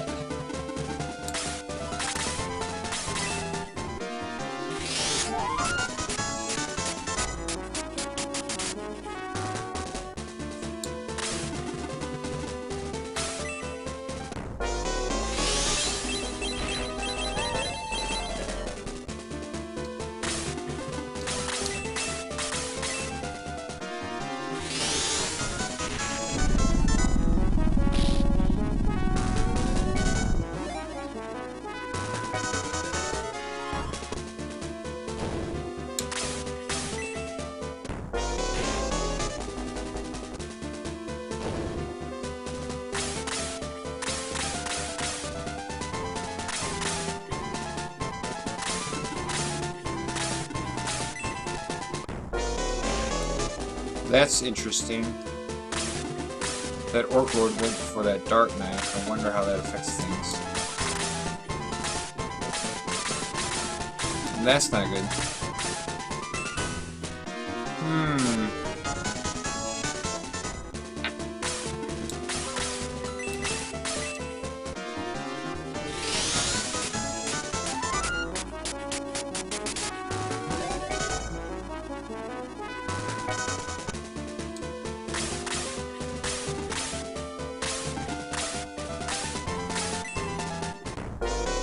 Ashna Shiryu, let's see what happens. Yeah, no, there's no way he's gonna.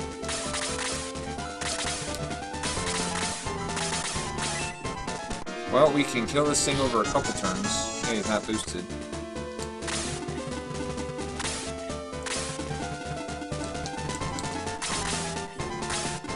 Let's just make sure that our guy lives to fight another day.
Alright, I'm bringing Karn into my party to see if that makes Jaro not join. So, like, Kazin dying there, like, that was sort of pseudo... I mean, obviously it's not, like, planned, but, like... It's, like, not that big of a deal.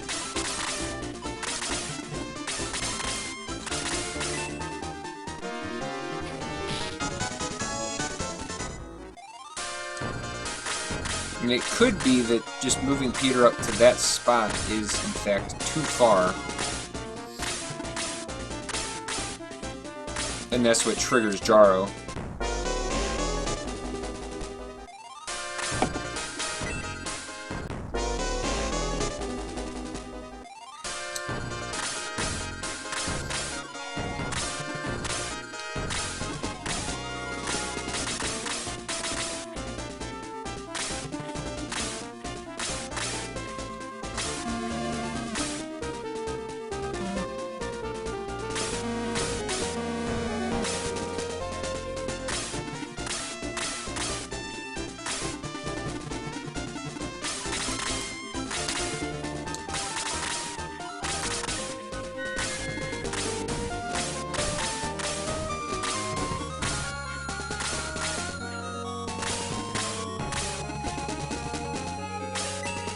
Oh, look at that. Setting Jaro up for kills.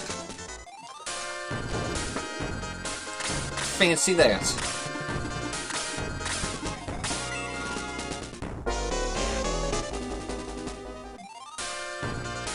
And there's Jaro almost dying to the enemy again.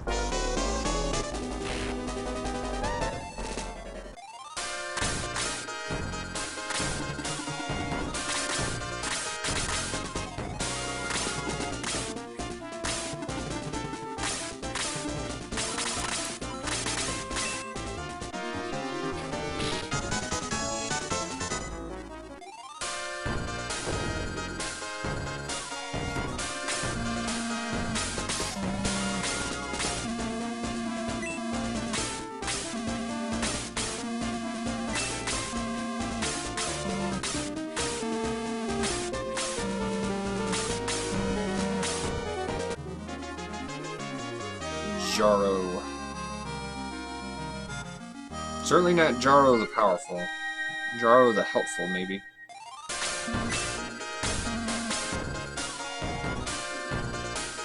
I'll try to do my best. Jaro, it's okay.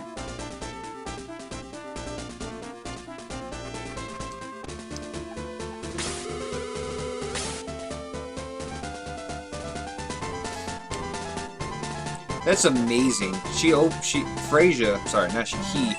Freyja unlocks the door, and the door explodes and disappears.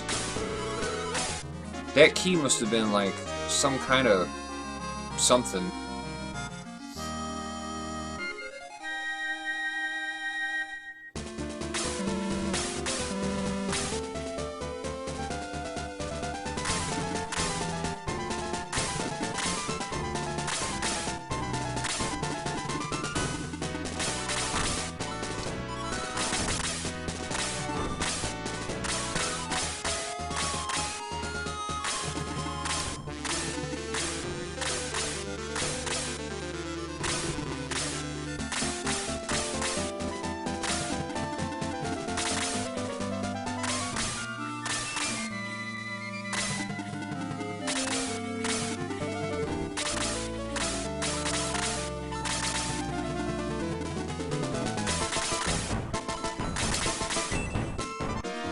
Freyja just knows how to make an entrance. It's like the Kool-Aid Man. Oop, what am I doing there? Nope. He leveled, I hit the wrong thing. So you can give an idea of where we're at on the time.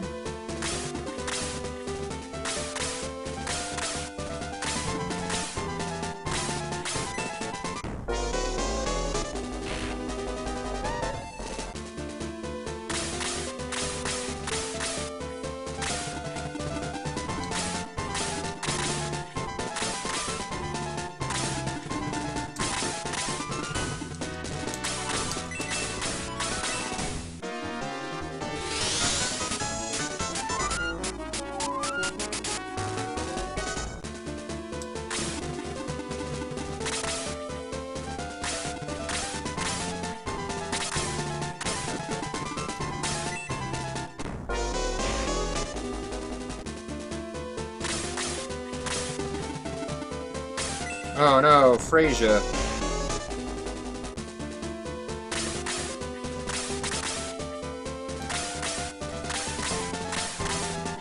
It may have been a mistake moving in the direction that I moved.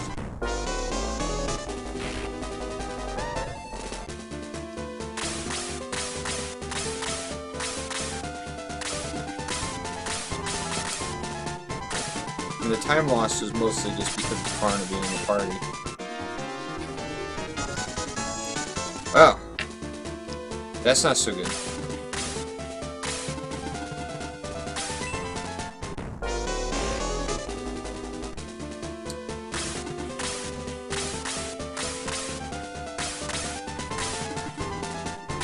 Luckily, a lot of those enemies aren't going to move because of the trigger, but even so... I got some enemies down here with the rest of my party.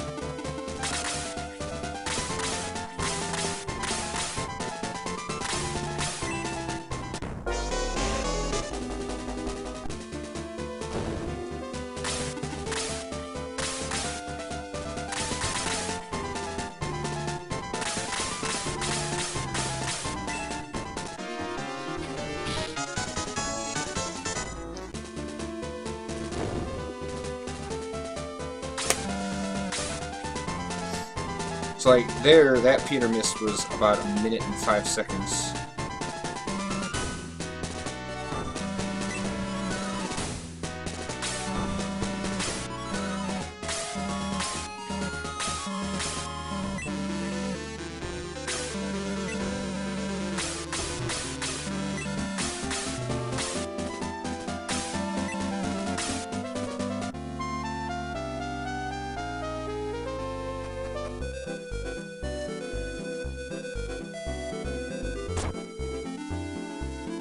Come on, dude. Move.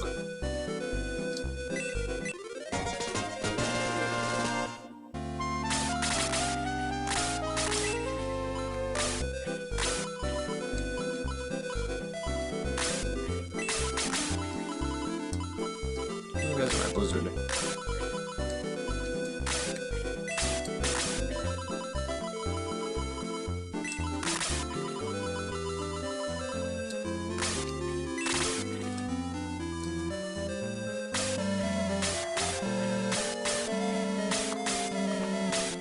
That's what I'm talking about.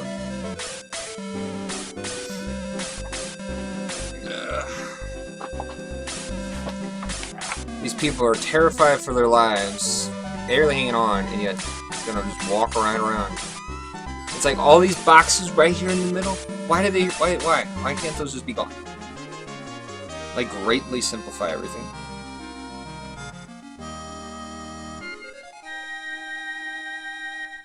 Just stay up there, lady. No, lady.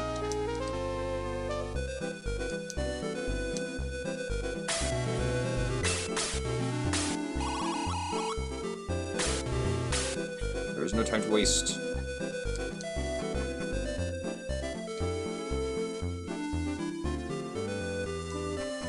Indeed.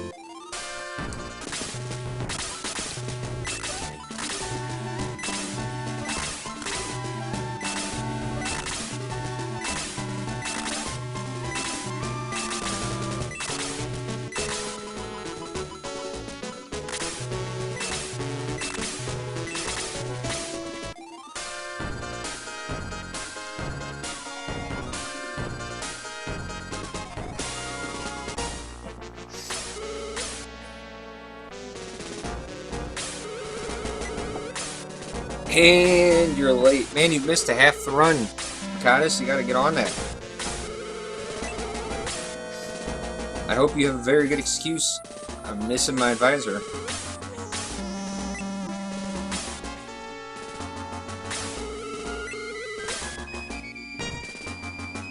You know, it's totally bizarre. Looking back at the split, like,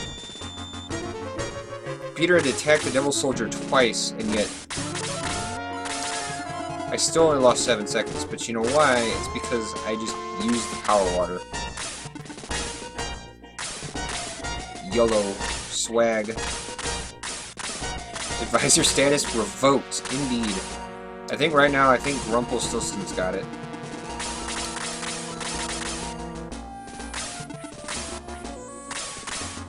You gotta re-earn that advisor status there, Codis. You can't just show up 4.5 hours into the run and expect to be top priority, you know?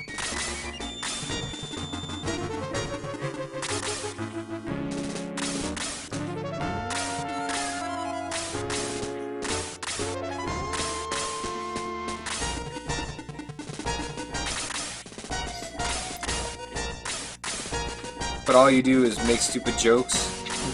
Stupid jokes are essential, they make me laugh. Oh, my fault. Well, I technically have a... Technically I do.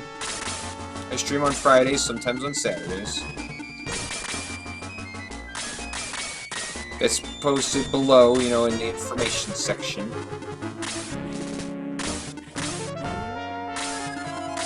There's also the Twitter that I post updates to, letting people know when I'm about to stream, which I did today. And then last but not least, there's also the, as I'm signing off last night on the stream, I say I'm streaming again tomorrow, so bam, you got 3 ways to know.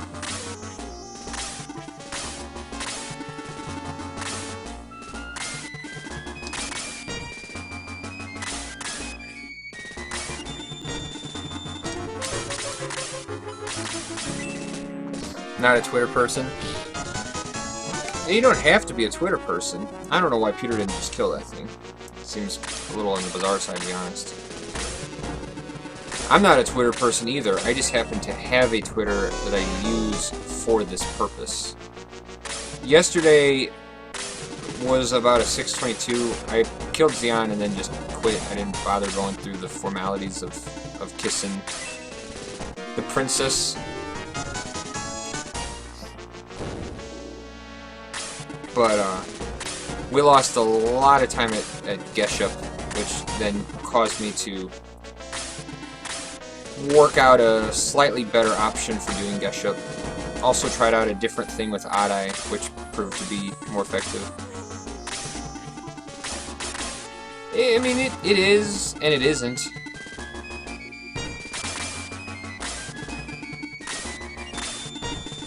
And I know all kinds of people around the world that use Twitter. Bowie's British. He uses Twitter.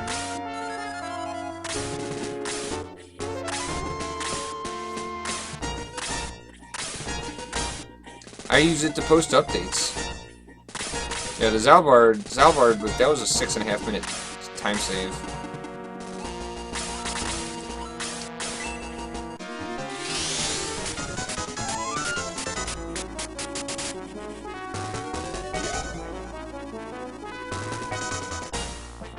He's American in his heart. Well, I don't know, if he's around, he might take offense to that. He's very proud of his British heritage.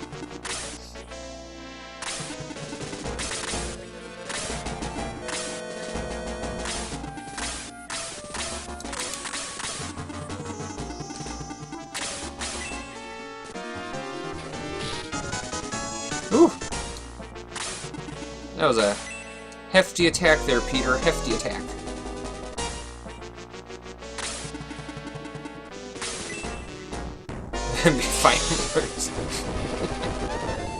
Well, you realize during the stream for RPG Limit Break, I mean, we're going to just be making all kinds of country jokes. I mean, it's totally going to be US versus Britain for that thing.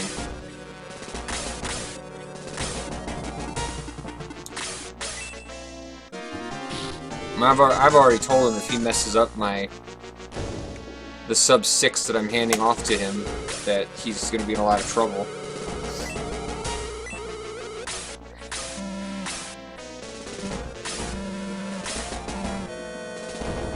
Because Jaro...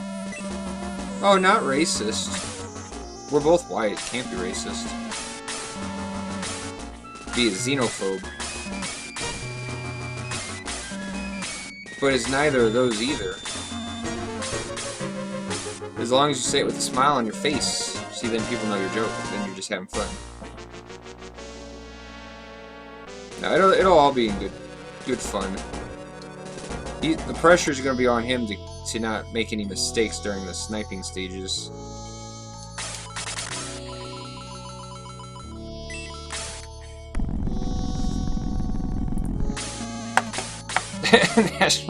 Well, we have to keep it PG because that's their goal, you know. Now, granted, because we have the graveyard shift, we'll probably have a lot less younger people watching, but they're gonna upload the videos, so like they're not gonna upload the video if we're sitting there slurring each other the entire time.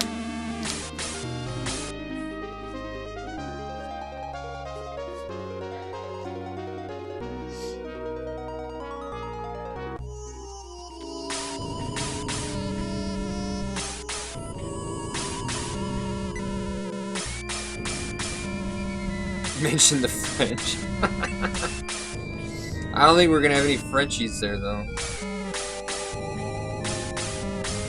It's hard for the international crowd to come to these things because they just have a lot more to travel. You know? I mean, it's in the States, but I still have a big travel day that I have to do because, I mean, Salt Lake City, Utah is still like 13, 14 hours drive from where I live, so like I'll be flying. You could drive across Great Britain in the amount of time it would take me. Hell, you could drive across Great Britain and back. Well, there's the French restream, though. Well, I don't know if they're going to have a French restream. I mean, for Games Done Quick, they've got the French, German, Russian, all those restreams. I don't know if they do that for this.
All those dead souls floating on the ship. They'll get revived sometime. And the only person I need right now that's still dead is Kaizen. I can just cheerful bread him.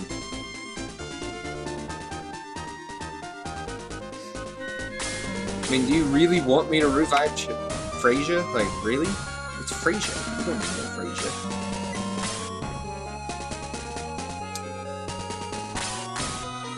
Bloody Chaos Wizard. Oop. Well, I guess we're gonna have to just stagger our turns here a little bit. My efforts to equip the mobility ring were futile. Worthless.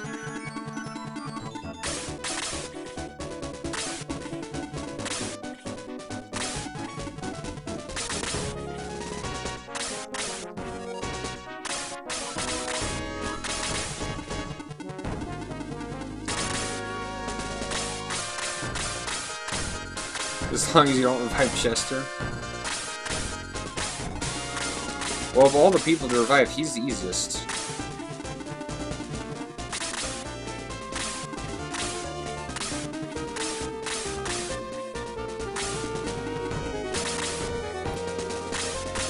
His respawn is instant.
Okay. And we move along again.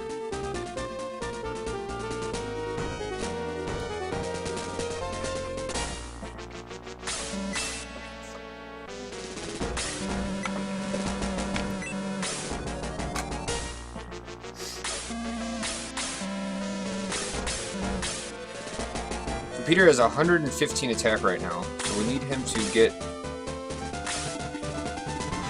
some levels here.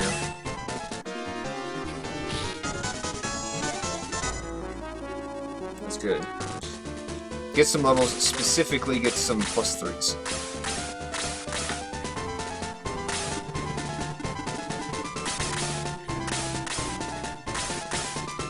So I've got no qualms about Brave Appling him, because Brave Appling him doesn't really affect his experience growth because his level is just lower.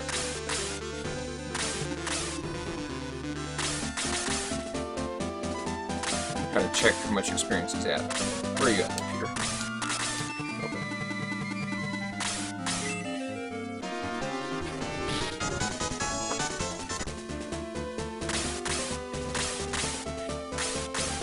So I could actually get him up 2 levels here.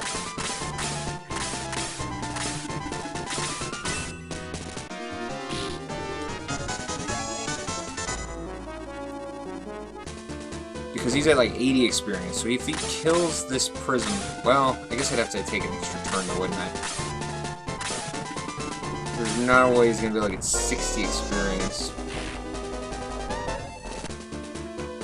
Just trying to most effectively use up all of his potential here.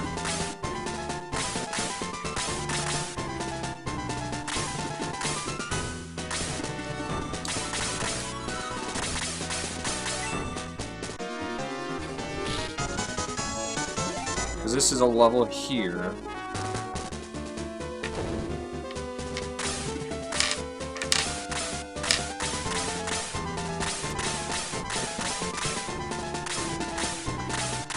And then he needs to basically kill 2 more things.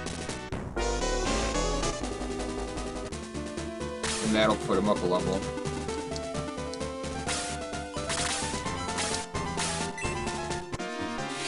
And if Jaro dies, we will cheerful break him. What's up, Unos? Thanks for the host, man.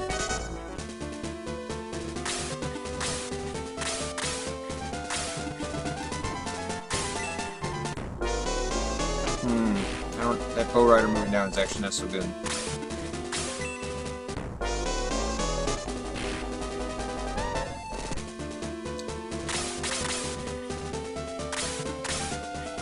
I was kind of hoping Peter would attack that Bow Rider.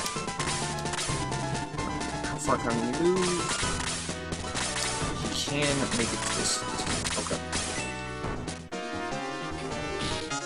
Okay. Yeah. Well, I had to take 1 extra turn because I found out that if you just have Peter in your party, then Peter's starting spot in that battle is not so good. It messes with it, and then you have to take an extra turn to set up. So it would probably be advisable to still bring in all of the people because you need them for the Pacalon fight anyway. I thought you could skip bringing in the people because you don't need them at all, but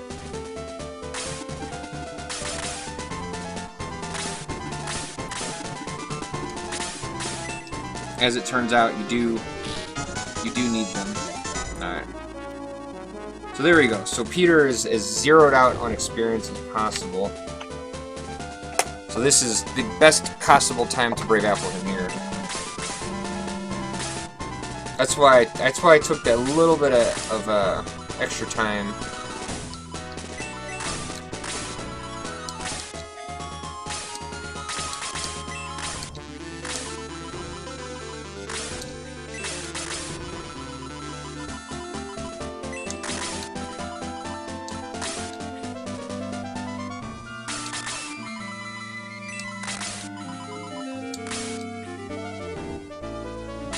+6.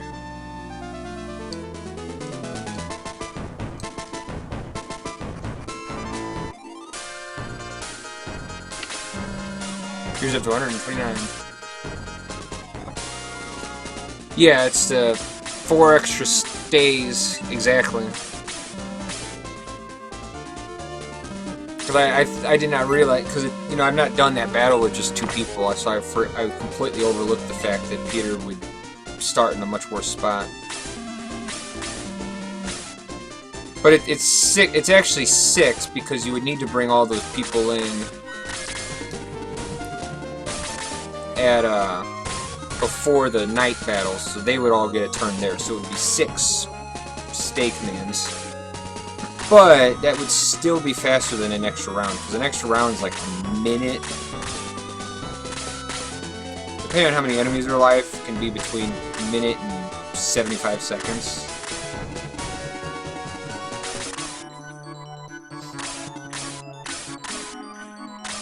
But even so, I mean, if there was an easier way to do the Pacalon fight, which frankly there might be if you just like completely ignore all the enemies, then you could just not bring the people back into your party. Like, that would be a totally legit thing.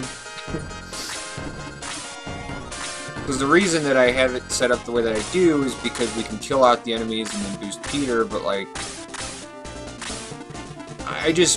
because I messed up, Bowie couldn't boost him anyway, so I ended up just moving Peter down there by himself to just attack the Devil Soldier 2 turns. So like, that would work, like you could do that. Not really a way that you could effectively boost Peter and do that. Alright. So we're gonna get our safety save here, in case Peter misses this Mist Demon. By the sun and the moon, if Peter does not kill the Mist Demon, something bad is happening.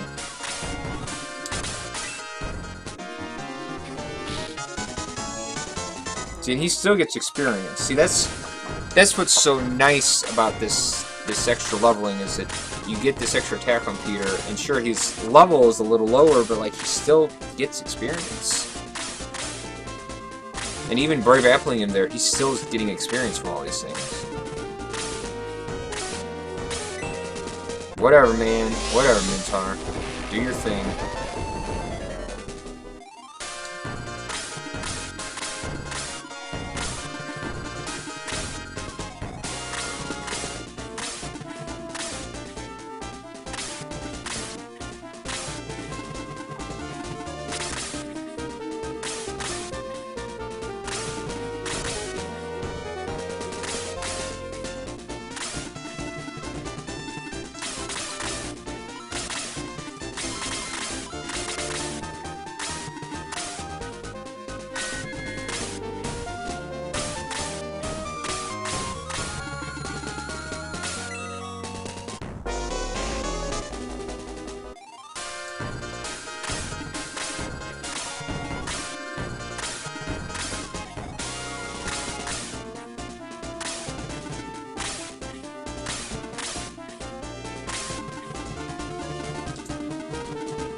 Shoot, I wonder if Peter... I don't think it... I think it's a little bit too far for Peter.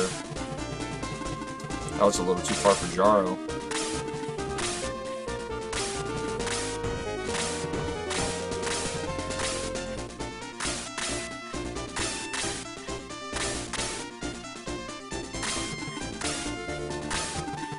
That's the extra attack on Peter, though, making a difference there.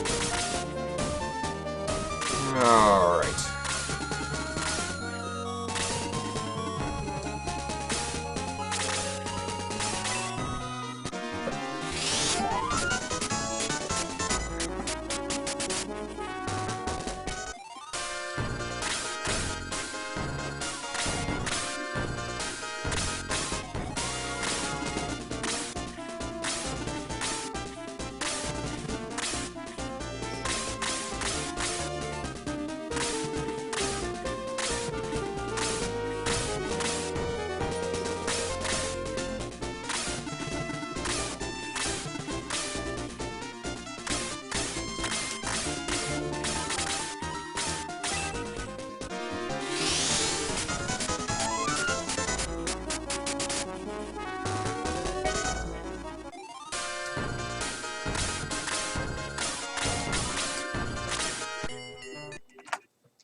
Look at that damage.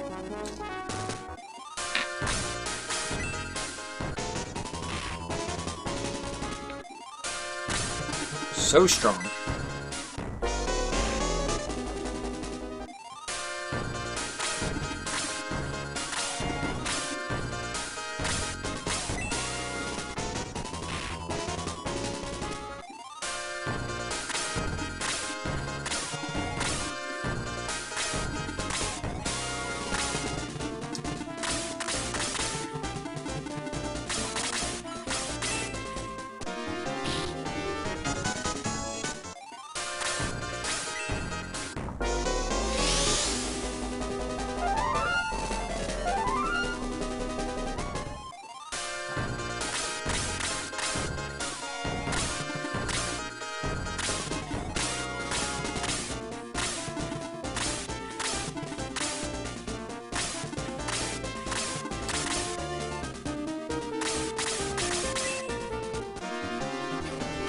Bam! There's Lemon.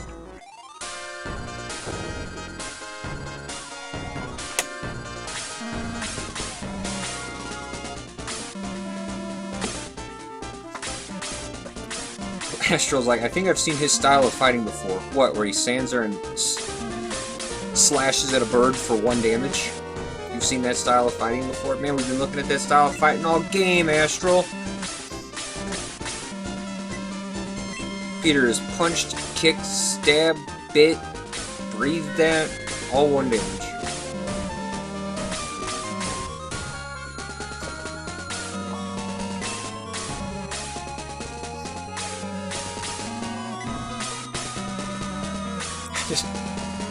It just cracks me up. Astral, Lemon is going to kill himself. Will you let him die? Eh, he's an immortal vampire. He's fine. But, are you sure?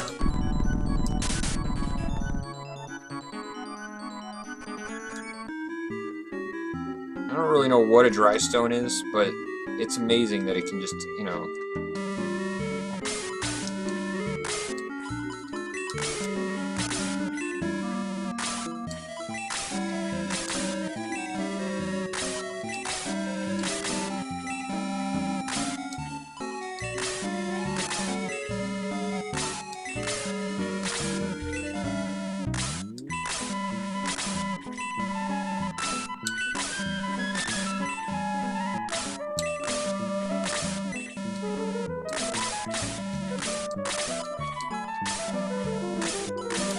Wow, I had a lot more money than I thought I did.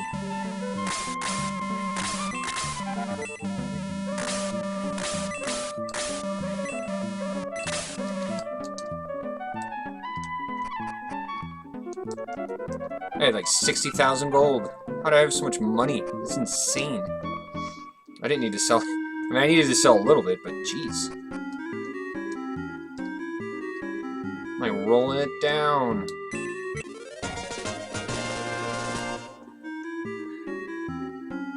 Alright, I did not sell the Iron Nux on Karna because I'm going to just use all of my Mithril on Jaro right now. And if I can get a Mist Javelin and a couple Valkyries, I'm not going to bother with another round.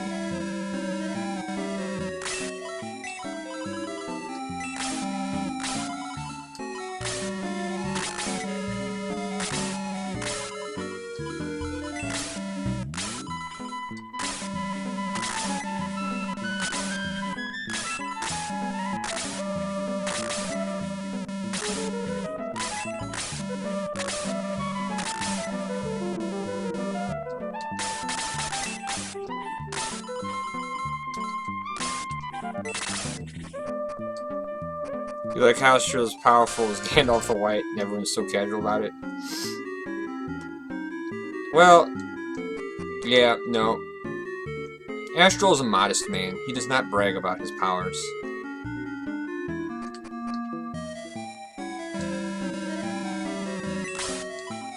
Yeah.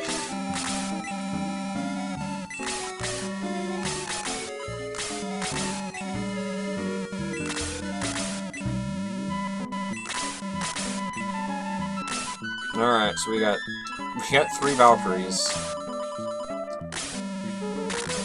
Now we're looking for a Mist Javelin. We were very close. In terms of damage, Holy Lance is the second best, I think.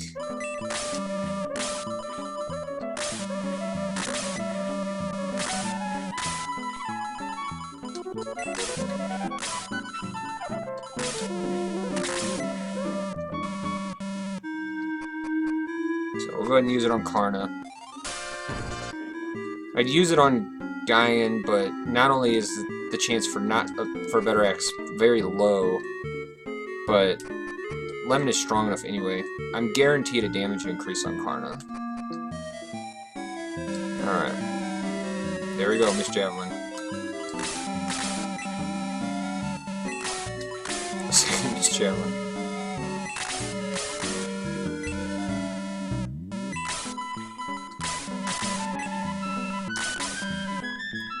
Alright.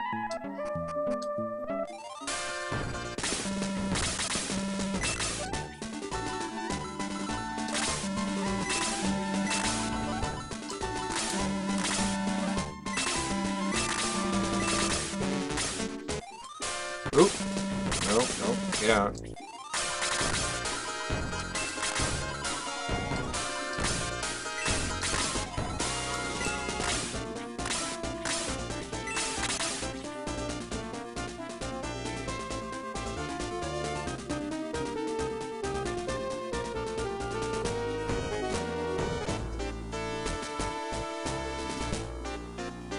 Peter is so damn strong, I'm tempted to try just the regular fly at him and attack. He's got a little bit more attack than he did last time, but I still think I'm going to go ahead and just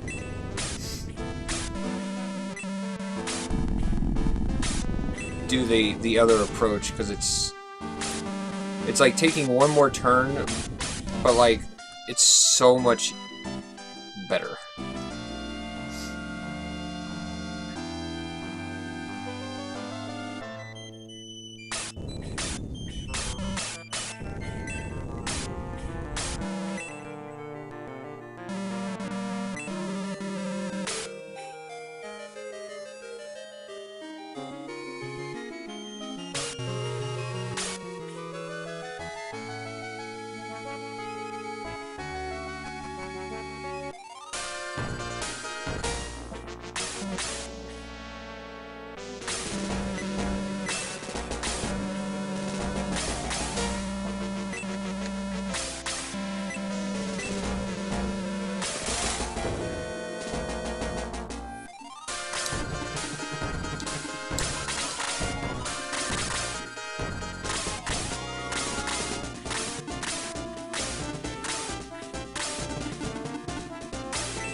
Kaizen is one level from Neptune, so like this is getting him just a little bit of experience here is going to be really big.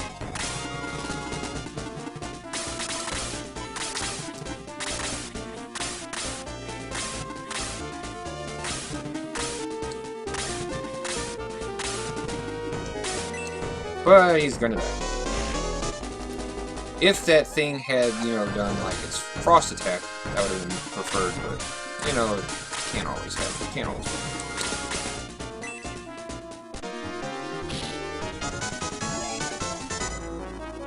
I feel like that was probably a critical. I really don't feel like he does that much damage.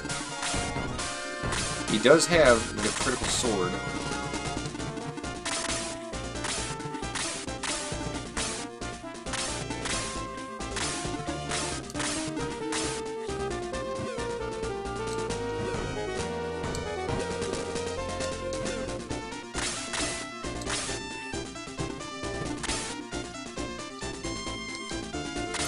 we want Peter to be right here.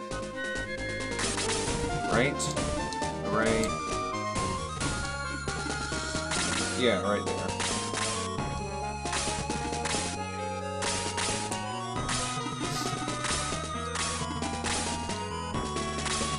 That white dragon has already moved, so that's important. That white dragon already moving is important because then I don't need to...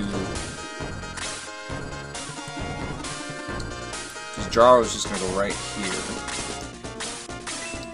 Because I don't have to save on Jaro's turn, I can save with somebody else that's later on.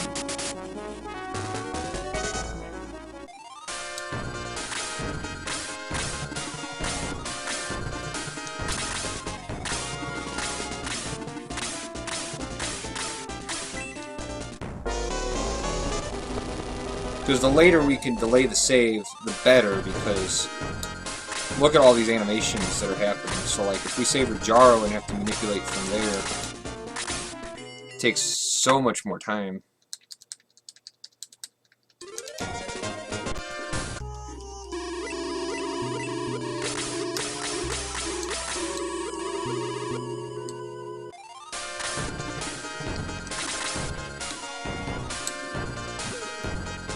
So we want Geshup to go here. Well, we will see what happens here with Peter moving.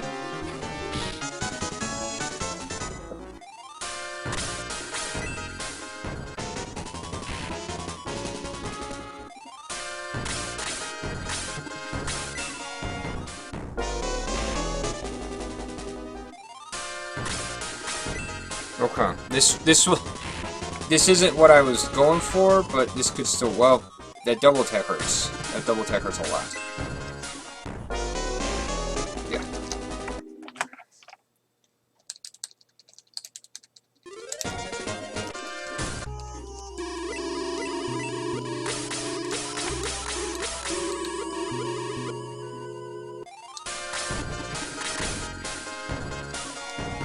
So we would prefer Geshup to go. The whole point of this is for Geshup to go before Peter.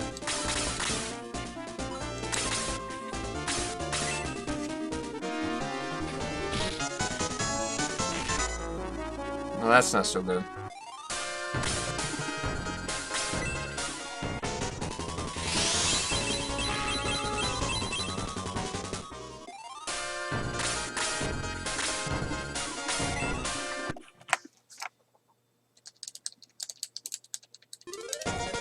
You know, I unequipped the speed ring off of Peter so that he would be slower than Geshup.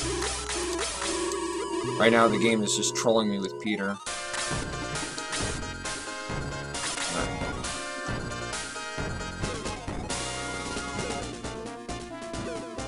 Geshup, go. Come on. Like, seriously.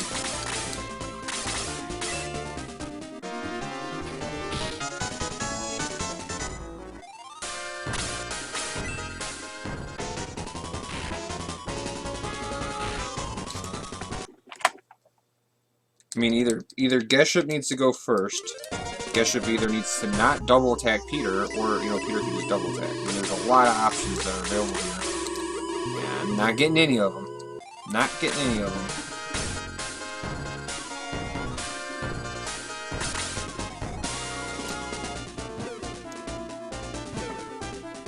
Geshup, go.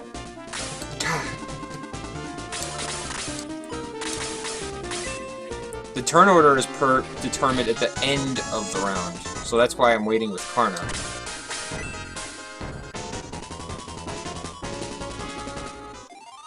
It's every round is determined at the end of the previous round. So that's why by waiting with the last person, aka Karna, you can alter the turn order. Unfortunately, I did not get it, but at the same time, it still looks like I'm gonna have a favorable setup here.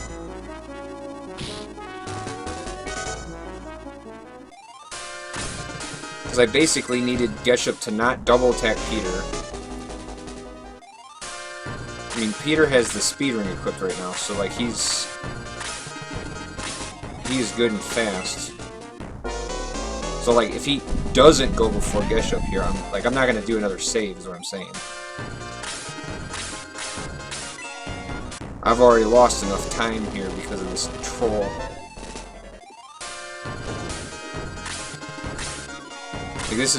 Like this was like the one time I really would have preferred Peter to not be like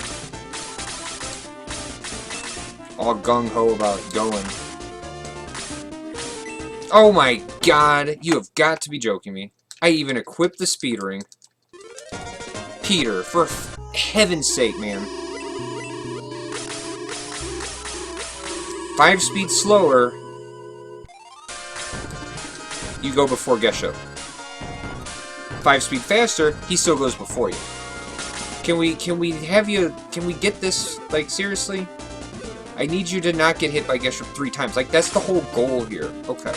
This is what we wanted. This is the setup. This is what I was trying to do this entire time.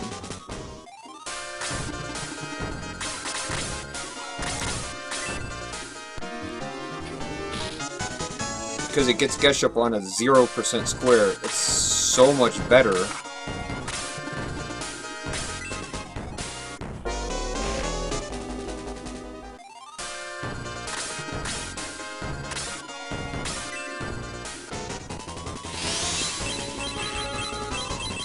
So, continue to just... I'm going to lose another 5 minutes here, but we're still going to be ahead. So we're still in good shape. It's just that sub 6 is just slipping away when you have to deal with annoying crap like this.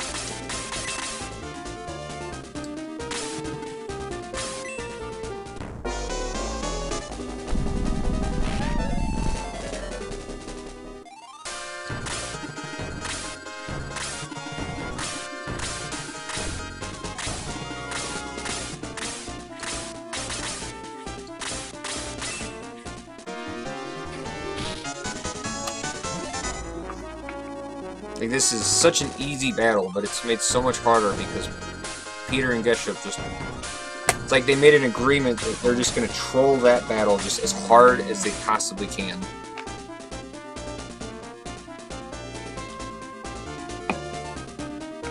I mean, the sheer fact that Geshup can, in fact, just freeze force someone twice in a row is just extraordinarily unfair.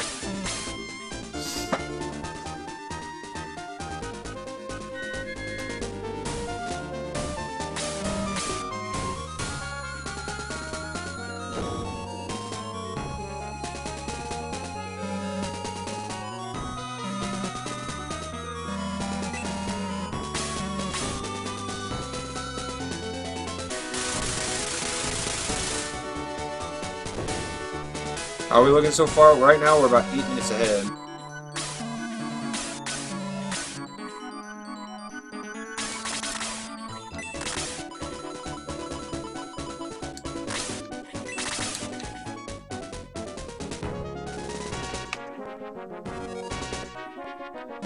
We lost 5 minutes because of just super mega trolling. Not because Geshup, but because Peter. Peter, without speed ring, was deciding to go faster than Geshup each time. Like, I had everything set up how I needed it.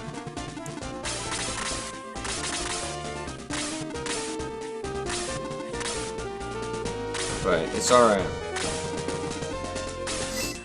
But it's just, like I said, the sub 6 is just 5 minutes further away now.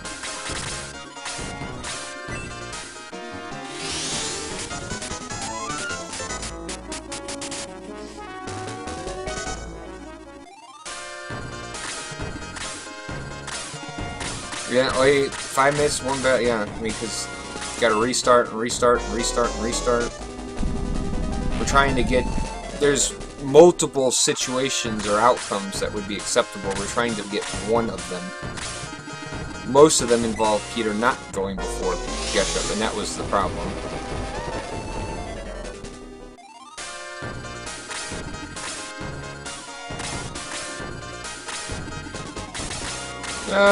I mean, not all of the time.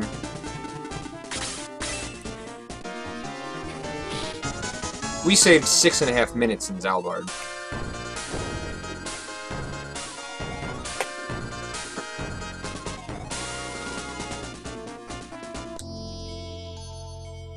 So, I mean, we lost most of that time. I mean, basically, it's just, again, like, on replay, you can. Why do sometimes I use Higgins here and other times not? So, I use Higgins if I feel like I need the Holy Thunder. Because I need an extra person to kill the Minotaur. Because somebody has to boost Peter, but then I need basically like 4 people to be able to kill the Minotaur. And then that drops the Holy Thunder. But then I realized that I didn't really need the Holy Thunder to be able to kill Adai. I mean, because that was basically what it was for Adai.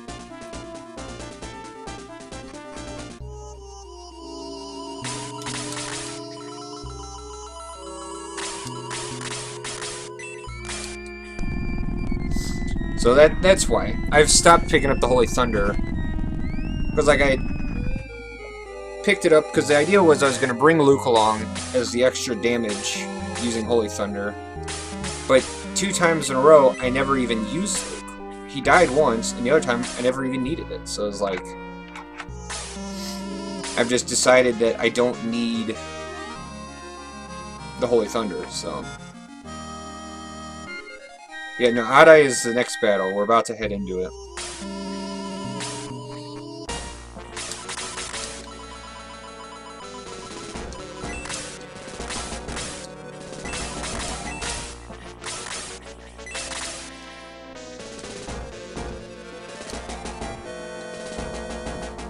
Since I had that second Blizzard, I went ahead and rebought it just to give it to Lemon.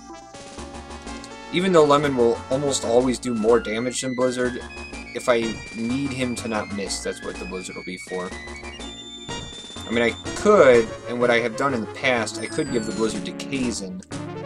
I won't give it to him straight up, because of all the people, Kaizen is the most likely to die. So the idea being that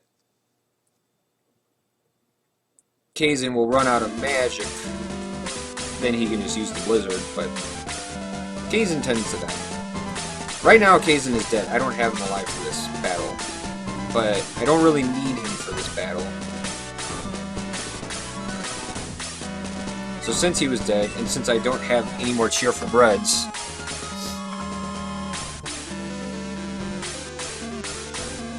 he will just remain dead until after this battle. At which point we'll revive the other dead people. Although we'll probably just leave them dead, to be honest.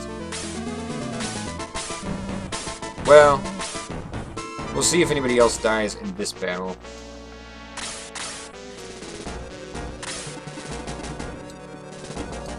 Four, 5, 6.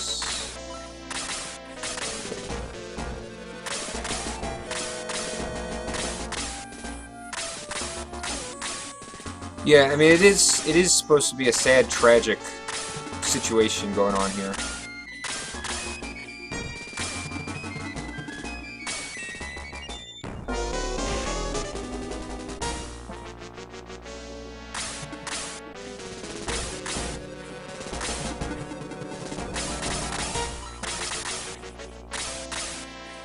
So without Kaizen, this is this white dragon a little more interesting.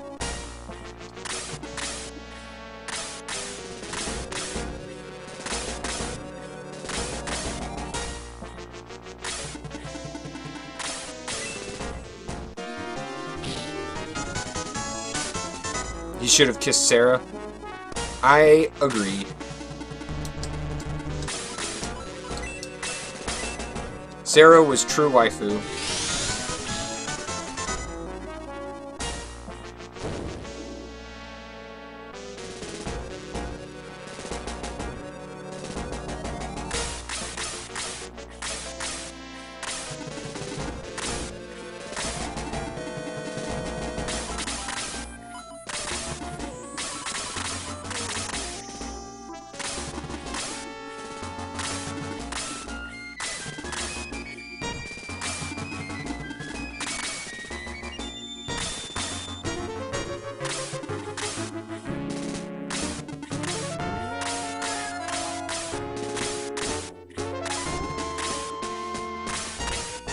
this music.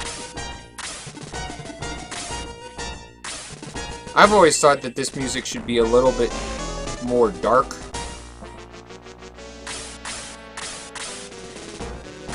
Just because... 1, 2, 3, 4... new. Right there.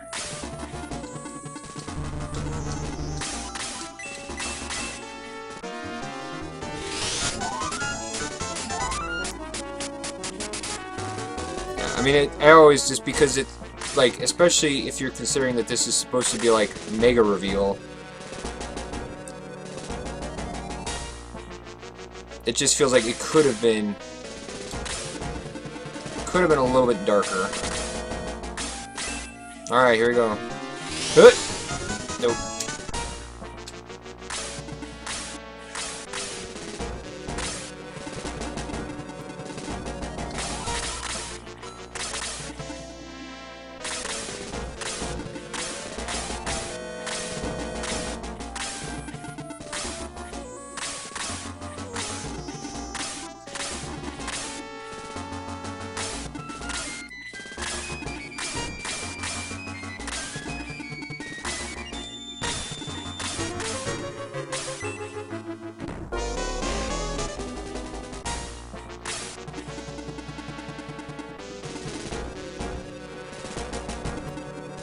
Boy, Jaro cannot quite make it to where I need him to go. So, okay. This Casware is already moved. We're gonna just have to bring Vader back down here to kill this Casware. Jaro's like, not quite able to make it.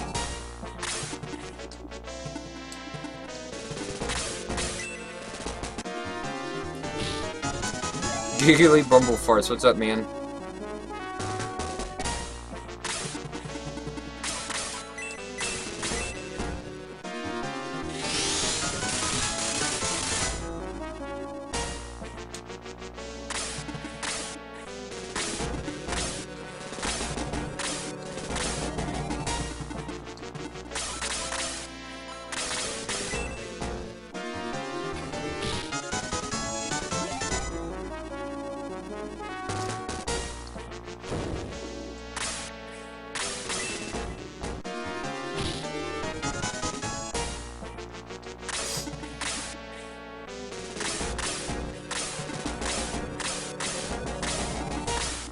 I'm a little nervous right now for Karna. She might be tasting the almighty fist.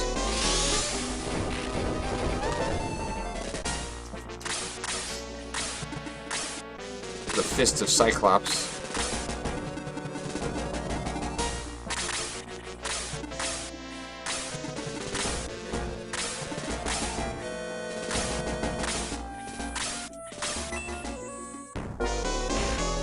Yup.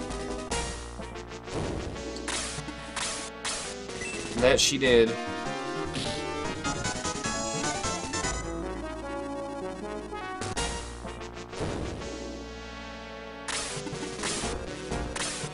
Oh, seriously? I equipped the speed ring on Peter.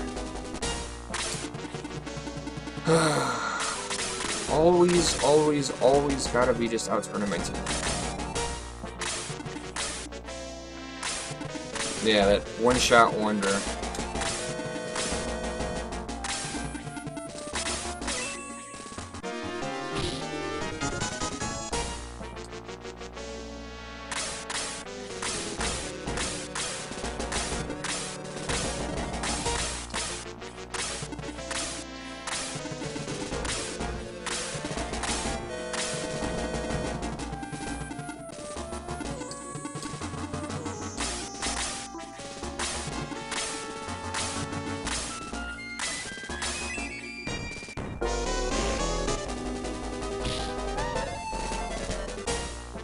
You never loved Sheila, you hold your tongue.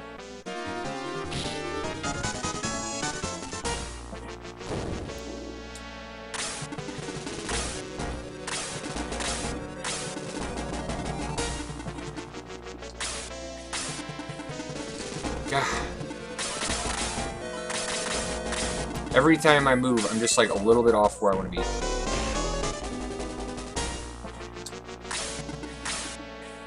I also might legitimately need to use a Shower of Cure here. Oh, just the free, all that free experience. The answer you're looking for is yes and no. Yes, I have. No, I've not done it in a speedrun.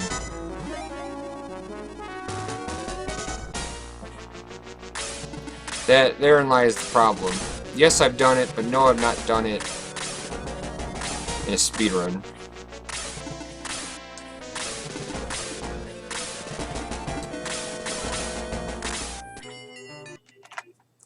Alright.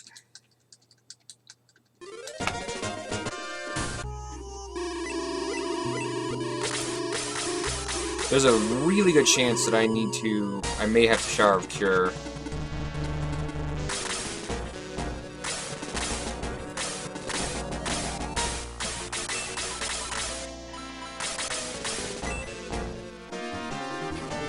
Because Peter is a little low in life.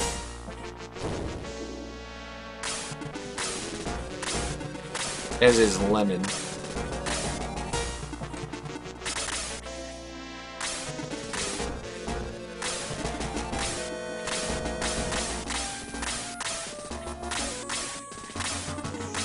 But a lot of it does depend here on how some turns go down.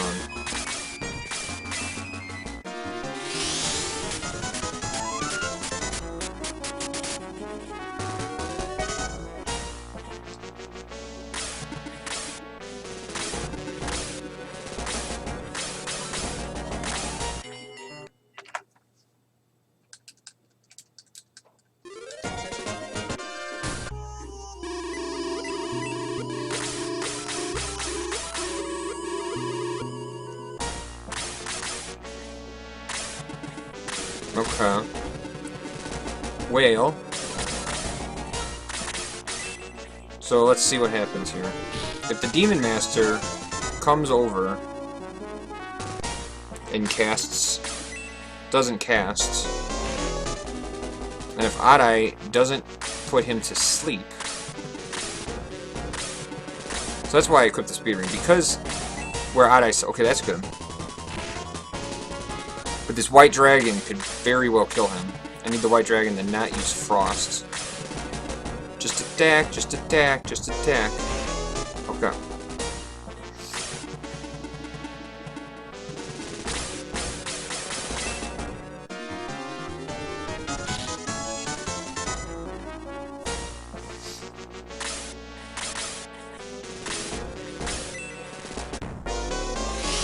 Yeah, that Piccolo's laser. Yep.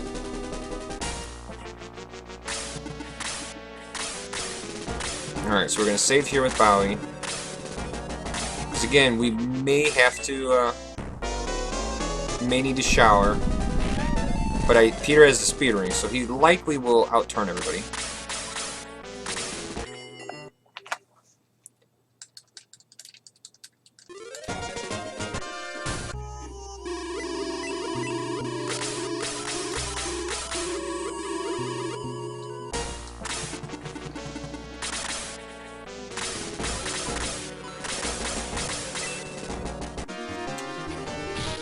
Boom! Ba-boom, ba-boom, ba-boom. Woo! Look at that, look at that. Man, we could be at minus 18 minutes right now.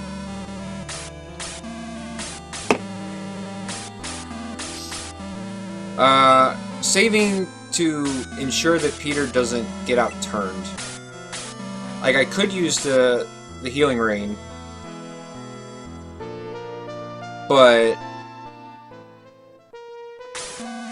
I would rather not use the Healing Rain. So, like, by saving, I can hopefully guarantee that Peter goes before.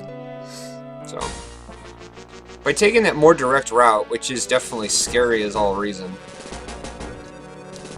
it does get you guys up there a little bit faster. So that's 2 times in a row now I've done that, and the result is it keeps Adai on that 0% squares up there. Yeah, this is a snipe.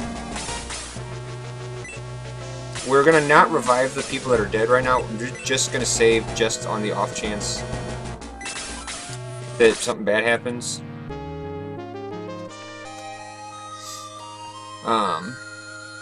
But we're gonna, because both Karna and Kazan are dead, we will wait.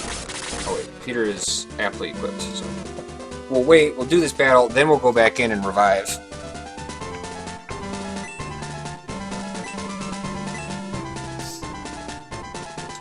But like, if Peter were to miss, then die, I don't, that's not good.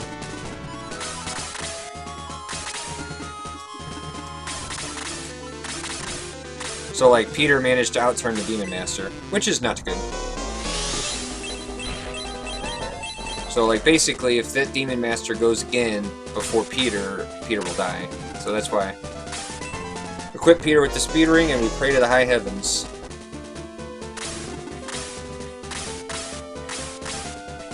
Without the Speed Ring equipped, as you can see, 2 of the 3 Demon Masters did go before Peter. So, that was just really unlucky is all that was.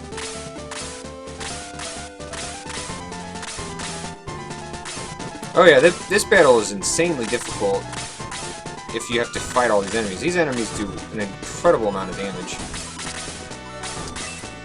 One of my Valkyries is shattered and gone.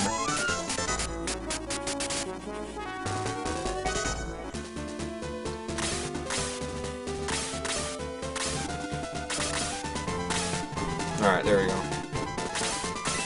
Take advantage of that speed ring.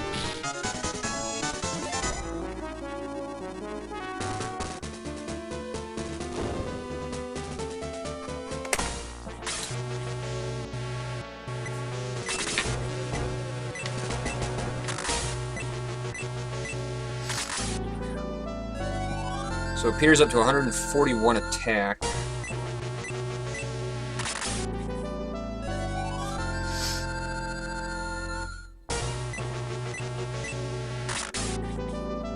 I still want Peter with the mobility ring, but I think I'm going to go ahead and give the shield ring to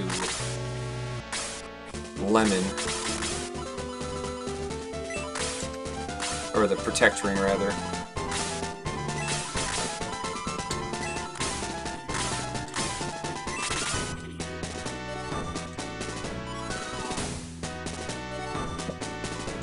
This way Peter can have an open slot for the shower from the shaman, plus Peter never has the shield ring equipped.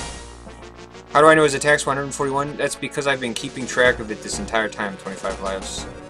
I've got dice set up here on my desk so I can keep track of everything. So like, I had to do, let's see here. I had to do 5 resets to get my power waters. My team has missed 15 times. Peter has missed 7 times. And Peter's got 141 attack. Peter starts with 26 attack, so then I just track every single level up in all of the power waters through the rest of the game. That way I know exactly what his attack is at every point in the game. It's just surrounded by dice. I have a lot of dice over here. This is very true. Actually, his attack's even higher, I think. I forgot to do the level up from Adai, so it's actually 143 attack. Alright.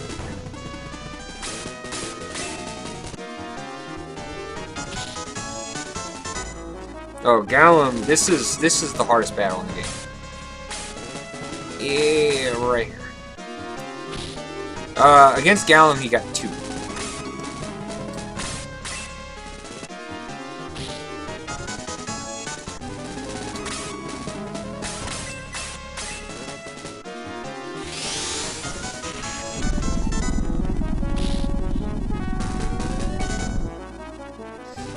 Alright, Kazan is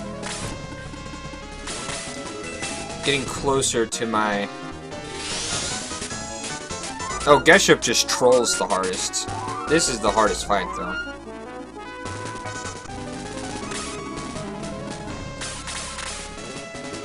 Oh, why don't you just go right here?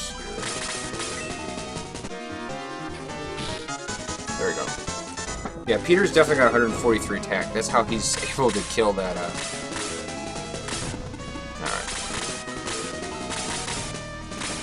So, we're gonna put Lemon there. Deal with this, Reaper.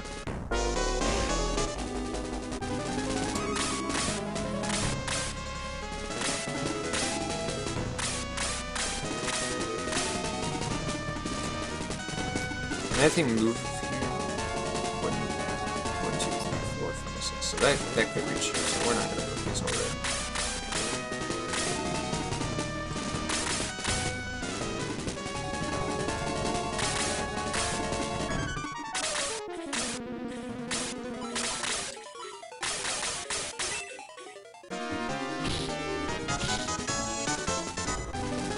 Not bad there, son.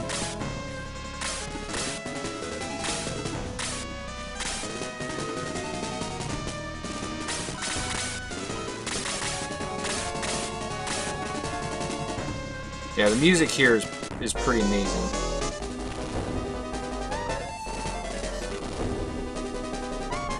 No, Lemon is... I need him to be jacked up. We have to get out of this battle. If we want to break sub 6, we need to finish this battle in like 5 minutes. The Xeon battle takes a minute. Alright, no confusion, no confusion. Ugh.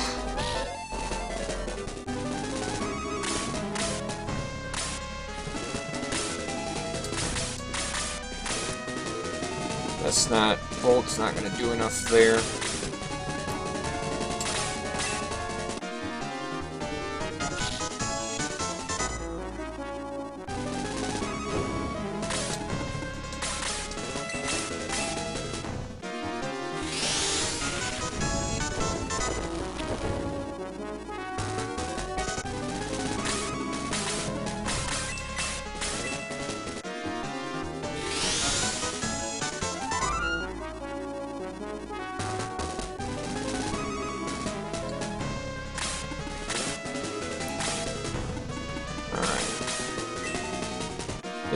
This is a little tricky. Lemon getting confused there was not so good.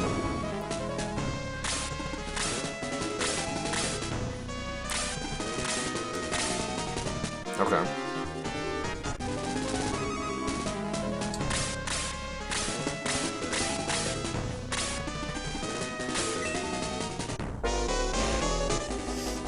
Okay, that's actually not that big of a deal.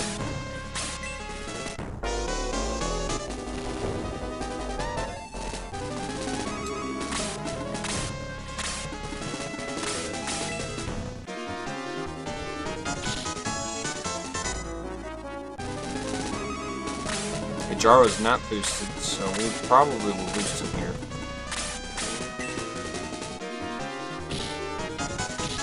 Ooh, look at him go! Who's that lady? Okay.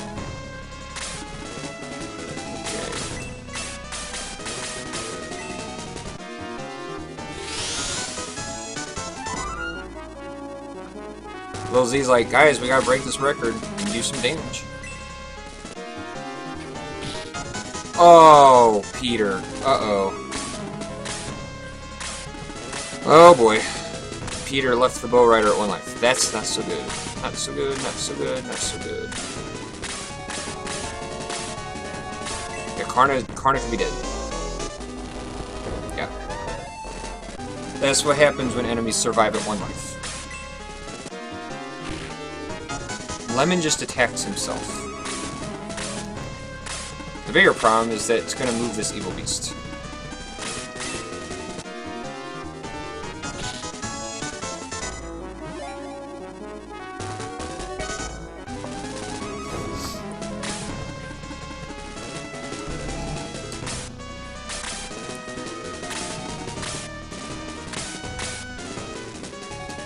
Alright.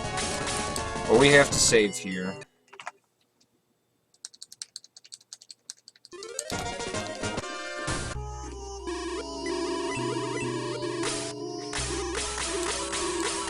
The harder part is the fact that Lemon has my shield ring.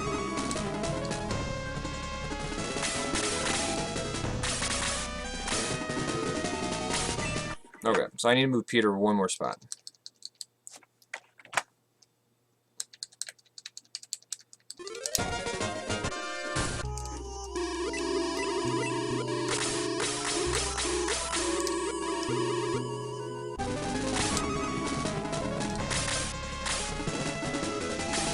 Yeah.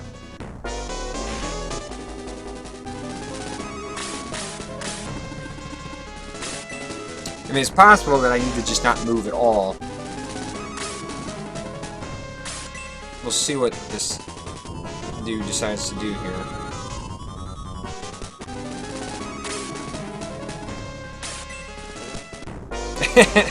Well, the more that you do the code, the better that you get at it. Okay.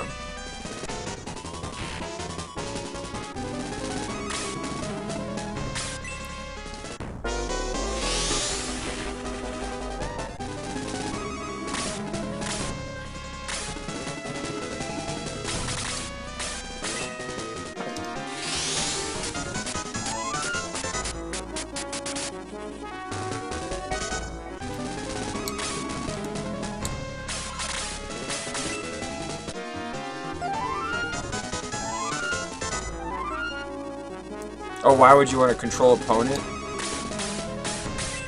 Well, you could. You can make them drop items. Alright, so that's a 3, but we may not. Just have to see how this goes.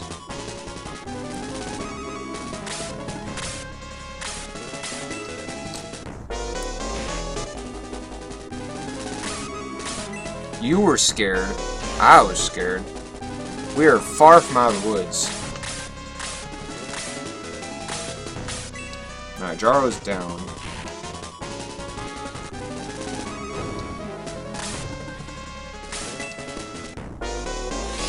Alright, that's kind of what I figured. Peter's just gonna have to survive.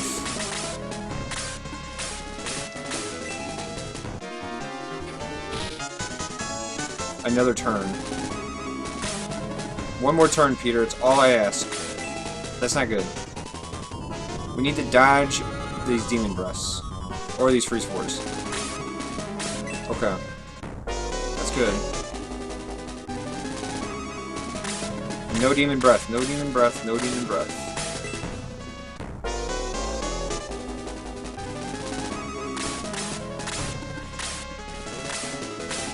Okay.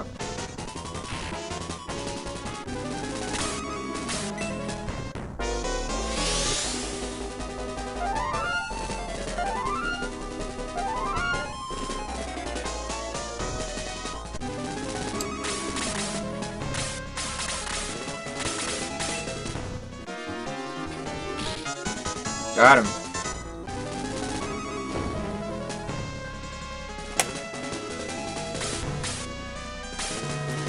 That was way less than ideal of a battle, but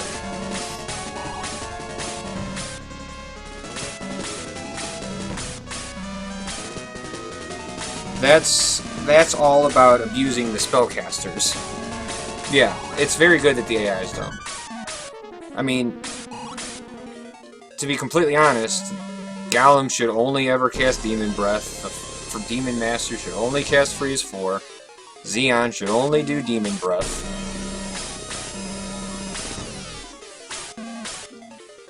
But yeah, you can totally abuse that. And the thing is, on Super, it's much less likely. Is sub 6 still possible?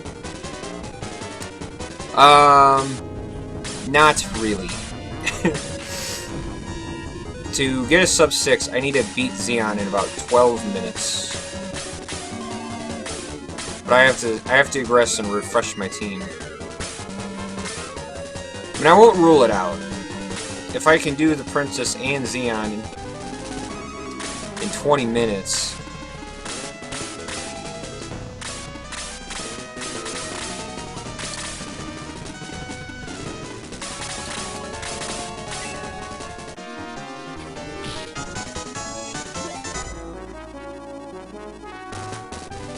I mean, this way, I have the Shower of Cure now.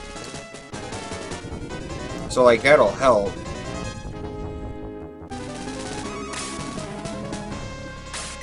I gotta sit through a couple extra animations here. Well, because the princess, the kissing the princess is about a 7.5 minute split, give or take.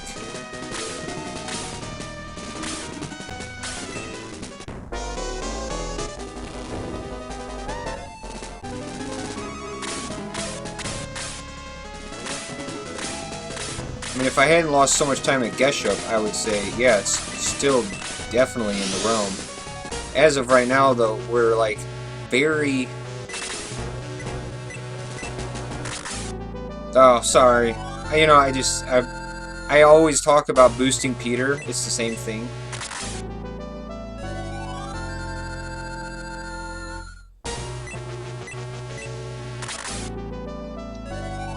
And this is gonna be tough. I don't want to say it's impossible or that it's totally not possible. I know it's Healing Rain. I know it's Healing Rain. But, you know, it's also casting Attack on Peter, and I always just talk about boosting. See, I played a lot more Shining Force before I started getting into Shining Force 2. And the result is I use a lot of the Shining Force 1 terminology. So, it's going to be 5:42. We need to be beating this battle in about 10 minutes, which would be definitely like the gold standard. In other words, it's like pretty much out of the question, but I'll try. I mean, we're definitely going to get a new best time here. Well, Shining Force 2, you can't really say it's a better game. They're very different games. This game's got a lot of better graphics, controls, and all that jazz, but Shining Force 1's got a lot better music, a lot better of a story, and a lot more memorable characters. This game's got a lot of characters that you forget about.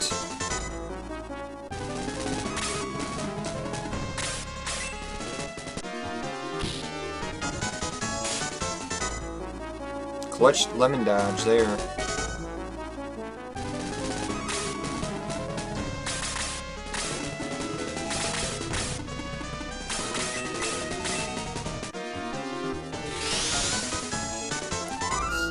The battle music in Shining Force 1 is so memorable.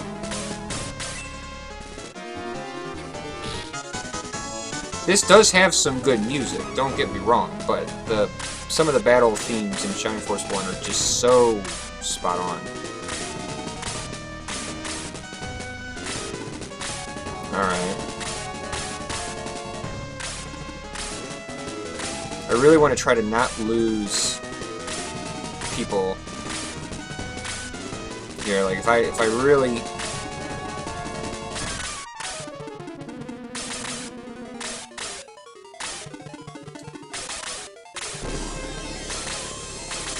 yeah, you should probably just go over there. So if I get out-turned right now, Peter's got the speaker equipped. Like I said, if I get out-turned here, which is going to be empowering. Gotta kill this Demon Master. Yeah, the Michaela's theme, the ship theme, the castle theme. I don't like the overworld theme, so I will give you can keep your overworld theme. Yeah, the marionettes, it's Michaela's theme is what it is, because you only hear it twice. You hear it when you're fighting Marionette, who is Michaela's marionette, and then you hear it later in Demon Castle.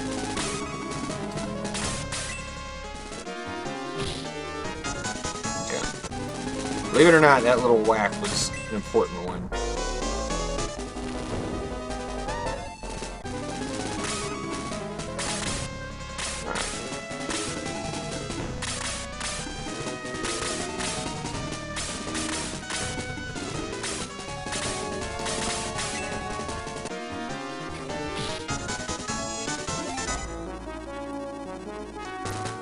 Trying really hard to protect the rest of my team here.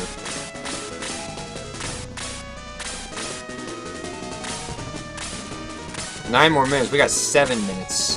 7 minutes.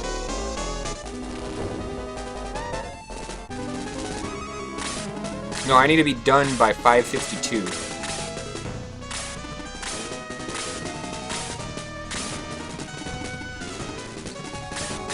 Alright, let's... Well, we're not gonna be able to. Yeah... 48...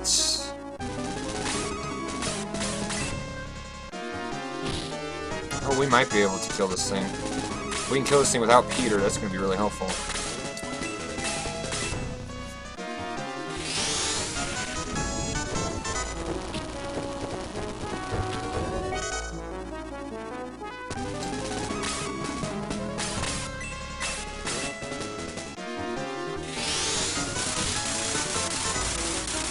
But the whole deal with the Princess Split's about 7:30.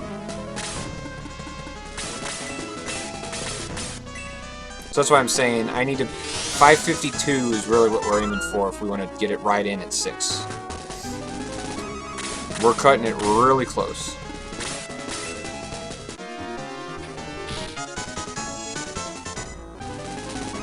But as long as I can clear out this Demon Master, that Archdemon, I will start going Pound Town on Xeon, even with a lot of enemies left, because like I can still do it.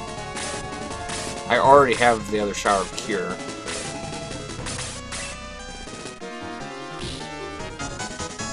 Now Peter's with 157 attack. Peter's not quite enough to kill this.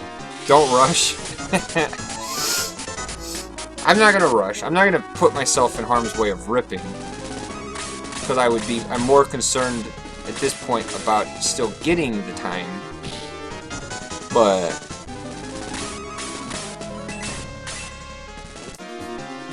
I will try my best.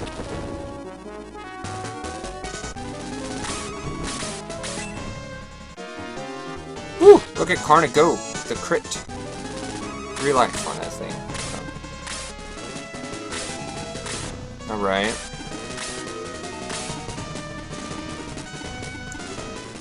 So we need to mobility ring.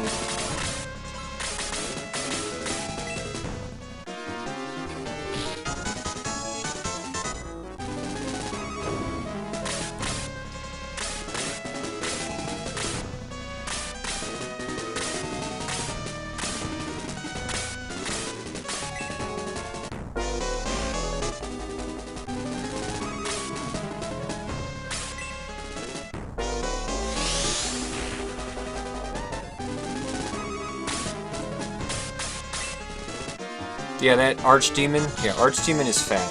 He's got 99 life and a pretty hefty amount of defense.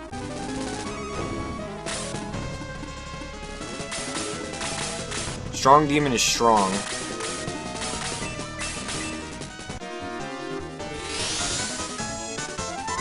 The strongest unit that's not a boss? It probably is the strongest unit that's not a boss.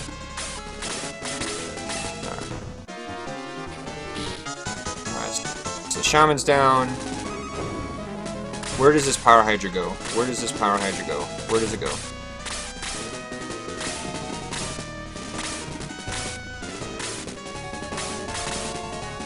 Alright, Jaro outturning it wasn't so good. Alright, it's gonna go attack Peter. Okay.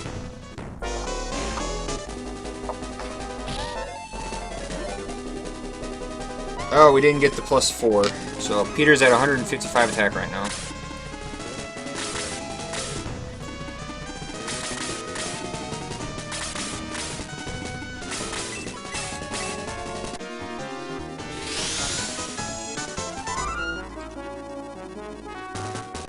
We got 2.5 minutes.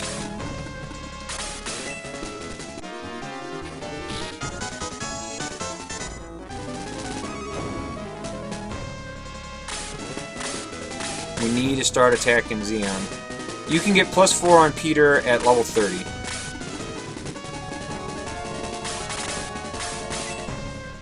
It's the only time.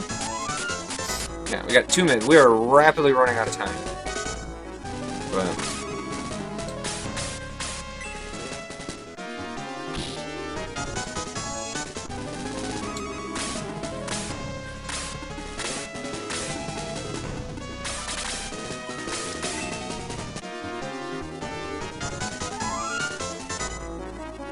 Now we're saving Healing Rain.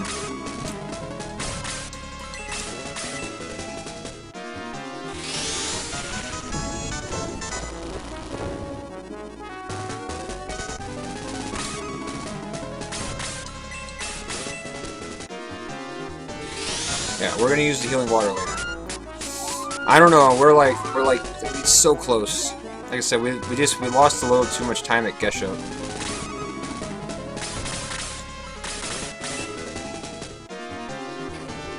If Peter does some like sick double attacks here.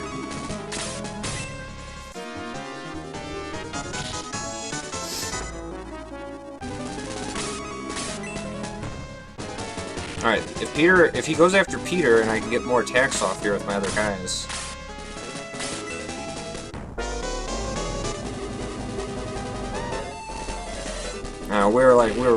Time is rapidly running out here.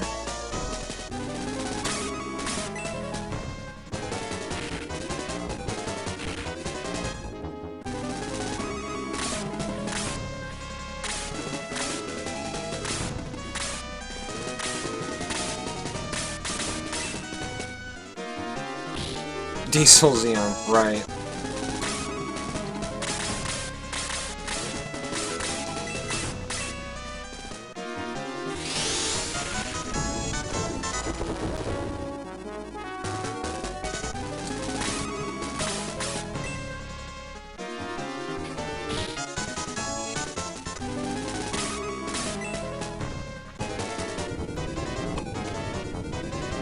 Yeah, we're gonna miss it by like that much. What do they need the princess for? A sacrifice, I guess. They don't really make it very clear. Alright, Lemon actually survived.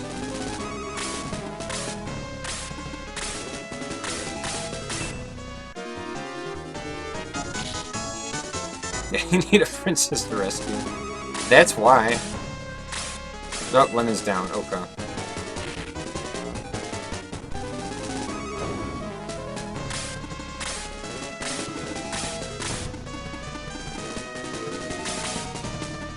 Alright, Karna's going in. Oh! Oh! I'm going for it. We're going for it. We're going for it.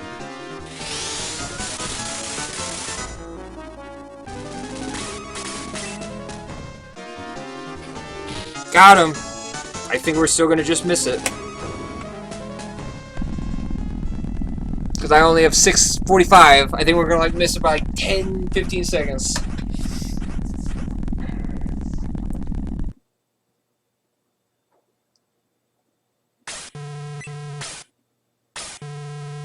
Look, I mean, I saved 3.5 minutes on the previous battle, so like I said, I would go balls to the wall here.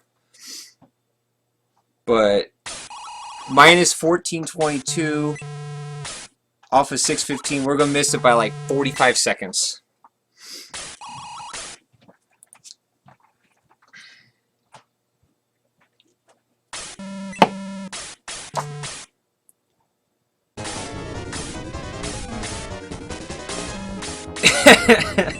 Sorry, Shaz. Sorry. Yeah, Karna getting that double attack in there is like Peter will do enough damage. Peter can do enough damage. And I just killed Xeon in one round of boost. Like that was huge. But I'm gonna just miss it. Darn it, Geshup, darn it.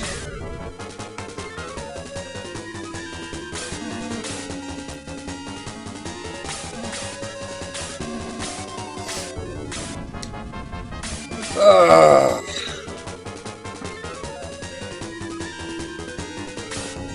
Yeah, we lost 5.5 minutes in Geshup, so like so close.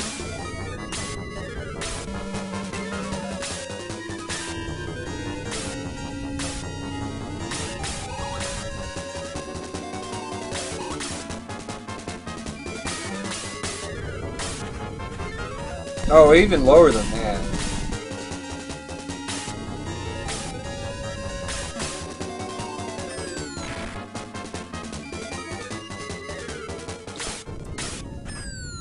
The game is so short now, right?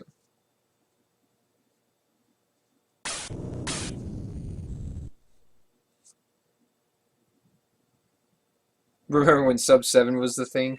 Well, shoot, first it was remember when sub 8 was the thing. Then sub 7. 550 possible with great RNG. Well, so, like, if we look back at what we have here, we had 15 team misses. Peter only missed 7 times, so that was, just based on that fact alone, that was pretty decent. But we can look back at what those misses were. So, like, he missed the Harpy, he missed, like, the Shaman. So, like, that alone, like, not missing the Shaman, which cost over a minute, like, right there, that's sub 5, or sub 6. So, like, we can look at Geshup, but there's a lot of other battles to look at as well. You know, like, I'm still working on this whole Zalbard mid-section part. Like, what do we want to do? Do we want to have people in our party for Peter? Do we want to not have people in our party and then just change up how we do the Pacalon fight? Since not having Peter boosted could still be faster, just killing it over 2 turns. As opposed to having people fighting and going through that whole shebang.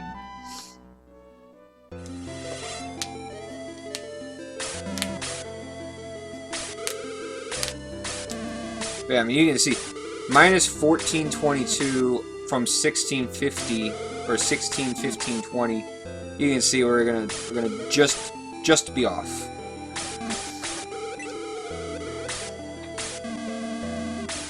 So any spot where we lost time, you can look at. I mean, we lost 5 minutes to Geshup. We lost a minute on Gallum.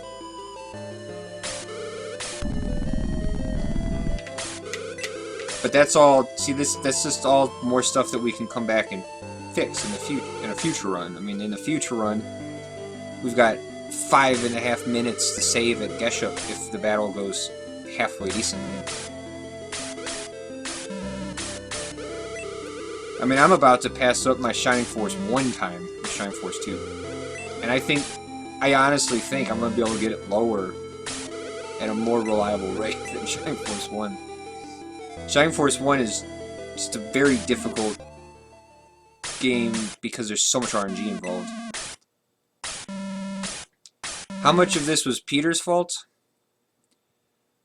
Well, so there's a couple spots. So, like, we lost time in the Harpy battle because Peter missed at the very beginning. We lost 5.5 minutes with mostly Peter trolling on Geshup.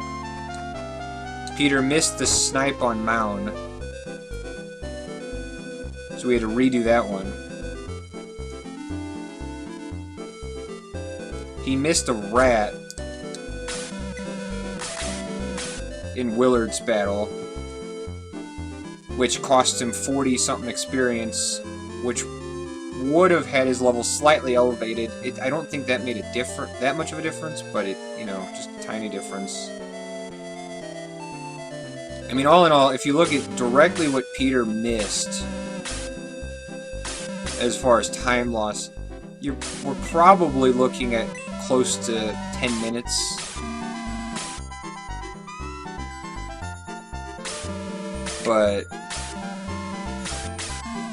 there are other things that can be improved. I mean, for instance, 108 Northcliff is bad, and I was slower. I was a 109 Northcliff today, so, like, to get a sub 6, I could have just had a better early part of my game, or early part of this run, had everything go the same, still would have gotten it, you know what I'm saying?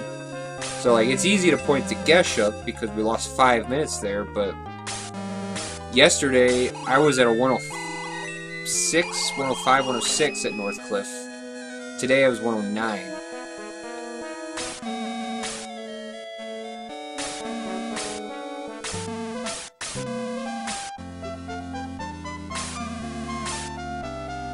I mean, I'm continuing to get the stuff better.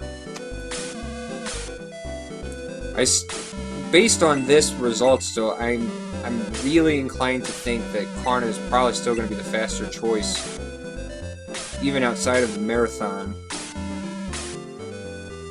Yeah. Very close, guys. Sorry.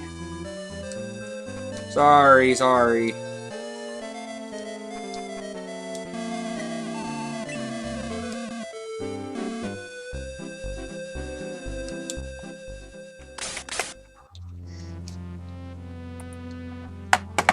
There you go.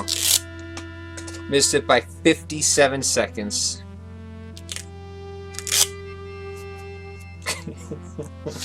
Didn't mash hard enough. Sorry. Alright, let's post this up